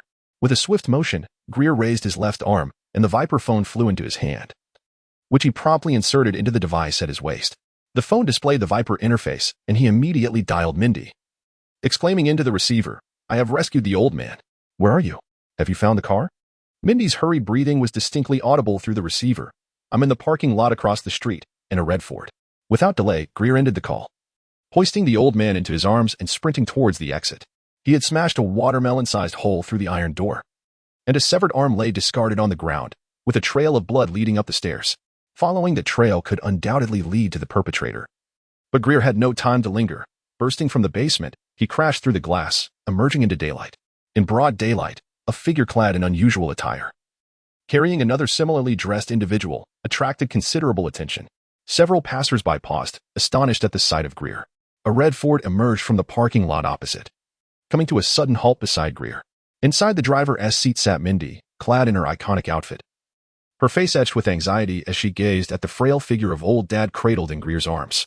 Gregor opened the car door and carefully placed old Dad in the back seat before taking his own seat. No sooner had the door closed than the vehicle surged forward, disregarding the narrow road and the complexities of the surroundings, hurtling down the speed limit 40 road at a reckless 80. Not even the red lights could deter its full-speed advance. Old Dad's weak voice broke through the chaos. "I can't go on. No need for the hospital. They've seen me. They'll soon trace back to you. Mindy, leave this place. Go as far as you can." "No, Dad, don't speak. We'll be at the hospital shortly. You'll be all right," Mindy shouted, her eyes brimming with tears, yet she fought to suppress her sobs, focusing intently on the road ahead. A police car pursued from behind, sirens blaring, demanding that they pull over. Yet, Mindy did not decelerate. Instead, she accelerated, weaving through the traffic and transforming what had been a relatively orderly flow into utter chaos. "I always believed that vengeance was my life's creed, but now I realize you are the reason for my existence," old Dad uttered intermittently, gazing at Mindy with a longing and reluctance, imploring her, "Promise me, Mindy, forget all of this. Return to the Marcus household and live as an ordinary girl." Gregor sat silently beside them, acutely aware of Uncle Damon's pulse and breath growing increasingly faint. He had lost too much blood, The wounds had ceased to bleed. When Greer had descended to the basement to rescue him, he had already succumbed to shock and unconsciousness. Now, it was merely a fleeting moment of clarity. He could perish any second. Yet, even in his final moments, his concern remained for his daughter's future, urging her to forsake revenge and embrace the life of a common person. "Promise me." Old Dad's voice rose sharply, causing him to cough violently, expelling clots of congealed blood. Prompting Mindy to nod through her tears, her vision nearly obscured, yet she desperately wiped her eyes to maintain clarity on the path to the hospital. A semblance of contentment graced Old Dad's face, as if he were fulfilling a final wish. He turned his head with great effort to meet Greer's gaze, clutching Greer's left hand tightly with his right. He opened his mouth, but the sound that emerged was nearly inaudible. "We can't fight them. I'm sorry. Be an ordinary person." Before the last syllable could escape his lips, Old Dad's head fell, and he succumbed to silence. Greer understood the weight of Old Dad's words. He meant to convey that they were no match for the wealthy and powerful adversaries, who could hire numerous men and even sway the police to their side. His apology stemmed from the vigilante ideals he had instilled. Ultimately, he wished for Greer to follow Mindy's path, to live as an ordinary person, and to no longer risk his life in vain. Seated at the front, Mindy could no longer contain her emotions and burst into tears, her body trembling uncontrollably as her hands clutched the steering wheel with fervor. She swiftly maneuvered through the flowing traffic, entering the Lincoln Tunnel, en route to New Jersey, determined to rescue her father, should the pursuing police catch up. The powerful villains behind this would undoubtedly have their means of dealing with them. Such lessons were imparted to her by her father since childhood. Only one can seek justice for oneself. The law and the police are not to be trusted. As she gazed upon her father, lifeless and battered, blood staining his body, a surge of indomitable rage welled within Greer. In a sudden motion, he swung his right arm back, and with a resounding crash, his fist shattered the rear window and the metal frame of the car. With his gun aimed at the 3 police vehicles behind, he unleashed a volley of shots. Even the lowest caliber rounds obliterated the tires, causing the leading police car to flip over. The subsequent vehicles, unable to brake in time, collided into one another, leaving Mindy to watch them fade into the distance. Chapter 0030, The Return of the Soul. Having evaded pursuit, the police vehicle, with its license plate memorized, was cast into the Hudson River by Greer. Mindy called upon Marcus Williams, a former comrade of her Uncle Damon, who had adopted her after Damon was wrongfully imprisoned. To obscure the resting place of Damon from those nefarious individuals, Marcus, a police sergeant, procured a false death certificate under a fictitious name and photograph. 2 days later, Damon McClarty was interred in a cemetery in New Jersey. During this time, Marcus learned extensively about Uncle Damon, a once righteous officer, intolerant of corruption, who dedicated his life to combating crime, only to be betrayed by drug traffickers who corrupted his superiors, leading to his unjust incarceration. Mindy's mother also tragically passed away on the operating table, miraculously giving birth to Mindy in her final moments. Marcus raised Mindy, and upon Damon's release, returned her to him. To Marcus's astonishment, Damon began training Mindy, who, at the tender age of 11, had already taken the lives of many evildoers. Adept in the use of knives, firearms, and clubs, mastering various martial arts and exhibiting remarkable marksmanship, all in pursuit of vengeance. From the perspective of society, Damon's actions may not have reflected the qualities of a commendable father, yet who can discern whether this is not a form of paternal love? One that empowers the daughter to be exceptionally strong and capable of self-protection? Indeed, in the present moment, Mindy was impervious to the harassment and violations that frequently occur in America. Mindy stood silently before the gravestone, devoid of photographs and inscribed with a false name. Lingering in her grief, her tears long since dried, while the anguish remained indelibly etched in her heart.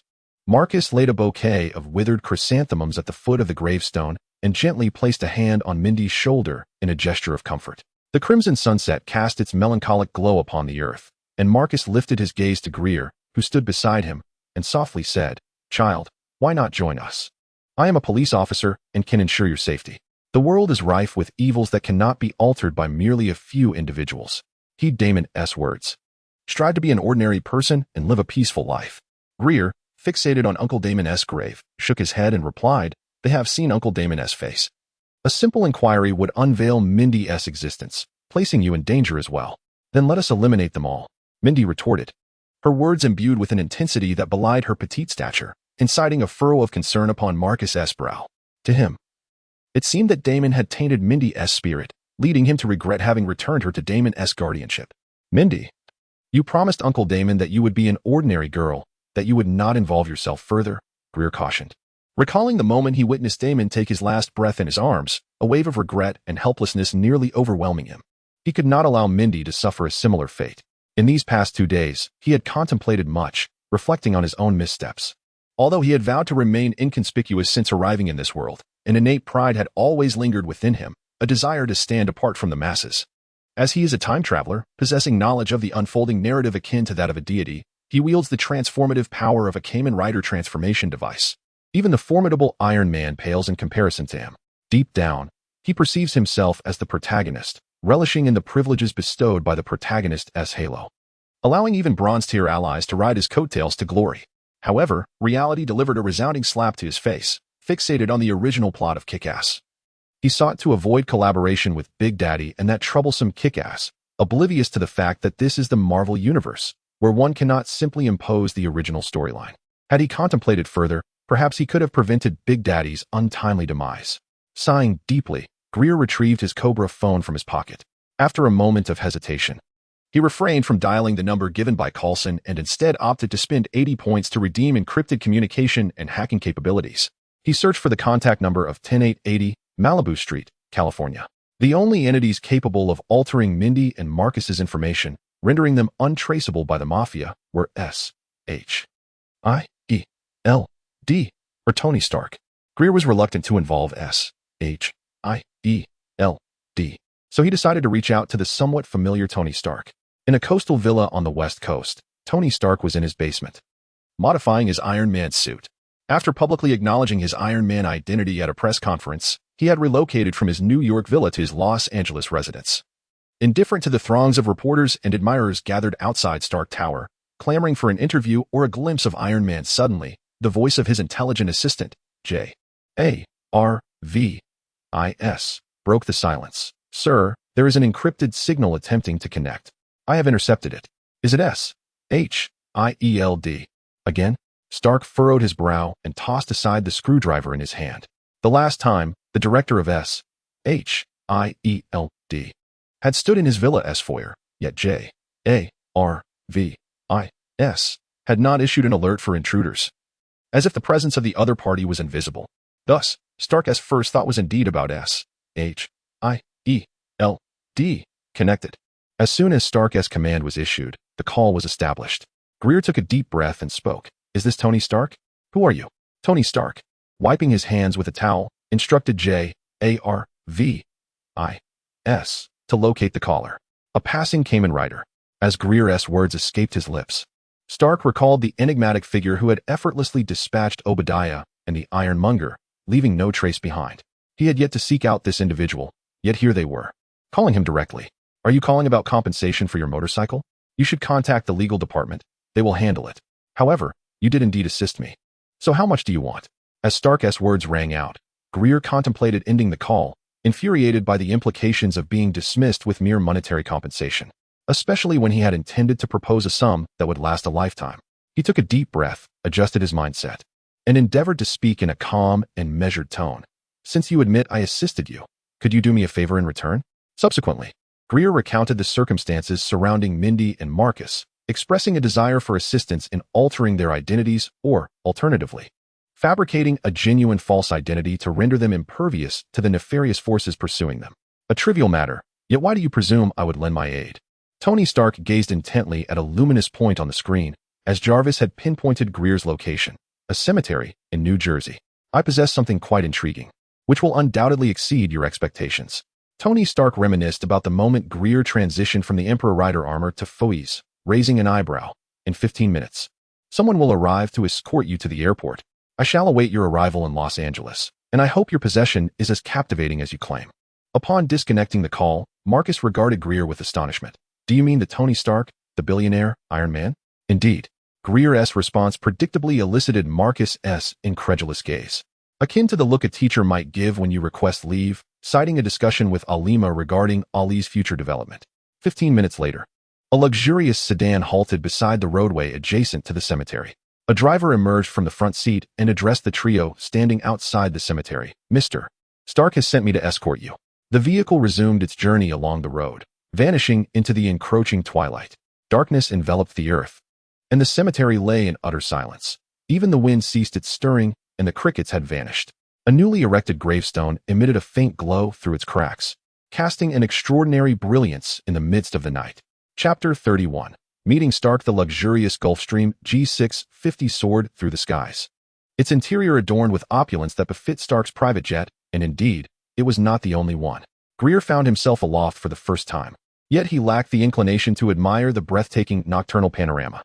Seated upon a leather chair, his gaze fixated vacantly on the circular window, he beheld the darkness enveloping both sky and earth, with a tapestry of stars above and a constellation of lights below. Despite the late hour, past 11, he felt no fatigue. His mind was a cacophony of disjointed thoughts. He was not the protagonist, merely an ordinary individual thrust into the Marvel universe, struggling for survival. Devoid of photographic memory or a sudden surge in intellect, he had merely transformed from a mere fish to one possessing an Emperor Rider driver. As he gazed out at the nightscape, an obscure saying flitted through his mind, one he could not recall the source of. A warrior is always solitary, compelled to fight continuously to maintain their victories, thus becoming profoundly lonely. The sacrifice of Old Man made Greer acutely aware that heroes best operate in solitude. For the friends and family of an ordinary person can become their greatest vulnerabilities when adversaries are involved. Much like this instance, where Old Man's capture served as bait. Had Greer not arrived in time, it was likely that Domino would have unwittingly walked into a trap, leading to their collective downfall. Batman once stated, "The mask is not meant to protect you, but to safeguard those you love." However, if one is entirely alone and unencumbered, what value does the mask hold? Those with immense power and wealth, such as criminal syndicates and supervillains, would only target you, leaving others untouched. Even the formidable Hulk, despite Betty, General Ross's daughter, being his girlfriend, ultimately faced separation. Continuing their romantic relationship would only place Betty in jeopardy, making her a target for those seeking to control or manipulate Hulk through her. A notion that even General Ross could not thwart. At midnight, the private jet touched down at Los Angeles International Airport. Upon disembarking, Greer was whisked away in a car to a presidential suite at a five-star hotel, each person enjoying their own lavish room, epitomizing the phrase "money is no object." The following morning, after breakfast, a luxury vehicle arrived to take Greer to meet Tony Stark, while Mindy and Marcus remained at the hotel. As the driver stated, "Mr. Stark has requested to see you." His tone was calm, yet it carried an undeniable air of superiority, reminiscent of a low-ranking official before a powerful minister. One could only ponder the wealth Stark possessed, surely amounting to hundreds of billions of dollars. Otherwise, how could he continuously manufacture his Iron Man suits, including the Hulkbuster armor? High-intensity isolation pods, communication modules, and reserve parts, all launched into space aboard the Veronica? In a previous life, launching those high-tech satellites cost over $300 million. However, Veronica, in terms of volume, weight, and functionality, far surpasses them, even if the technological level of this world is higher than in the past. Excluding the intellect of Stark and Banner, and considering only the costs of design, materials, manufacturing, and launching, it would still be at least $1 billion. In the novels I read before crossing over, protagonists often approached Tony Stark with a casual demeanor, as if visiting a neighbor in the village. Yet, no matter how Greer attempted to calm his nerves, he could not suppress the excitement and apprehension within him, akin to being summoned by Alima in his previous life. The car halted in the plaza before the coastal villa that Greer had seen many times in films. Upon exiting, Happy Hogan, Stark's bodyguard and driver, approached with several guards clad in black sunglasses. One of the guards aimed an instrument at Greer. The tablet in Happy Hogan's hand immediately displayed an X-ray perspective, revealing all the metal on Greer's person, yet there was no metallic response from the belt at his waist. Happy Hogan then stated, with an impassive expression, "Please hand over your phone, keys, and any other metal items for safekeeping. They will be returned to you upon your departure." Another bodyguard stepped forward, carrying a box the size of a shoebox. After Greer placed his phone, keys, and darts into the box, it was sealed, and he was gestured to enter. Following Happy through the lavishly adorned corridor, they turned several corners before finally entering the villa's grand hall. Along the way, Greer deeply felt the adage that people can be wretchedly unequal, and houses can be overwhelmingly extravagant. The villa boasted a bar, gym, swimming pool, and more. Not to mention unseen amenities like a garage, wine cellar, and storage for Iron Man suits. Each room was larger than all the spaces Greer had occupied in both this life and his past life combined. Poverty had limited Greer's imagination, rendering it impossible to fathom what it must feel like to reside in such an expansive dwelling. After walking with Happy for a minute within the villa, they reached the hall's outer door. Upon pushing it open, A melodious piano melody filled Greer's ears. As he looked in the direction of the sound, he saw a row of enormous floor-to-ceiling windows, offering a clear view of the boundless sea, a true oceanfront property. Adjacent to the windows sat a piano, where Stark, dressed in pajamas and illuminated by the sun streaming in, was seated on the piano bench. The spacious, bright living room resonated with the enchanting sounds of the piano. This scene seemed to portray a pianist lost in the world of music, starkly contrasting with the formidable image one typically associates with Iron Man. Considering Stark, a scion of wealth who was not only more intelligent but also more industrious, with a starting point immensely higher than Greer's, was utterly daunting. Happy stood at the door, quietly waiting, while Greer could only stand there. After approximately 3 or 4 minutes, Stark rose from the piano and approached Greer with his hands clasped behind his back, stating, "You are younger than I imagined. Have you obtained your driver's license?" "Certainly." Greer endeavored to calm his heart and spoke in a composed manner.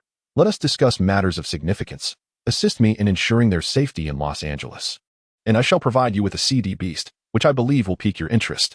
"A CD beast?" Stark inquired while seated on the sofa, pouring himself a glass of wine and swirling it thoughtfully. "Is it a pet you keep? A cat, a puppy, or perhaps a parrot capable of speech?" Greer refrained from elaborating, instead unzipping his coat to reveal the silver-white belt of the Emperor Rider tightly cinched around his autumn attire. Stark turned his gaze, his eyes ablaze with intensity as he regarded Greer, while nearby, Happy appeared somewhat anxious, cautiously inching towards the space between Stark and Greer. Chapter 0032. The Scarlet Eagle. A card gracefully soared from the night card box on the left, landing precisely in Grail's left hand. The card depicted a crimson eagle, albeit resembling a toy crafted from plastic. This was the disc beast, the Scarlet Eagle, obtained by expending 150 points. Grail's remaining points now dwindled to a mere single digit. "This is what I present to you, the disc beast, the Scarlet Eagle." As Grail spoke, he deftly inserted the card into the driver at his waist. Instantly, a hexagram magic circle materialized beside his right hand, from which a red disc descended.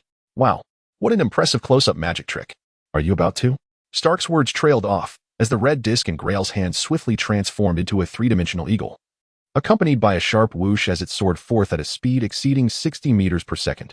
Its razor-sharp wings grazed the cylindrical pillars supporting the room, leaving a 5-centimeter deep gouge in the reinforced concrete. Moments later, it returned to Grail's hand, reverting to its disc form in less than a second. Neither Happy nor Stark could discern the flight path of the Scarlet Eagle. They merely heard the piercing sound of air being sliced and witnessed a new gash in the cement pillar.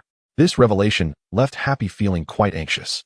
If the concrete pillar could not withstand such force, how could a fragile human body? Without hesitation, he drew his firearm. Before he could even raise the pistol, another sharp whoosh echoed, and in an instant, a flash of red light appeared. The front half of the gun's barrel fell to the ground, its severed edge smooth as glass, devoid of any burrs. "I dislike being threatened with firearms," Grail stated, having caught the returning red disc and placed it upon the table, stepping back 3 paces to demonstrate his lack of malice. Stark patted Happy's shoulder, urging him to relax, his eyes brimming with astonishment. Ignoring Happy's protests, he approached the table and picked up the disc, examining it closely. The surface was as smooth as a mirror, with not a single seam visible. Had he not witnessed it firsthand, he would have been incredulous that this object could transform into the astonishingly swift red eagle. He squeezed it firmly, puzzled. It was neither iron nor plastic, and despite his extensive experience with various materials, Stark found himself unable to identify its composition. With arms crossed, Grail spoke in a calm tone. "The disc beast, the Scarlet Eagle, has a maximum flight speed of 240 kilometers per hour, possesses enough energy to operate continuously for 51 hours, can record for 46 hours, and can even serve as a weapon." Stark continued to gaze down at the red disc, turning it over in his hands, pondering where the energy was stored and how its functions operated. He was curious about the propulsion that enabled such remarkable speed and the materials and manufacturing processes involved. Countless questions swirled in Stark's mind, but these answers were not visible to the naked eye. He was primarily contemplating whether these technologies could be integrated into his Iron Man suit. For instance, could such compact energy storage technology be utilized to provide segmented power to the suit? Could such immense thrust be employed as auxiliary wings to stabilize the Iron Man armor? After a moment of contemplation, Stark finally set down the red disc and remarked, "What an intriguing little gadget. Have you applied for a patent? If you wish to pursue this further, I would be willing to invest, or you may sell it to me. Name your price. I am merely a user and am unaware of its creator. Should you uncover any clues regarding the manufacturer from the disc beast, I would appreciate your sharing that information." As Greer spoke, he zipped up his coat, concealing the dike belt. Is that so? Stark replied noncommittally, raising an eyebrow as he settled back onto the sofa and lifted his glass, instructing, happy, arrange for those two to have entirely new identities along with the house. Facilitate that police officer's employment in Stark Industry Security Department, and the young girl may choose any high school in Los Angeles. What do you desire? As he uttered the last sentence, Stark directed his finger holding the glass toward Greer, who gently shook his head, responding, thank you, but I shall forego that. Ensuring their safety is sufficient. Very well, Stark nodded, turning to Happy, have someone escort him back and finalize all arrangements. With the guest's departure order issued, Greer bid farewell to Stark and exited the luxurious seaside villa. The driver who had brought him here returned him to the hotel, and then they headed toward northern Los Angeles with Mindy and Marcus. The vehicle meandered through the city before finally halting beside a two-story house. Situated in a neighborhood predominantly featuring standalone villas, significantly more affluent than the middle class. The driver handed over a set of keys along with a letter of employment from Stark Industries' Los Angeles Division Security Department, informing Marcus that the house had been transferred to his name and that he should report to Stark Industries' Los Angeles branch in 3 days. With incredulity, Marcus exclaimed, I never expected you to have such a close relationship with Mr. Stark. To him, it seemed implausible that a generous benefactor would extend such kindness unless there was a significant bond. After all, why would such generosity befall them? Greer smiled, opting not to delve into that subject. Instead, he encouraged, make yourselves comfortable here. Mr. Stark has assured me that he will arrange for new identity information for you both. Those individuals from New York will not be able to find you. A good school will be secured for Mindy. Forget the past and begin anew. And you? Mindy turned to Greer. I, of course, shall return to New York. I had previously promised Uncle Damon that I would seek vengeance on his behalf. And once a word is spoken, it is not easily retracted. I must fulfill my promise. Greer, without waiting for Mindy to respond, placed a reassuring hand on her shoulder, stating, Mindy, you too pledged to Uncle Damon to lead a normal life. Should you expose yourself, it would put Marcus in jeopardy as well. But, rest assured, you are aware of my capabilities. They are merely armed criminals, incapable of besting me. Once I apprehend Frank Amick, the one who betrayed Uncle Damon, I shall bring him before you, allowing you the chance to exact your revenge. Reluctantly, Mindy nodded, prompting Greer to release her shoulder. He then acknowledged Marcus with a nod before turning away to depart. The tasks that lay ahead would undoubtedly attract numerous adversaries, and maintaining contact with Mindy and the others could expose them to peril. Solitude was the wisest course. However, just as Greer was about to open the car door, Mindy suddenly dashed over, wrapping her arms around his neck and planting a fervent kiss on his cheek. You must catch that scoundrel, she declared. I want to be the one to take him down. Chapter 0033. Romanoff in Greer's perspective. The display of reluctance from the 11 or 12-year-old girl was quite understandable. Having just lost her father and now facing the departure of a friend, it was natural for her to feel sorrowful. He gently patted Mindy's little head and assured her, you will have the chance to avenge him with your own hands. Nodding at Marcus, he settled into the car as the driver started the engine, steering down the road towards the horizon. They soon turned a corner and vanished from Mindy and Marcus's sight. Mindy remained in place for a while before stepping into her new home. Inside, only the wardrobe and shoe cabinet were empty. Everything else was well stocked. After exploring both upstairs and downstairs, she noted the items that were lacking. Marcus then took Mindy to a nearby supermarket to procure essential supplies such as food, clothing, and shoes. They meticulously organized the various bags of clothing into the wardrobe, and after adding bedding and other necessities, they continued tidying up until evening, finally breathing life into the new home. After dinner, Mindy returned to her room upstairs. Lying on the soft bed, the image of her grandfather's smiling face filled her mind, causing her eyes to redden once more. She quickly blinked, fighting back the tears. In a state of half-sleep, Mindy heard faint footsteps echoing in the corridor, definitely not Marcus's. This realization jolted her awake, and without hesitation, she sprang from her bed, grasping a pin from the table, removing its cap, and quietly approached the door. Holding her breath to listen intently, the footsteps reached her door, the handle turned halfway, and then the door was pushed open, revealing a figure clad in black.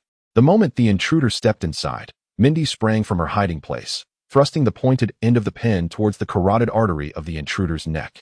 This strike was swift, precise, and lethal, capable of severing arteries and trachea, ensuring that the intruder would not have the chance to scream. They would simply perish. However, just 2 centimeters from the intended target, the newcomer raised a hand and expertly grasped Mindy's wrist. The deep brown curls of the intruder brushed against Mindy's wrist, tickling her. Yet no matter how fiercely she struggled, she could not free herself from the woman's grip. A mature voice reached Mindy's ears, laced with satisfaction. Very impressive. Though a bit slow.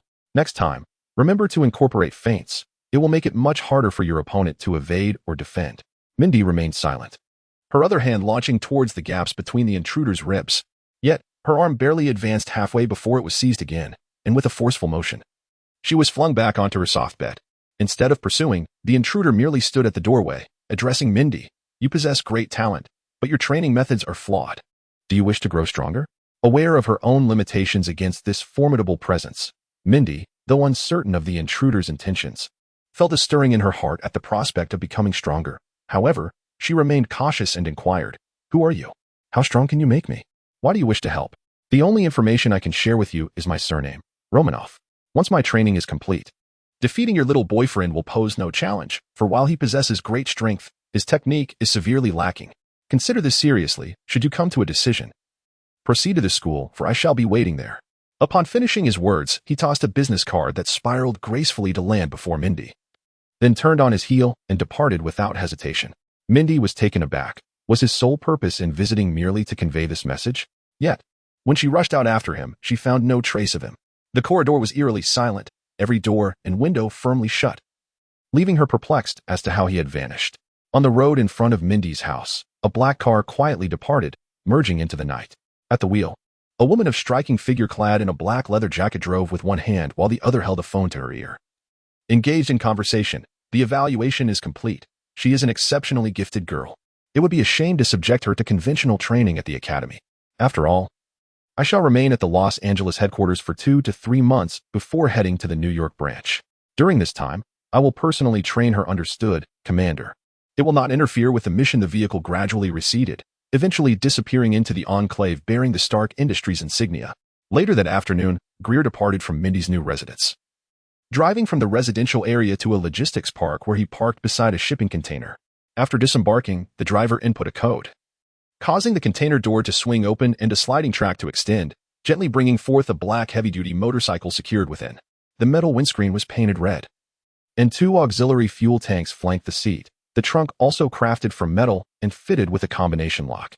Such a heavy motorcycle would typically weigh over 100 kilograms, yet Greer lifted it, estimating it to be around 40 or 50 kilograms. Undoubtedly constructed from lightweight materials of superior quality. The driver, maintaining a standard smile, remarked, "This is a small gift from Mr. Stark. I hope you find it to your liking." Greer donned the helmet that hung from the rearview mirror, mounted the motorcycle, and addressed the driver. "Please convey my gratitude to Mr. Stark. I truly appreciate his gift." With that, he turned the key to ignite the engine and, twisting the throttle, sped away, leaving the driver momentarily stunned. After regaining his composure, he pondered aloud. Did he misunderstand something? He picked up his phone to call Happy, reporting, "He rode off on the motorcycle before I could inform him that it was supposed to be taken to the airport and that the motorcycle would be shipped separately." Yes, he might have assumed that his visit to the logistics park was to retrieve the motorcycle, when in fact, it was meant to be packed for transport to New York. Should I disregard this? Very well, I shall return immediately. Unbeknownst to Greer, he accelerated relentlessly along the urban roads, following the navigation route provided by the Cobra. As he veered onto Highway 10, the 8-lane thoroughfare allowed him to significantly twist the throttle, causing the motorcycle's speed to surge abruptly to 180 kilometers per hour. He weaved through the traffic with a dexterity akin to that of a swift battling the tempest. Upon departing from Los Angeles, the number of vehicles dwindled dramatically, prompting Greer to further increase his velocity until he reached an astonishing top speed of 380 kilometers per hour, surpassing many sports cars. Were it not for the Imperial Rider belt at his waist, which enhanced his senses even when not transformed, he would never dare to travel at such a breakneck pace. After all, at this speed, without a specially designed windshield to channel airflow downwards for traction, one might as well equip the motorcycle with wings and prepare for takeoff. Chapter 0034. Encountering the Thunder God. As I traversed towering mountains, crossed deep canyons, and navigated expansive bridges and tunnels, the scenery transitioned from the grandeur of urban skyscrapers to the desolation of barren Gobi landscapes. Here, not a single tree rose above a meter, and even the verdant grasses were scarce. The low-lying hills were strewn with exposed rocks and gravel, the earth a parched yellow that imparted a sense of visual aridity. The roadway had transformed from a dual 8-lane highway into a 4-lane path, separated by 5 or 6 meters, its width reduced by half. For long stretches, not a single vehicle was in sight, nor a dwelling to be found, evoking the desolate ambience reminiscent of the film No Man's Land. For the most part, I was able to maintain my motorcycle at its peak velocity. It dawned on me why the affluent gravitate towards sports cars. The exhilarating sensation of racing forward at such breathtaking speeds was simply sublime. Although in the mirrored realm, the speed of the mirror bike was double that of this. The pleasure derived from this experience could not be matched by the silent and stagnant mirror world. As I overtook vehicle after vehicle, the drivers, begrudgingly pressing their accelerators, could only watch helplessly as my motorcycle distanced itself until even the taillights faded from view. The thrill of surpassing others was intoxicating, even without witnessing their expressions. I could vividly imagine their frustration and helplessness, a feeling of envy that was, indeed, utterly delightful. However, life has a way of tempering one's pride. Exuberance often invites misfortune. Just as I was cruising along the seemingly endless Gobi, the engine's RPM suddenly plummeted. No matter how I pressed the accelerator, I could not arrest the decline in speed, leaving me momentarily stunned. I thought to myself, surely not, this is a new bike. It cannot be malfunctioning. Utilizing inertia. I coasted a short distance before finally coming to a halt by the roadside, removing my helmet and hanging it on the rearview mirror. I studied the situation for a while and eventually discerned the cause quite simply and frustratingly. I had run out of fuel. Glancing at my phone, I noted it was past 5 in the afternoon. Unbeknownst to me, I had been on the road for over 3 hours since my departure. Google Maps clearly displayed my route. I had taken Highway 10 from California, turned on a Highway 40 in Arizona, and was now situated within New Mexico, having traveled over 1,200 kilometers. This figure startled me. In my previous life, I had only driven to the neighboring province, and the round trip had not even approached this distance, let alone fuel consumption, at such a rapid speed and with such a powerful motorcycle. According to the efficiency of motorcycle engines from my past, reaching Arizona would have been an accomplishment in itself. Could it be that the quality of Stark's gifts was indeed unparalleled? The thermal efficiency, propulsion efficiency, and overall efficiency of the engine surpassed market standards by several tiers, allowing me to race to this remote place, where, I must add, not only fuel was absent, but even water was nowhere to be found. The segment of Highway 40 stretched out in a straight line, with a fiery sun slowly descending behind me, while ahead, a dark mass appeared to be gradually expanding, tinting the sky with a deepening shade of black. Clearly, the sun is about to set, and here I am, stranded in this desolate place, devoid of food, drink, and fuel. Had I known, I would have purchased some provisions in Los Angeles and stowed them in the trunk. Had I been aware, I should have familiarized myself with the dashboard of this vehicle earlier, as I only now realize that I am out of gas. If only I had arranged for Stark to transport my motorcycle to New York and taken a flight back instead. Alas, what is past is past. Lamenting the choices made serves no purpose now. I must contemplate how to extricate myself from this predicament. 3 potential solutions come to mind. Firstly, I could enter the mirror world, ride the mirror motorcycle forward, locate a human settlement, and then procure a vehicle to retrieve gasoline. Secondly, I could wait here and hope for a passing vehicle, perhaps finding a kind soul willing to offer me a ride. And thirdly, I could call for roadside assistance. The first option is time-consuming, and should my motorcycle be stolen in the meantime, what then? As for concealing it, the barren landscape offers little in the way of hiding places, and I doubt I could return to the spot where I left the bike. The second option poses its own risks. What if no vehicle comes for hours, or worse, a nefarious individual stops? As for the third option, who knows when help might arrive? The efficiency here is notoriously poor. Even emergency calls can be disconnected. Should they send a tow truck to this remote area, the cost would surely be exorbitant. With just over $2,000 left, all in old bills, what if they require a check? Gregor, plagued by indecision, stands by the roadside, acutely aware of his need for a fourth-dimensional pocket, wherein he could stow his motorcycle and ride the mirror bike directly to the human town for fuel, thus avoiding this mental turmoil. Just then, a vehicle resembling a minibus, towing a camper, approaches from the distance. After a moment's hesitation, Gregor raises his arm, signaling for a ride. It is certainly better than remaining here in foolish anticipation. As Gregor gazes hopefully, the elongated off-road vehicle, akin to a Hummer, begins to decelerate and eventually comes to a halt beside him. A girl, seemingly in her 20s, leans out of the driver's side and exclaims, "Wow, aren't you going a bit fast?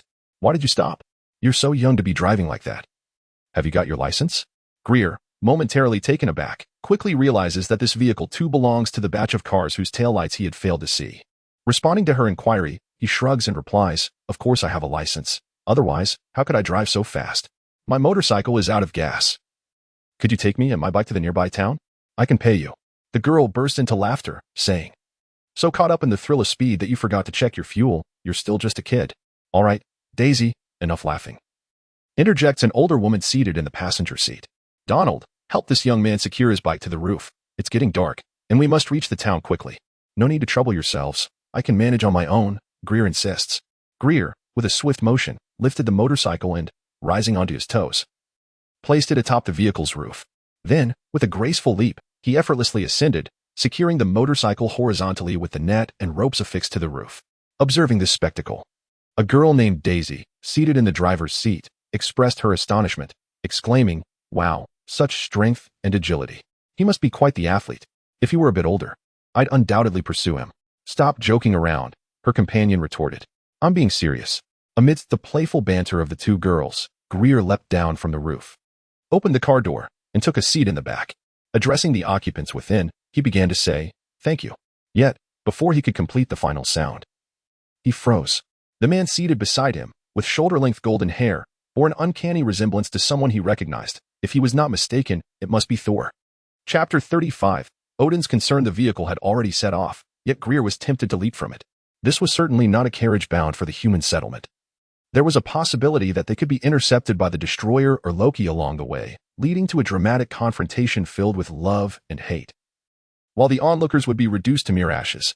What puzzled Greer was that, according to the original narrative of his previous life, Thor had been disturbed by frost giants during a royal succession ceremony in 2011, which incited Odin's wrath and resulted in his banishment to Earth. Yet here they were, in late October of 2010, and Thor had already arrived on Earth, even if there was an additional masked rider involved. What business did he have flapping his wings on Earth, and how could it possibly concern Asgard? Even if it did relate to Asgard, it had only been a month surely. A storm could not traverse the vast void of the cosmos to affect Asgard. Noticing Greer's astonishment, Thor inquired with a hint of curiosity, "What troubles you?" Greer diverted his gaze, pulled out his phone, and began to idly tap the screen, feigning engagement with his device. He casually remarked, "You bear a striking resemblance to a neighbor from my childhood. He was taller than I and always bullied me." For a moment, I thought I had encountered him again.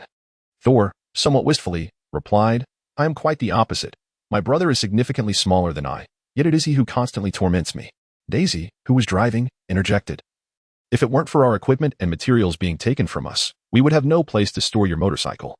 At that point, we would either have to let someone aboard, risking the loss of the vehicle, or stand by the roadside, waiting indefinitely for the next vehicle to arrive." "Well, my luck hasn't been too dreadful," Greer replied.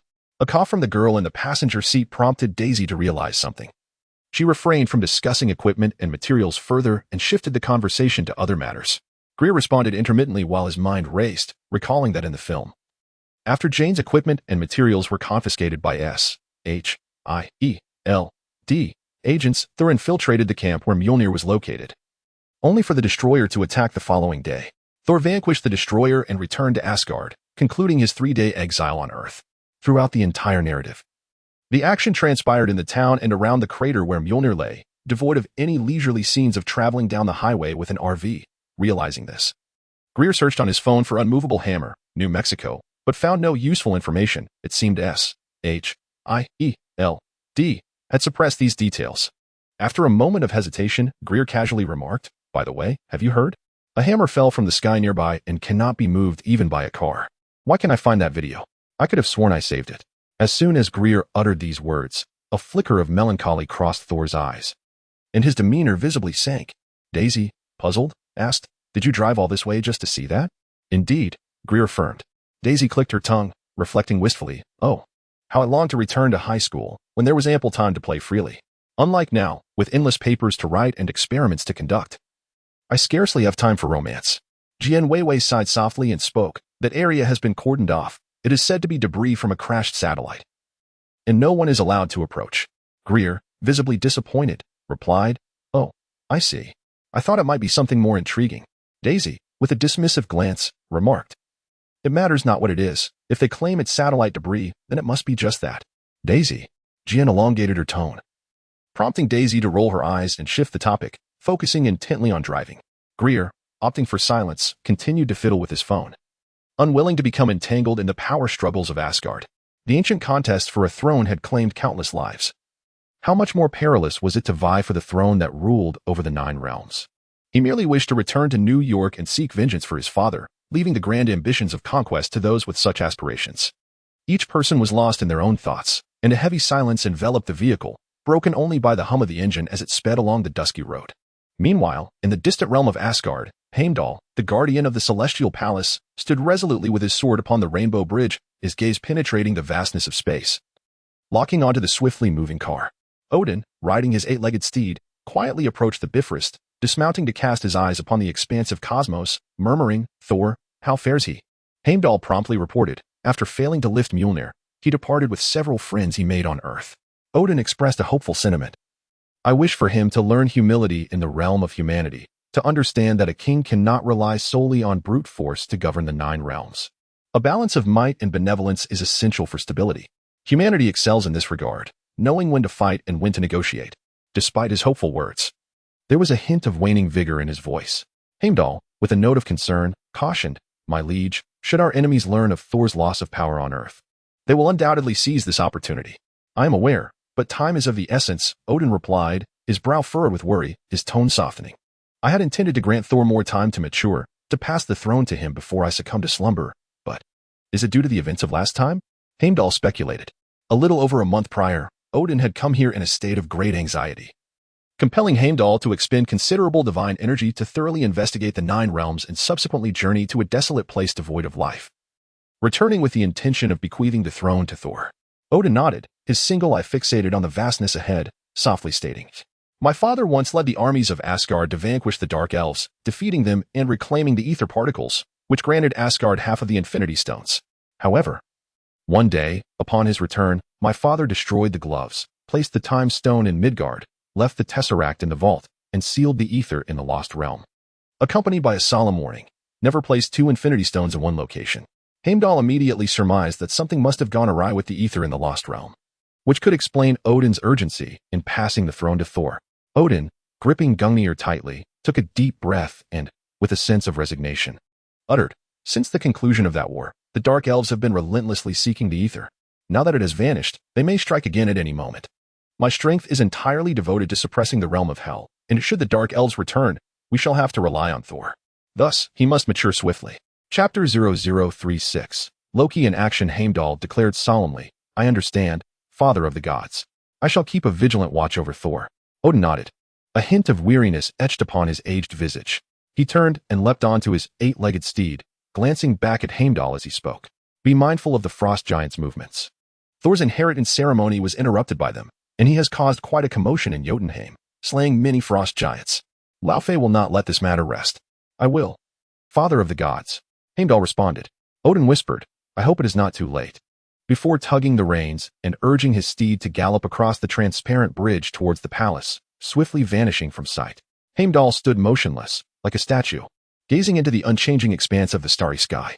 Meanwhile, upon a terrace of the palace, the pale-faced and slender Prince Loki Odinson of Asgard observed the distant Bifrost. Before him lay a water mirror, reflecting the scenes within the Bifrost, with sounds emanating from its surface. Suddenly, as if a stone had been cast into a still pond, intense ripples surged forth, only to dissipate in the next instant. This unexpected occurrence startled Loki. He turned to see a regal woman standing at the doorway, Queen Frigga of Asgard. "Mother!" Loki exclaimed. Frigga released her magical grip and addressed him. "Loki, I did not teach you magic to eavesdrop on your father." Loki hastily explained, "Mother, I wish to know when father will bring my brother back. After his uproar in Jotunheim, the Frost Giants will surely not relent. Asgard needs him." Frigga approached Loki. Raising her hand to gently caress his face, her voice filled with earnestness. "Loki, you and Thor are brothers. You must unite to protect Asgard, all right?" Looking into his mother's pleading eyes, Loki grasped her hand, pressing it firmly against his face, and nodded earnestly. "I will, mother. Together with my brother, I shall safeguard Asgard." Upon hearing Loki's words, a smile graced Frigga's face, prompting Loki to smile in return. However, once Frigga departed, the smile vanished from Loki's countenance, reverting to his perpetual expression of disdain. He muttered, "I can protect Asgard alone. I shall prove it to you all." Nightfall soon enveloped Asgard. During the twilight hours, a figure slipped away from the palace, piloting a vessel toward the distant mountain ranges, vanishing into the darkness. After a considerable time, the vessel returned quietly, unnoticed by Heimdall or anyone else, as if it had never existed.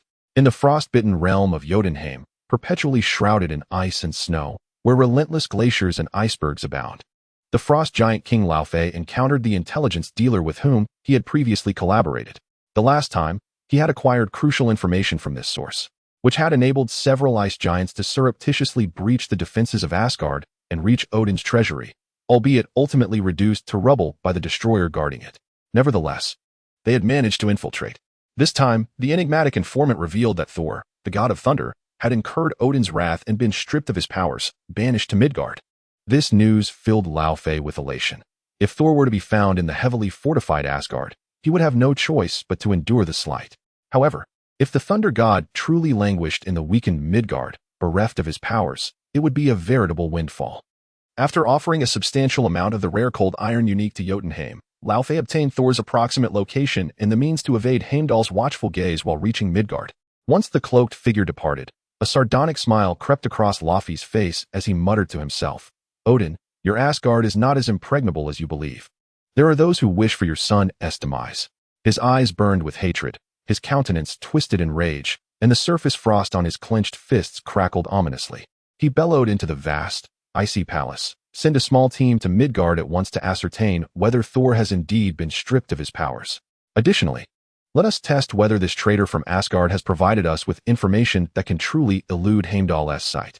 If it proves effective, many will undoubtedly be interested, and we can trade it for valuable resources." Laufey did not place complete faith in the so-called informant and refrained from dispatching an elite force, considering that should they be deceived, the loss would only amount to a single ordinary squad. Yet, he prepared himself. Once the information was confirmed, he would send his finest warriors to seize Thor, using him as leverage to reclaim the Frost Giant's artifact, the Frost Box, which Odin had confined within his treasury. Unbeknownst to anyone but the participants, Thor, stripped of his divine powers, journeyed in a stretched SUV through the dark night. The desolate stretch of Highway 40 seemed interminable, and it took nearly 200 kilometers of travel before he stumbled upon a small town with a gas station. Though termed a town, it was merely a collection of businesses dealing in tires, repairs, car washes, and bars. The sole gas station was exorbitantly priced, clearly run by someone of influence. Otherwise, the other merchants would not forsake the lucrative fuel trade, given the countless vehicles that passed daily along Highway 40. Upon reaching the town, darkness had fully enveloped the sky, a myriad of stars and a bright moon illuminating the earth with a gentle glow.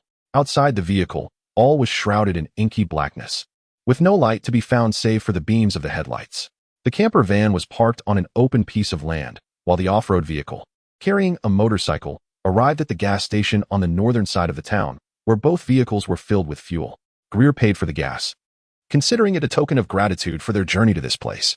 As he was taking out the money, the astronomer, Dr. Eric Shavik, who had been resting inside the camper, caught a glimpse of the cash in Greer's wallet. He furrowed his brow and quickly approached Jane, whispering, "Jane, do not stray too far from Thor. Have Daisy keep her stun gun ready." "What's wrong?"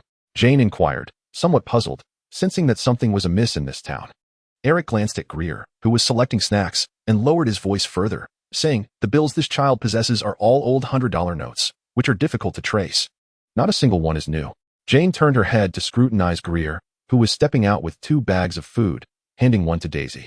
"He is merely a child. The money must have been given to him by his parents. In such desolate surroundings, it is prudent to remain cautious."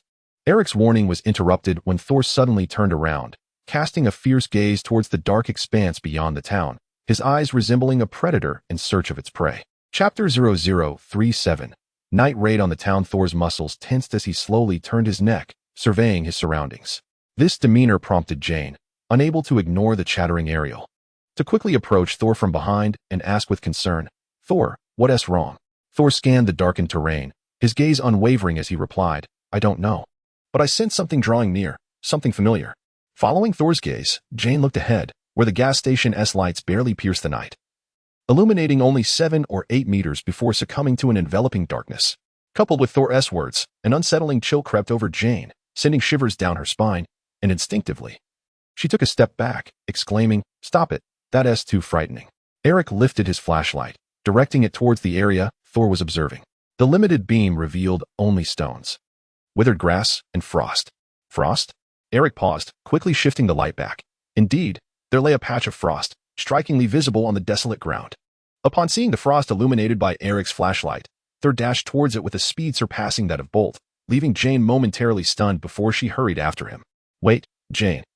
Don't go over there." Eric attempted to intervene, but Jane disregarded his warning, trailing closely behind Thor as they approached the frozen area. Thor knelt down, prying a piece of ice from the ground and crushing it into powder with astonishment, exclaiming, "It's a frost giant. How could they have come to Midgard?" Without delay, Thor rose and shouted towards the heavens, "Heimdall, frost giants have arrived in Midgard. Report to my father immediately, restore my powers, and allow me to vanquish Jotunheim."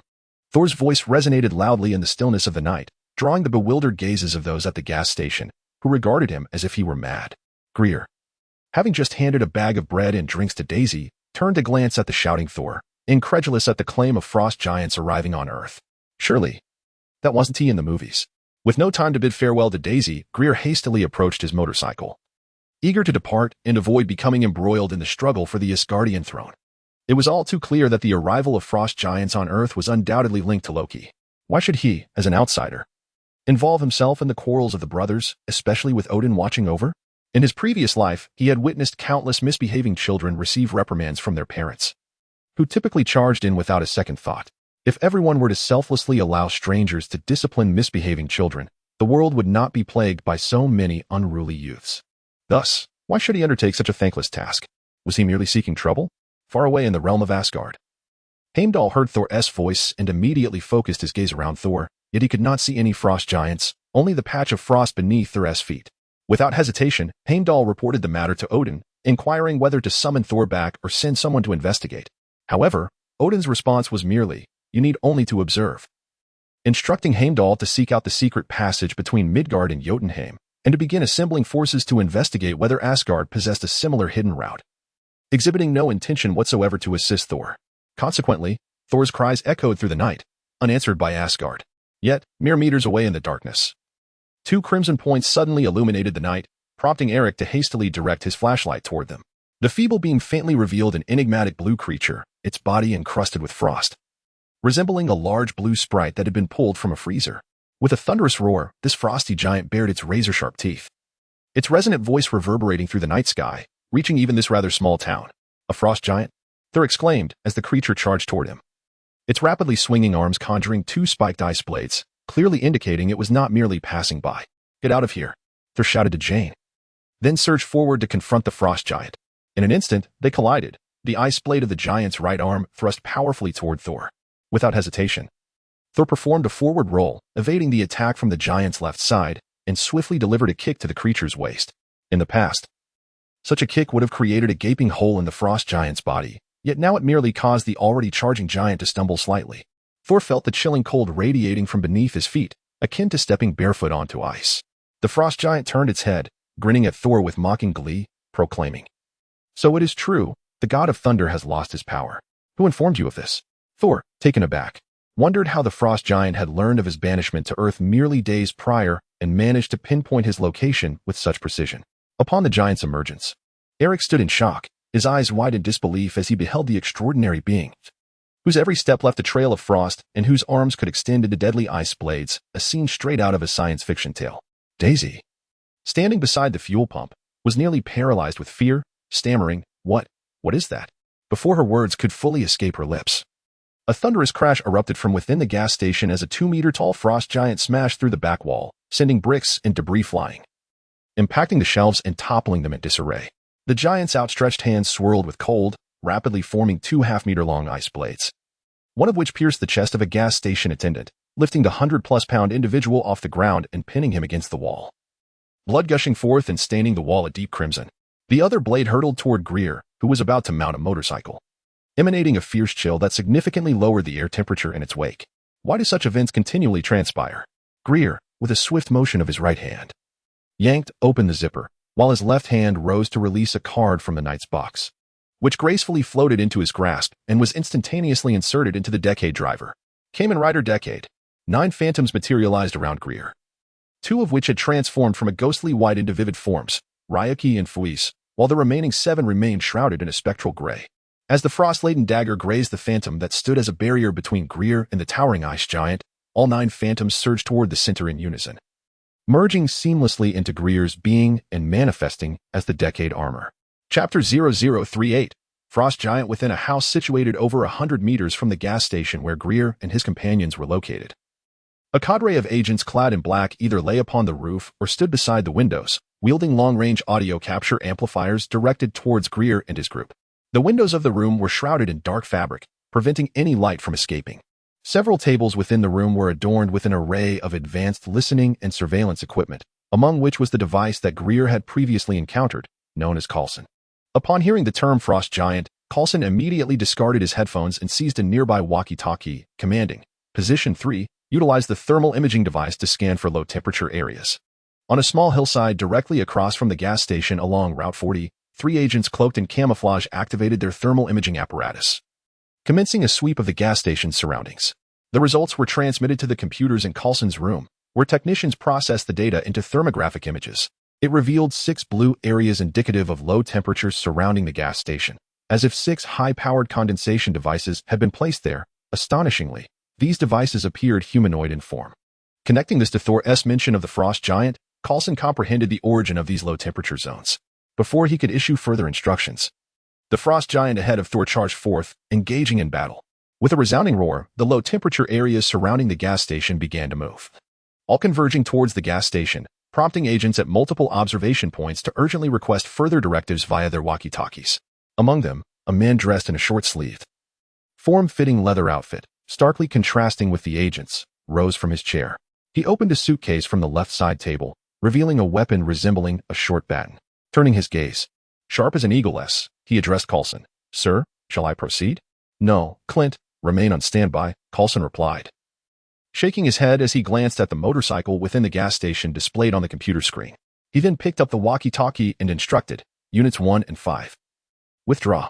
The rest, hold your positions and monitor for any additional low-temperature areas using thermal imaging.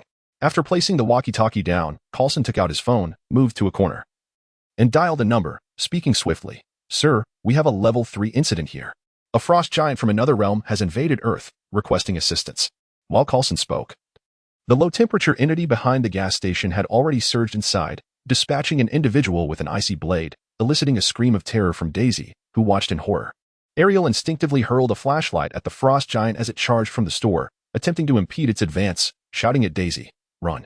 The flashlight spun through the air, and as it passed Greer, it collided with a grayish-white apparition. In the next moment, these phantoms vanished simultaneously.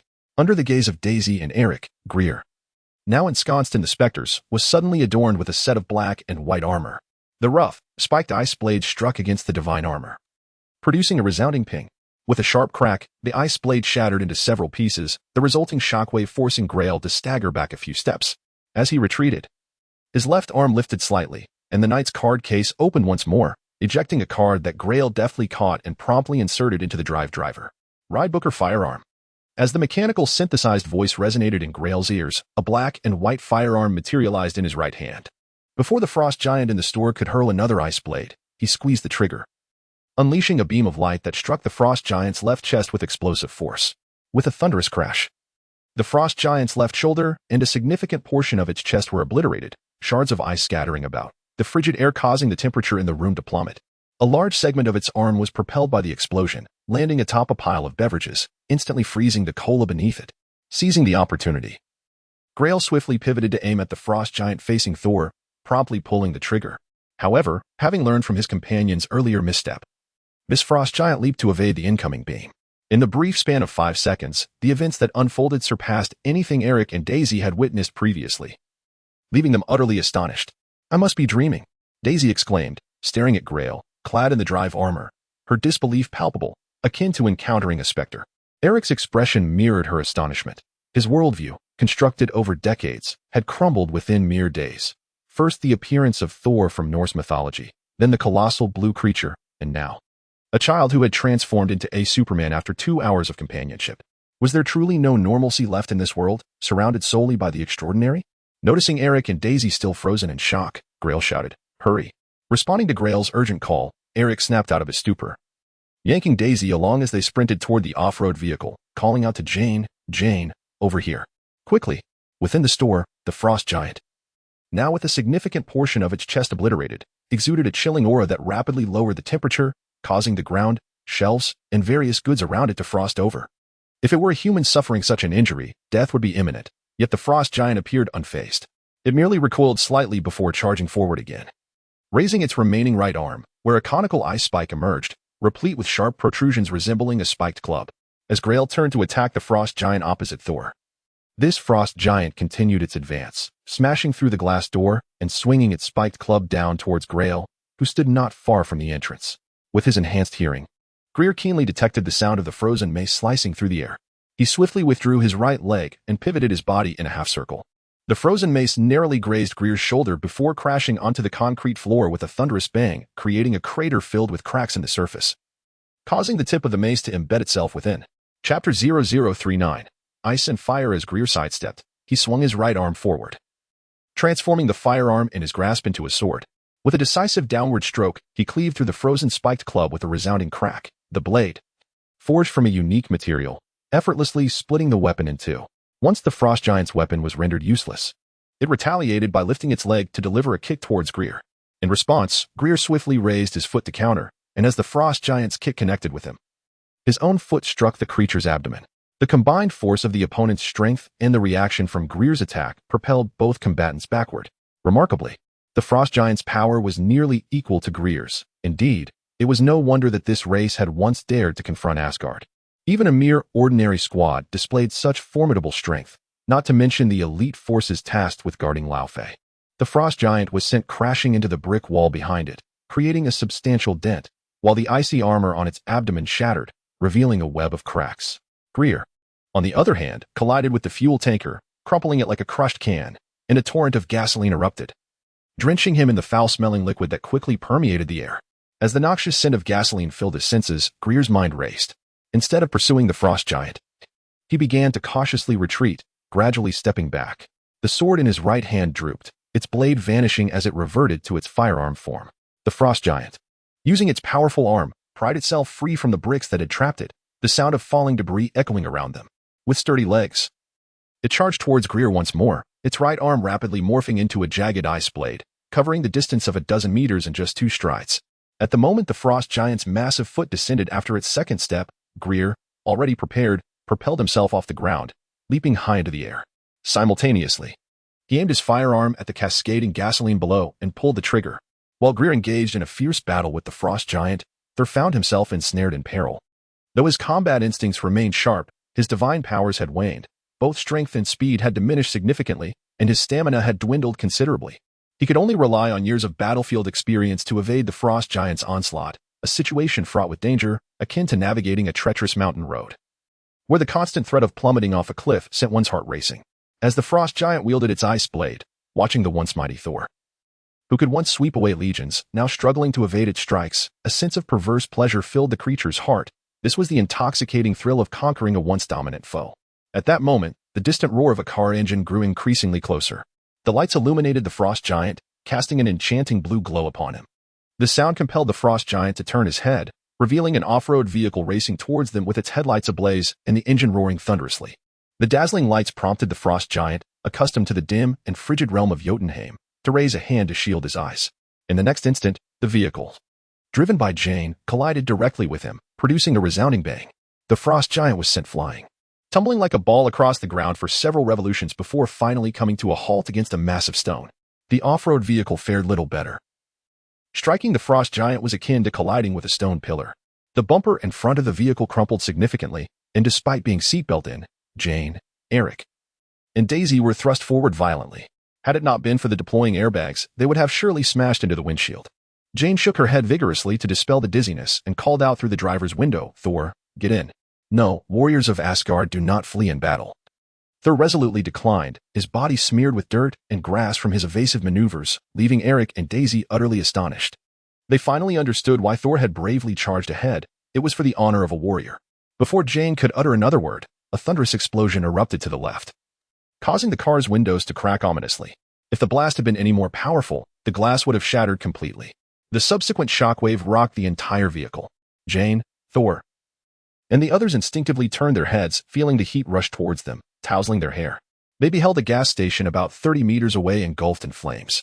3 fuel pumps twisted and melted under the intense fire, while flames danced across the ground, igniting the 2 structures of the gas station, transforming them into colossal torches that illuminated the night sky, dispelling the darkness and brightening a 100-meter radius around the station. Amidst the roaring flames, a figure clad in black and white armor emerged, engulfed in fire, wielding a long sword that bore the severed head of the frost giant, which slowly melted in the inferno. Rewinding 10 seconds, Grell had leaped high into the air, firing downwards. Though he expended little energy, the impact created an explosion at the point of contact, igniting the gasoline-soaked ground in a blaze of light. The flames erupted, first igniting the fuel pump Grell had crashed through, then spreading to the other two pumps. In mere seconds, the entire gas station was transformed into a sea of fire. As Grell landed, the gasoline on his body ignited, yet clad in divine armor. He seemed impervious to the searing heat as he strode towards the frost giant engulfed in flames. His right arm sweeping back as he transformed his firearm back into sword mode. With flames enveloping him, Greer charged forward, his sights set on the tormented frost giant engulfed in the inferno. At an astonishing speed of 12 to 13 meters per second, he closed the distance in an instant. With a powerful stroke of his sword, he cleaved through the flames within a 3-meter radius, the blade forged from a unique material slicing through the air like lightning, swiftly severing the frost giant's neck. A faint crack echoed as the giant's head fell, and before it even touched the ground, Greer thrust his sword through it, sending the massive body toppling backward, succumbing to the flames that licked at it, utterly lifeless. Chapter 0040, Double Kill. The temperature within the inferno soared beyond 1,000 degrees. Under such extreme heat, even metal would succumb to melting and deformation. Yet, Greer, clad in divine armor, appeared utterly oblivious as he steadily advanced across the scalding ground. Emerging from the sea of flames, the head of the frost giant, impaled upon his blade, slowly melted under the relentless heat, droplets cascading to the earth and staining it a vivid blue. From a distance, in a nearby chamber, Coulson gazed intently at Greer as he emerged from the fiery abyss, along with the frost giant's decapitated head displayed on his sword. He turned to the screen and remarked, "Document this. The high temperatures from burning gasoline can indeed dissolve the frost giants. To combat them, we require weaponry capable of even greater heat." Straightening up, he then cast a smile towards Clint, who stood silently nearby, adding, "It seems your quiver needs an additional type of arrow." Clint remained noncommittal, his hawk-like eyes fixated on Greer as he stepped forth from the flames. In a hushed tone, he queried, "Is there any arrowhead that could penetrate that armor?" Coulson maintained his smile, replying, "There is likely only one, but it comes at a steep price. We would need to seek approval from the director for funding and materials, and it cannot be tested in advance." Clint remained silent. He understood the implications of Coulson's words. Even if such an arrow were to be produced, its efficacy could only be determined in the heat of battle. If it failed to penetrate, it would indeed be quite the embarrassment. Thus, it was improbable that tactics could be centered around his archery skills, rendering the creation of such specialized arrowheads unlikely. As their conversation unfolded, the screen displayed Greer as he swung his right arm, flinging the frost giant's head away, hurling it towards a frost giant that had been struck by a vehicle. The now melted head rolled across the ground several times before finally coming to rest. The frost giant, having regained its footing, stared at the dismembered head of its companion, its mouth agape, revealing sharp teeth, eyes brimming with rage as if it yearned to devour Greer. Unfazed, Greer continued his advance, softly commenting, "Your strength and defenses are commendable. It took my full effort to fracture your ice-forged armor, but alas, your weakness is all too apparent. High temperatures can effortlessly dissolve your frosty armor. Behold, your companion has lost its head by my blade." With a roar, the frost giant sprang to its feet, bellowing at Greer, its voice echoing through the heavens, resonating above the town and accelerating the movement of the surrounding cold areas, all converging towards the blazing gas station. "Do you think that with the gasoline consumed, you pose no threat to us?" "Huh." Greer mused aloud, raising his empty left hand slightly. The knight's card box opened, and a card spun gracefully into his grasp, which he then inserted into the driver. The central ruby projected the logo, and a mechanical synthesized voice resonated in Greer's ears. "Kamen Rider. The Decade driver extended over a dozen photon vessels radiating a crimson glow, enveloping Greer while simultaneously forming the raiment of the sun god and other equipment such as the sun god metal plates. In the blink of an eye, Greer's black and white armor transformed into the strikingly radiant foils, standing out vividly against the night. The trio in the vehicle, Eric and the others, were once again astonished. Was this truly magic? In an instant, he had donned a new set of armor. Meanwhile, Thor remained unperturbed, observing Greer's armor with keen interest, pondering whether his own armor could also be crafted to shine and dazzle in such a manner, becoming even more impressive. In a heartbeat, as Greer morphed into Decade Fleece, the frost giant charged forth, resembling a ravenous wolf, leaping towards Greer with raised arms, wielding two ice blades poised to strike, exuding an aura reminiscent of a formidable force. The ice glistened under the illumination of flames, sparkling like crystal. "Watch out," Thor exclaimed, attempting to intervene. But alas, having lost his divine powers, his speed was insufficient. Just as his warning escaped his lips, Greer sprang into action, sidestepping and meeting the two ice blades with the long sword he held in his right arm, clashing with tremendous force. The combined weight of Greer's own 2 to 3 tons of strength, along with the frost giant's descent, resulted in a collision that exceeded 10 tons. Greer's arm was abruptly forced downward, causing the ground beneath his feet to sink, almost burying them, while the ice blades shattered in response. With his left hand clenched into a fist, the photon vessels along his bent arm illuminated. As 30% of the photon blood coalesced at his right fist under Greer's command. After his long sword collided with the frost giant's ice blades, his left arm, coiling like a spring, swung outward with the force capable of splitting mountains, delivering a devastating blow to the frost giant's abdomen. A resonant thud echoed as the icy armor of the frost giant shattered instantly, caving inward, Greer's left fist nearly embedding itself within. The overwhelming power sent the descending frost giant soaring once more, tracing an arc through the air, akin to a golf ball struck with great force, hurtling away at an accelerated pace. With a powerful push against the ground, Greer propelled himself upward, a card flying from the night card box into his hand, which he promptly inserted into the Decade driver. Attack Ride Crimson Smash. Greer vaulted to a height of 35 meters. The photon vessels in his right leg glowing vibrantly as 60% of the photon blood surged towards his right foot, igniting it in a brilliant red light. A beam extending 2.5 meters shot forth from his foot, striking the frost giant, who was plummeting from the apex, blossoming like an umbrella into a conical shape, spinning rapidly. The velocity of Greer's descent suddenly accelerated, propelling him into the crimson drill.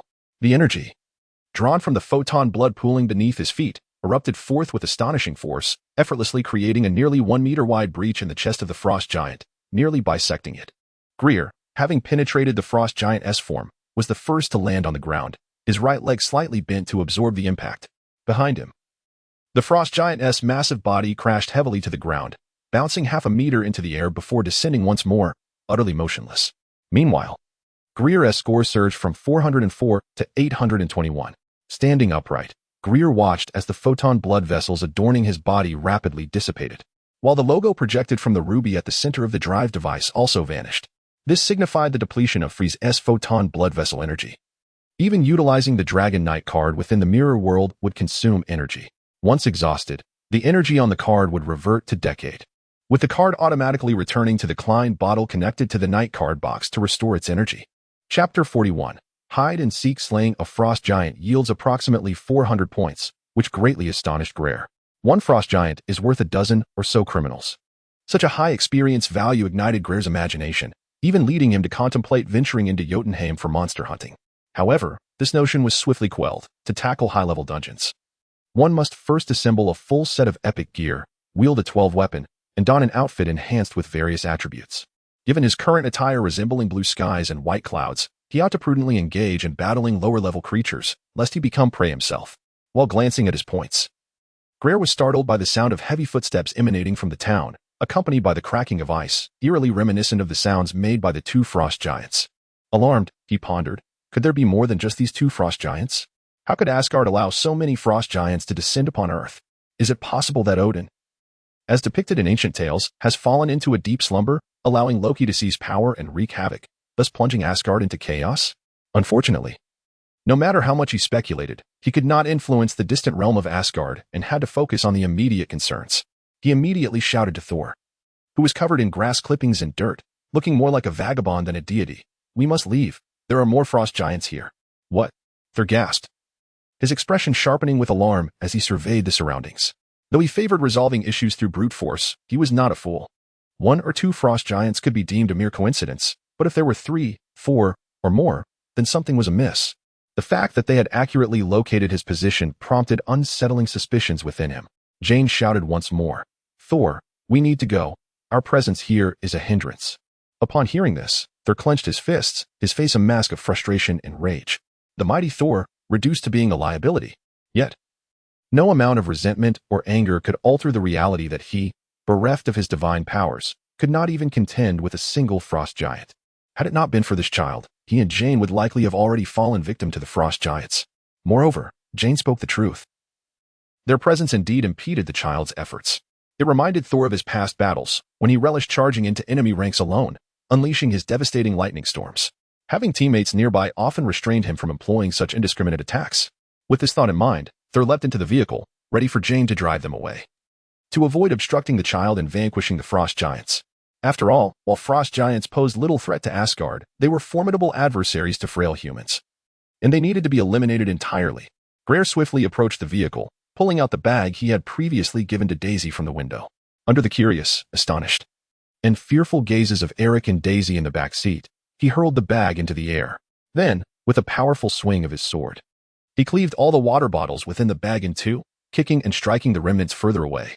The frigid breath of the frost giants rendered the surrounding temperature exceedingly low, causing droplets of fallen water to instantaneously crystallize into shards of varying sizes.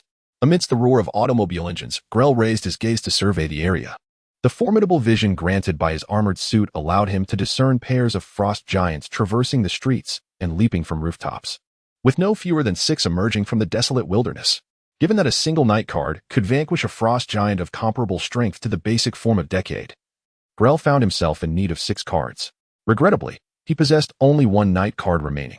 Raising his left arm, he opened the night card box, from which the card of Ryuki soared forth. With a precise motion, Grell inserted the Ryuki card into the Decade driver. Kamen Rider Ryuki. The gemstone at the core of the Decade driver immediately projected a dragon-headed logo, transforming the black and white armor into a vibrant blue-green, with silver metallic plates appearing at the joints and other areas. The crimson compound eyes were obscured by a silver grid visor, and in the blink of an eye, he became Kamen Rider Ryuki. "Let us engage in a game," Grell proclaimed with a smile as he leapt forward, effortlessly passing through a palm-sized shard of thin ice, disappearing from sight like a liquid cat adept at navigating tight spaces. This astonishing feat left the S.H.I.E.L.D. agents observing from various angles momentarily stunned, followed by a flurry of reports declaring target has vanished over the comms, prompting Coulson to hurry to the screen. The monitors displayed only the rapidly approaching trio of unusually low temperature zones, a blazing gas station, and the flat-nosed SUV speeding towards Route 40. With no trace of Grell to be found, the 6 frost giants encircling from different directions were also taken aback. They glanced at the empty gas station before redirecting their pursuit towards Thor, who was seated in the departing SUV. Loki had dispatched them to confront the god of thunder, rendering all else inconsequential. Daisy, witnessing the menacing monsters charging towards them, turned pale and urged, "Hurry, hurry, we're going to be caught." She wished fervently that she were aboard a rocket capable of swift escape. "Silence," Jane shouted, striving to concentrate on the bumpy road ahead. If they could just reach the interstate, they could accelerate to full speed and ensure those frost giants would see nothing but taillights in the distance. The last frost giant, having leapt from the rooftop, landed before the blazing gas station, ready to sprint forward. Suddenly, a blue-green figure burst forth from the ice reflecting the moonlight, its silver armor gleaming conspicuously in the illumination. As Grell leapt upward, his right hand wielded a gun that unleashed beams of light towards the frost giant, exploding upon impact. Accompanied by bursts of flame, a multitude of ice shards and debris scattered in all directions, leaving the frost giant riddled with gaping holes. The moment Greer landed, he vanished into the thin ice, and the final shot he fired struck the frost giant's head, shattering it like a watermelon crushed by a hammer. This series of explosions inevitably drew the attention of the frost giants ahead. However, when they turned to investigate, all they beheld was a decapitated corpse lying on the ground, leaving no trace of the assailant, evoking a sense of the deed done, hiding away, leaving you in search. Chapter 0042. What to do with 3.5 gas station. 30 to 40 meters away, blazed fiercely, casting a striking glow against the enveloping darkness of the night. Yet, the small town remained eerily silent, devoid of any movement, as though the townsfolk were oblivious to the chaos, or perhaps the place was entirely deserted. This profound stillness heightened the unease of the remaining 5 frost giants, who anxiously twisted their necks, scanning their surroundings for the unseen assailant. In a fleeting moment, as one frost giant turned its head to the left, Greer emerged from the thin ice on the right. With both hands gripping his longsword, he thrust it powerfully towards the giantess' neck. The friction of his leap through the air was almost imperceptible to human ears, yet it resonated loudly in the ears of the frost giants. Having not witnessed war since their defeat by Asgard, these frost giants possessed little combat experience. Instead of instinctively evading the sound, they turned to investigate, displaying the reactions of ordinary beings rather than seasoned warriors. As the giantess' head turned halfway, a flash of silver caught its eye, followed by a sharp pain in its neck as the specially crafted blade pierced through. With Greer's descent, his arm pulled downwards, forcefully creating a gash in the frost giant's neck. Just as the blade withdrew, it vanished, the remaining sword body rotating 90 degrees and transforming into a firearm mode within a fraction of a second. A beam of light erupted from the barrel, striking the gash with precision, causing an internal explosion that sent the frost giant's head soaring into the air. In an instant, as Greer landed, he vanished once more, his entire appearance and disappearance occurring in less than 2 seconds, even quicker than the time it took for the headless frost giant to collapse.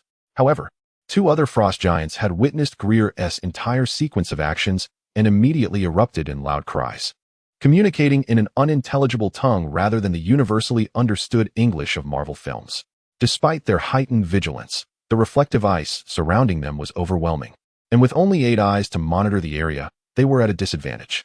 Just as the head of the airborne frost giant struck the ground, Greer's silhouette re-emerged behind the frost giant that stood with its back to the gas station.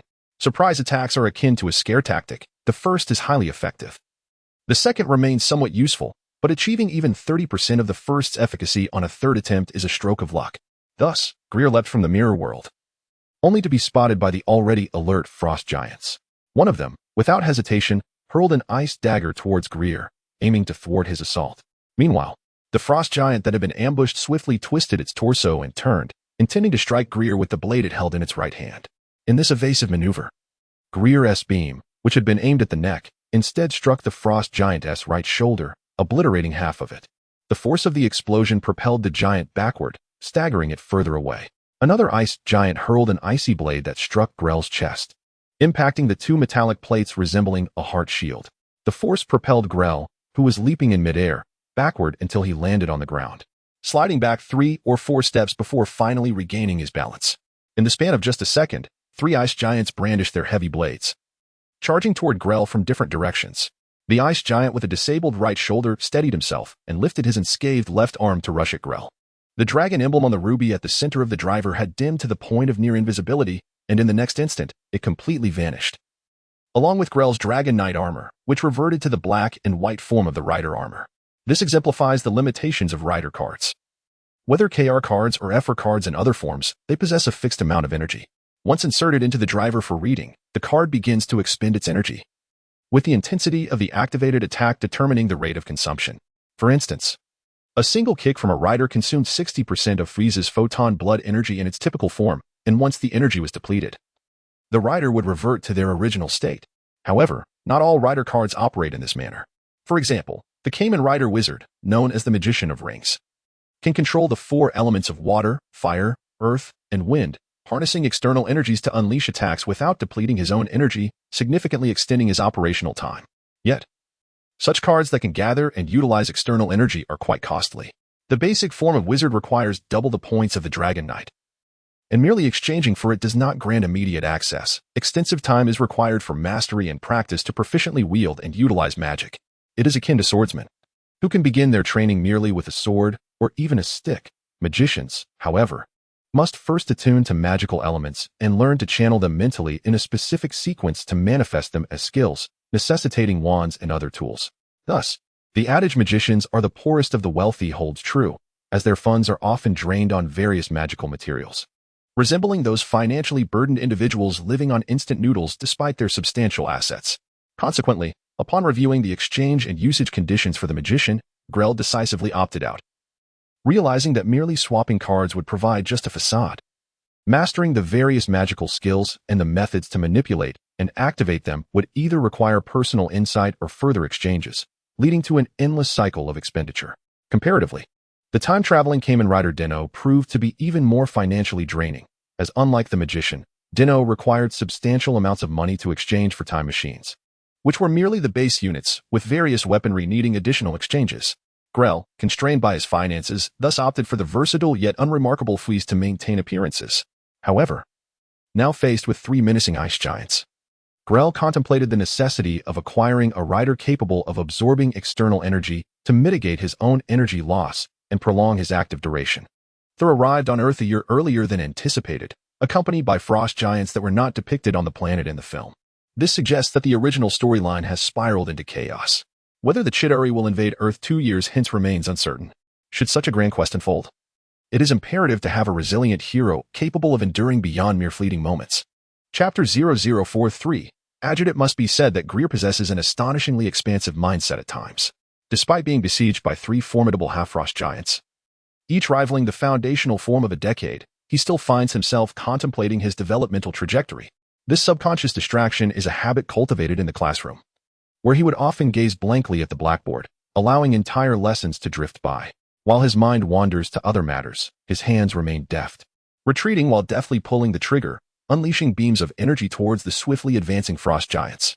Having witnessed the formidable power of Greer's weaponry, the frost giants hastily slowed their advance, elongating a journey that could typically be traversed in 2 seconds to a more cautious 4 or 5. Seizing this opportunity, Greer swiftly perused the KR card deck, ultimately fixating on the renowned Kamen Rider Decade, a being that transcends the corporeal, mental, and spiritual realms. This entity wields the formidable powers of earth, storm, and flame that reside within, allowing for the gathering and manipulation of these energies to unleash devastating attacks. In contrast to the Kamen Rider Wizard, who adeptly commands the 4 elements through an array of dazzling spells, Decade's mastery over these 3 energies is comparatively straightforward, making it more suitable for someone like Greer, who lacks prior experience in such matters. Unlike the mage, who has specialized artisans crafting rings imbued with magical power and skills for simplistic activation, Greer, even after exchanging for the mage's KR card, must utilize points to acquire magical abilities or embark on a journey of learning from scratch. Much like Dr. Strange, he would need to study diligently to master the various magical skills and their manipulations. In essence, one must either expend points or invest time. It is akin to Greer's past life, where he braved the harshest of weathers to obtain a driving license simply because he could not afford a dedicated chauffeur. Who would wish to navigate the chaos of the road when one could languish in the back seat, engrossed in a mobile device? Ultimately, it all circles back to financial constraints. If only he possessed several million points now, there would be no hesitation or planning. He would seize every card and venture to Titan, seeking to subdue the formidable purple sweet potato without the need for such trepidation in his existence. As these thoughts occupied his mind, his hands remained agile. With his right hand, he continued to fire upon the frost giants while raising his left arm. The knight card holder at his waist automatically opened a gap, and a card spun forth, landing in Greer's grasp. He swiftly inserted it into the driver. Kamen Rider Decade.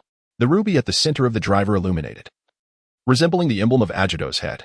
Instantly, the black and white armor transformed into a pure black guise, adorned with dark gold and metallic gauntlets ranging from 15 to 25 centimeters in length at the ankles and wrists, and elliptical knee guards. His form was encased in a half-armor of dark gold and bright silver, with shoulder pieces resembling the upturned eaves of a roof, and a pair of inwardly curved horns adorning his head. The overall aesthetic bore a striking resemblance to a Western dragon, starkly contrasting with the Eastern dragon of his knightly counterpart. The scene vividly unfolded on the distant screens of a room, as Coulson observed Greer transform into yet another form. Greer pressed his lips together, remaining silent while fixated on the other screens displaying his previous transformations, Decade, Ryuki, Fui's, along with this latest incarnation in an earlier one, showcasing 5 distinct armors. Were there more to come? Coulson lamented the inadequacy of his equipment, initially intended to trace the suspected extraterrestrial Thor. He had unexpectedly encountered Greer after Thor and Jane departed from the small town and ventured onto Route 40. Even more astonishing was the emergence of frost giants from another world that night, engaging Greer in a fierce battle. On the screens, the swiftest of the frost giants had charged towards Greer, brandishing an icy blade aimed forcefully at the significantly smaller Greer. However, upon transforming into Decade Agito, Greer's firearm vanished. Undeterred by the menacing frost giant wielding the icy blade, Greer stepped forward, raising his left arm to catch the incoming blade barehanded, his 5 fingers firmly gripping the cold, sharp weapon. The descending blade abruptly halted midair, unable to descend further, as Greer appeared to seize it effortlessly, akin to a child grasping a wooden stick. With a firm grip, he exerted pressure, producing a series of crisp crack sounds as the ice blade, harder than tempered steel, began to fissure under his grip, eventually shattering into multiple fragments. "Is this all the strength you possess?" Greer remarked, thrusting his right arm forward. His punch, imbued with such force and speed that it compressed the air into visible ripples, landed squarely on the frost giant's chest with a resounding bang. A deep imprint appeared where Greer struck, nearly enveloping half of Greer's fist. The subsequent shockwave sent the frost giant hurtling backward, akin to a soccer ball propelled by a kick, colliding with another frost giant that had been rushing forward. Both giants tumbled backward, rolling over a dozen times before coming to a halt. Following the blow that sent the frost giant flying, Greer swiftly advanced towards the one on his left. In that fleeting moment of contact, the frost giant swung its icy blade down upon the approaching Greer, who deftly twisted his torso, executing a rapid series of kicks.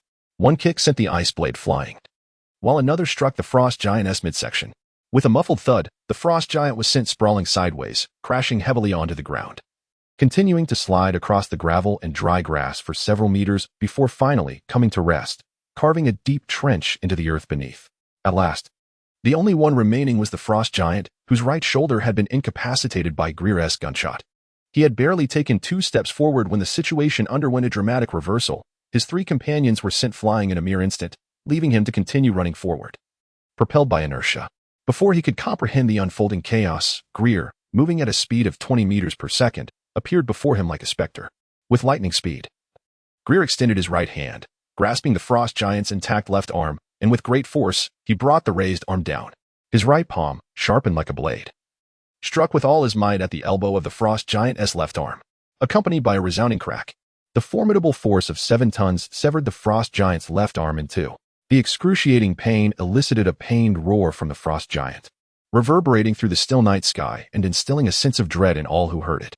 Chapter 0044. The execution melody. Casually discarding the severed arm of the frost giant, he bent his left knee forward, tilting his body to the left while shifting his center of gravity.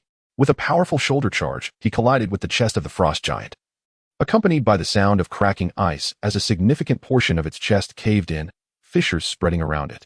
The tremendous force of the impact caused the frost giant to stagger backward, only to be met with Gregor, who stepped forward and unleashed another mighty punch upon its chest. Without allowing the creature to retreat, he followed up with another blow.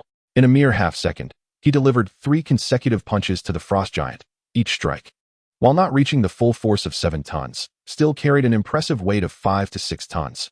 Such strength could easily bend or even shatter steel, let alone the frost giant. After the 3rd punch, the several 100-kilogram frost giant was lifted off the ground, propelled backward for over 20 meters before crashing heavily onto the earth, its chest marred by 4 deep indentations and riddled with cracks, resembling a shattered porcelain doll. A torrent of icy liquid seeped from these fissures, while supercooled liquid flowed from its mouth and nostrils. After a few spasms on the ground, it fell silent, having been decisively vanquished by Gregor's fists. Gregor slowly straightened his back, clenching his fists as he reveled in this immense power, far surpassing that of the Dragon Knight, Fois, or Decade. In an instant, he felt as if he had transformed from an infant into a fully grown adult, possessing the illusion that a mere stomp could shake the mountains, and a simple swing of his fist could unleash tidal forces. After exchanging the KR card for Agito, worth 1,400 points, his remaining points surged from 200 to 612. It was evident that the frost giant had breathed its last. Previously, defeating such a creature required the activation of night kicks or stealthy tactics, making direct confrontation nearly impossible. Yet now, mere fists were sufficient to slay them, rendering Gregor's gaze towards the 3 frost giants rising from the ground akin to that of a predator eyeing its prey. The expressions of the remaining frost giants shifted to one of fear. They had arrived as a group of 8, and now more than half had perished at the hands of this Midgardian. Wasn't he the Midgardian supposed to be incredibly weak? What then? Was this individual who continually donned new armor? Was he perhaps endowed with a power armor akin to that of a destroyer, granted by Asgard? However, Gregor granted them no time for contemplation. The horns atop his head split into 3, and the solid ground beneath him began to shift. This sensation was profoundly mystical, as if the earth had merged with his being, allowing him to harness energy proportional to the strength of his will. As Gregor fully unfurled the horns atop his head, an intricate pattern, reminiscent of his own visage and emanating a soft ochre glow, emerged beneath his feet. He took a half step forward with his left foot, extending his arms wide, holding his breath and concentrating, immersing himself in the boundless energy that lay within the earth. At that moment, a song of execution would have been most fitting. The pattern beneath him began to rotate slowly, ultimately merging entirely with Gregor's feet. The 2 dark golden metallic rings on his calves glowed with the same ochre hue, their brightness intensifying, yet Gregor's legs trembled slightly. It was his first attempt at gathering energy, devoid of any prior experience, relying solely on instinct. While he focused on this aspect, he neglected others, leading to an uncontrollable influx of energy. Noticing this predicament, with no time to consolidate the energy to its peak, Gregor leaped into the air.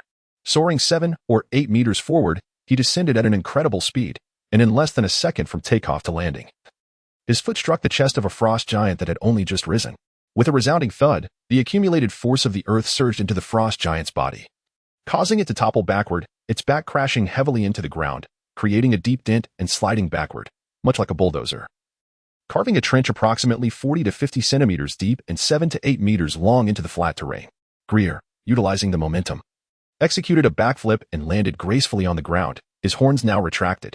In front of him, a pillar of flame erupted from the trench, followed by a thunderous explosion. The frost giant was obliterated, and the rectangular trench transformed into a hemispherical pit. A substantial amount of earth was propelled into the air, only to return to the ground like beads cascading onto a jade plate. This was not the knight's kick of agito, but rather Greer's imitation of Frieza's kick in both movement and attack style. Though it did not reach the maximum power of 30 tons, it still delivered a force of 20 tons. The discrepancy of 10 tons in kicking power stemmed from Greer's unrefined gathering of earth energy, as well as the variances in weight, speed, jumping ability, and strength among different knight armors. It was akin to culinary arts. A master chef and a novice could produce vastly different results from the same ingredients. Cooking dumplings with a method meant for boiling noodles would surely yield half-cooked results. Upon acquiring skills such as the knight's kick, one could flawlessly achieve the optimal exertion method, angle of attack, height of leap, and speed of descent, thereby unleashing the full potential of the knight's kick. It was akin to possessing the memories and experiences of a master chef, allowing one to follow a systematic approach. Alternatively, one could spend a considerable amount of time practicing repeatedly to gradually acquire the same skill and experience. Akin to the earlier notion of either exchanging a substantial number of points for a skill card or investing extensive time in practice. Upon Greer's ascent, his score of 612 fluctuated once more, transforming into 1021. Without hesitation, Greer redeemed the illustrious Agito Knight kick, valued at 850 points, reducing his total to 171. The exorbitant cost of the Agito Knight kick was not merely due to the execution of the kick itself. It encompassed the accumulated wisdom and experience of harnessing the Earth's primal energy. By utilizing an experience card, Greer swiftly transitioned from a novice to a seasoned expert. As he unfurled the sharp horns atop his head, the Agito emblem that emerged from the ground beneath him radiated with a brilliance 2 tiers higher than before, allowing its luminous design to be visible from all directions, even without the need to gaze from above. Chapter 0045, The Demise of the Frost Giants. The last 2 frost giants, faces etched with terror, turned and fled as the third was shattered into fragments by Greer's powerful kick. They had come to the grim realization that they were no match for Greer, and remaining would only lead to their demise. Under the looming threat of death, these 2 frost giants summoned every ounce of strength, sprinting at a pace that was undoubtedly the fastest of their lives, darting away from the enveloping darkness of the town, stripped of their earlier arrogance and fierce demeanor, resembling nothing more than lost hounds. Behind them, Greer soared high into the air, the moonlight illuminating the gleaming armor of Kamen Rider Agito, a radiant figure against the night sky. In that moment, Greer appeared as a deity, towering 30 meters above, instilling a sense of awe and insignificance among those who gazed up at him, especially as he harnessed the formidable power of the earth, adding to his air of superiority. The earth's energy, stored within the luminous metallic rings at his feet, was intentionally directed to his wrists, causing the arm guards to radiate with brilliance. While the rings at his feet dimmed, reaching the apex of his leap, Greer suddenly angled forward, gliding downwards with astonishing speed, far exceeding the force of gravity, as if propelled by unseen rocket boosters. In the blink of an eye, he caught up to the 2 frost giants racing across the ground. The rapid descent produced a shrill sound from the Agito armor as it sliced through the air, a sound that resonated in the ears of the frost giants like a death knell. One of them instinctively turned his head, only to witness a human cannon hurtling towards him at breakneck speed. Before his brain could process the danger, Greer's fist struck simultaneously against the backs of the fleeing frost giants. With a resounding crack and a shattering sound, the frost giants' waists bent forward while their lower bodies arched backward, their massive forms collapsing heavily onto the ground, creating a deep crater in the gravel-strewn earth. 2 imprints, deep as 7 or 8 centimeters, appeared on their backs, crushing their spines.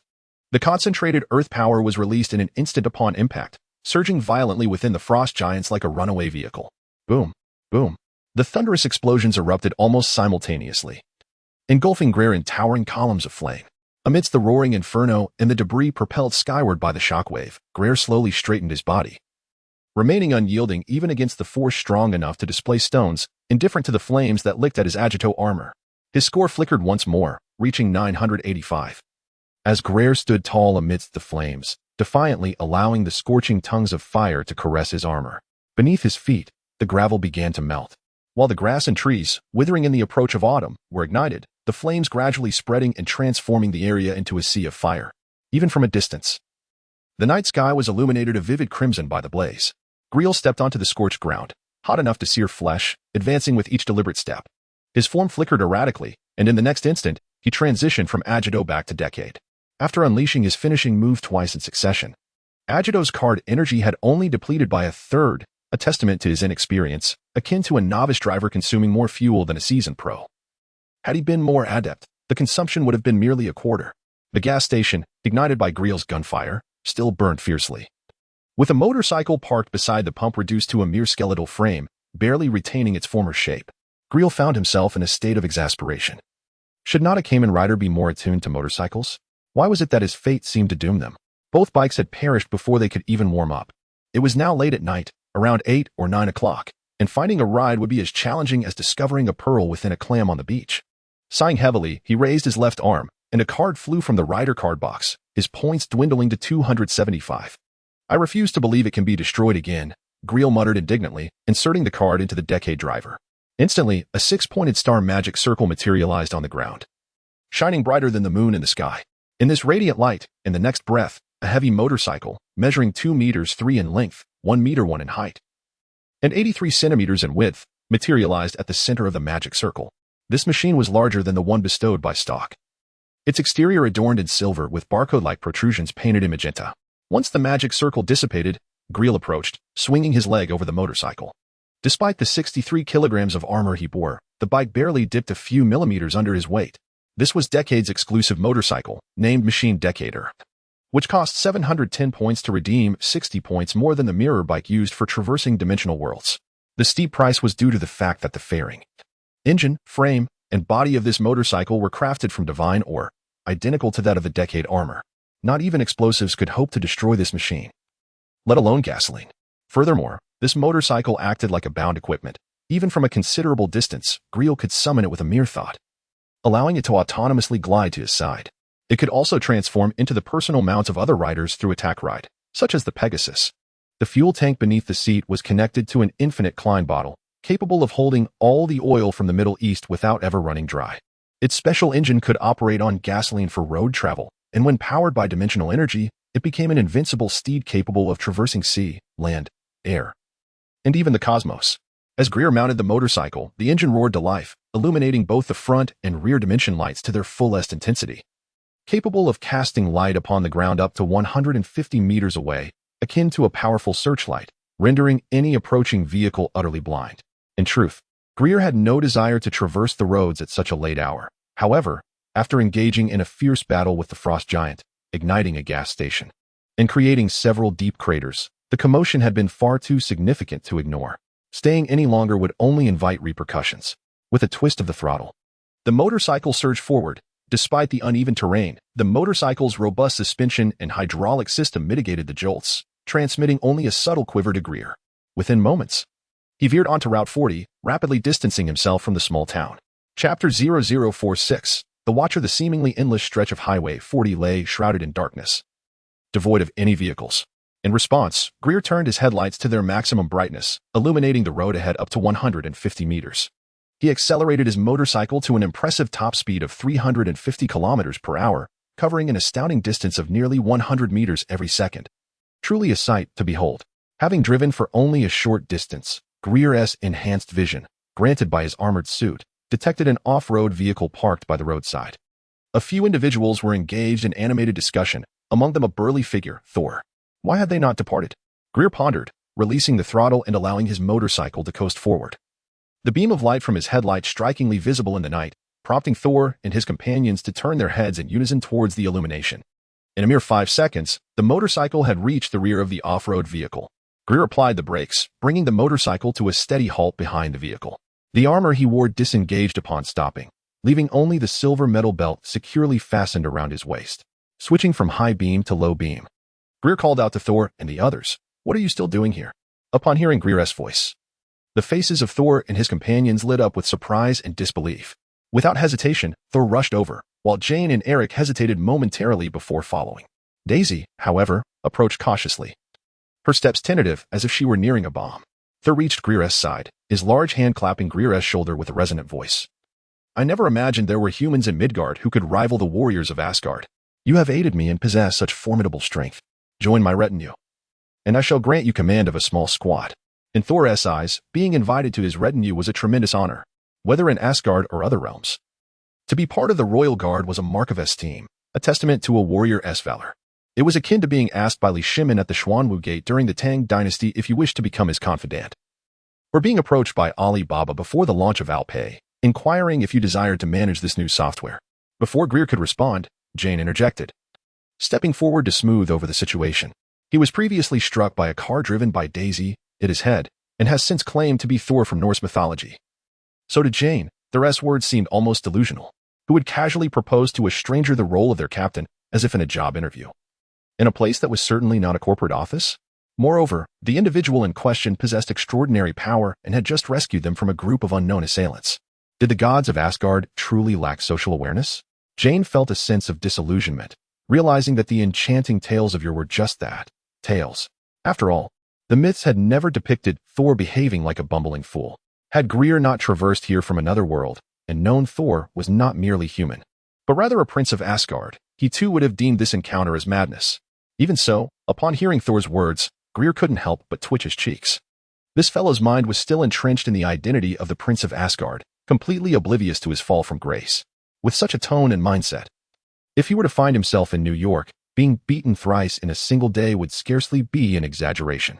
Meanwhile, Eric hastily shifted the topic, inquiring, So, Russell, what about the frost giants in the town? All 8 of them have been slain. Eric and Jane exchanged glances, although they were scholars of astronomy and physics. They understood the value of extraterrestrial beings. How could one so brutally eliminate such living aliens? It was far too cruel. They ought to be captured for research and dissection instead. As soon as Greer finished speaking, Daisy, who had been standing in the background, brightened up and anxiously asked, So, does that mean there are no frost giants left in the town? Probably. Anyway, I have seen them all killed. Greer crossed his arms and leaned on the motorcycle's dashboard. Questioning, Why are you all stopped by the roadside? Wonderful. Daisy's face was filled with relief and joy. After a moment's hesitation, she said to Greer, Could you accompany us back once more? The RV is still parked outside the town. Jane, feeling quite exasperated, remarked, Thor insisted on returning to help. And Daisy wanted to take her RV, which is why the vehicle is parked here. Daisy pouted, murmuring, But that's my newly purchased one. I've just made 3 months' worth of payments on it. And aren't you all hungry? All the food and drinks are in the RV. Daisy's mention of the RV triggered a realization of hunger among the group. Since departing from the town where the hammer fell at noon, they had yet to eat. Greer, having left Los Angeles around the same time, now found it to be 9 o'clock. After 7 or 8 hours without sustenance, they were parched and famished. Especially since the newly acquired supplies had been completely incinerated at the gas station.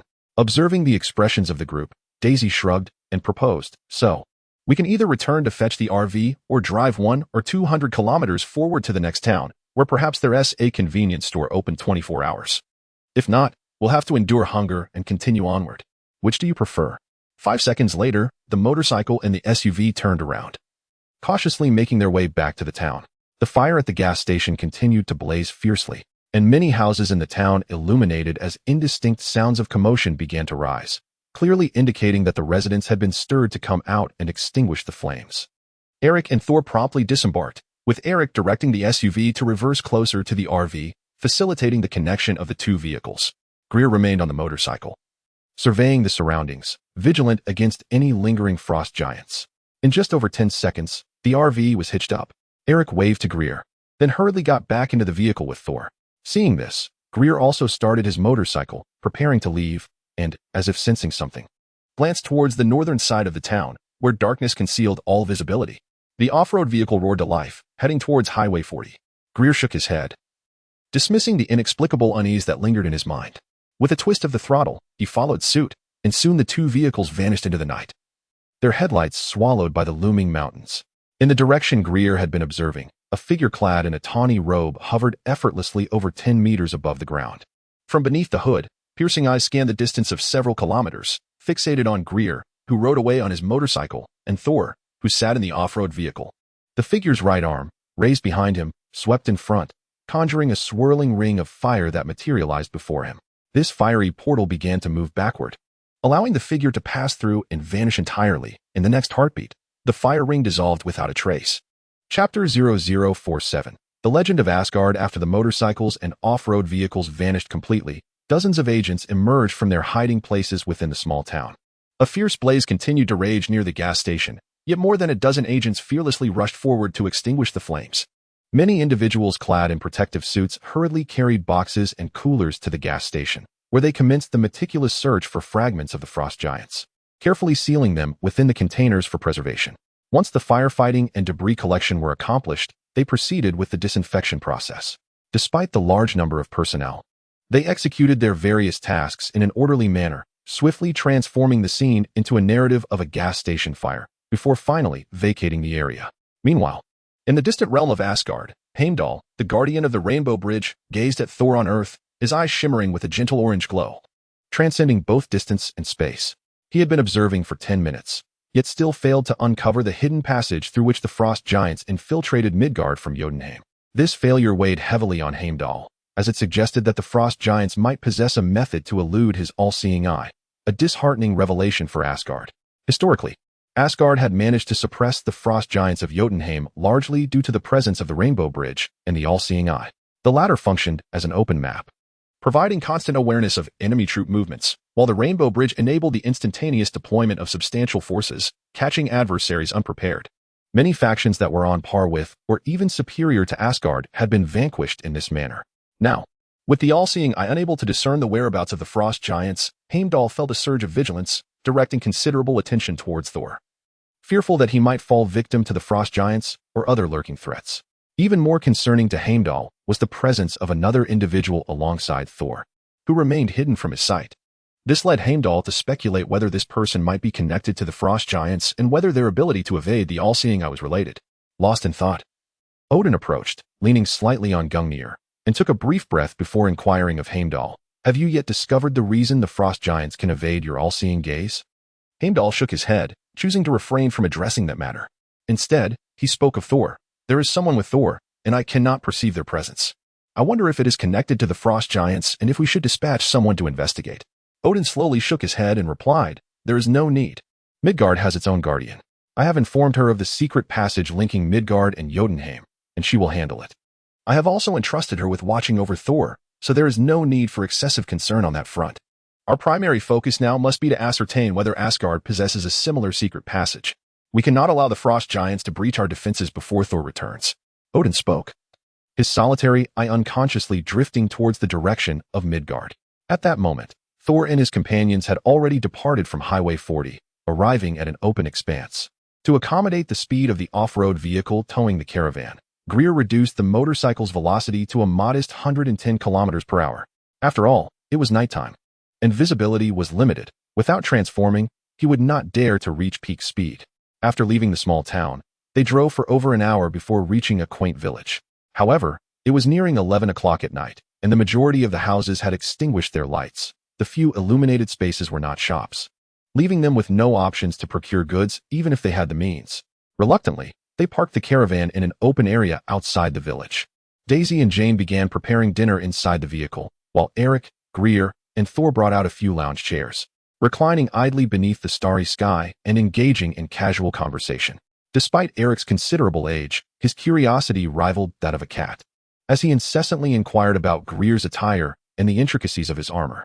He wondered whether it still relied on theoretical nanotechnology, and questioned whether the red cone was a manifestation of solidified energy. A cascade of questions ensued, leaving Gregor momentarily speechless. Who could fathom the principles behind the Crimson Drill? He knew it was due to photon blood, but could only claim to be a user rather than a creator, much like how few viewers understand the principles of television. Thor, on the other hand, listened with great interest, exclaiming, "Your armor is remarkable. Who forged it? The weapons and armor crafted by the dwarves are not like this. Is it the work of artisans from beyond the 9 realms?" "I do not know," Gregor shrugged, swiftly shifting the topic to Thor, feigning curiosity as he asked, "Are you truly the Thor from Norse mythology?" Upon hearing Gregor's inquiry, Eric perked up, attentively listening. Although much evidence suggested that this robust man was indeed the thunder god Thor, the scientifically minded Eric found it hard to believe that a fictional mythological figure actually existed. Thor wore a self-satisfied grin and spoke with a hint of pride. "The armies of Asgard have battled across the 9-star realms, leaving legends in their wake. 2,000 years ago, my father led the armies of Asgard in a conflict against the frost giants of Midgard and Jotunheim, driving them from the realm and safeguarding Midgard within Asgard's protection. However, my father later forbade the armies of Asgard from entering Midgard, ceasing to interfere with humanity's development. As time passed without our presence, And as humanity is ever forgetful, true events and figures have transformed into mere myths. Eric chimed in. So how did the frost giants come to Earth? Wasn't it said that Earth lay within Asgard's protective domain? This question left Thor equally perplexed. Shaking his head, he replied, I do not know why the frost giants appeared in Midgard, nor why Asgard did not respond or dispatch troops. Previously, my coronation ceremony was also interrupted when the frost giants breached the defenses and invaded Odin's treasury. What could have caused such a disruption? In the realm of the Nine Realms, nothing escapes Heimdall's vigilant gaze. Yet, as the conversation progressed, Thor himself fell into deep contemplation. His ignorance weighed heavily on Grell, who sensed that, much like the tales depicted in films, Loki was likely orchestrating chaos, resulting in the once orderly Asgard descending into turmoil.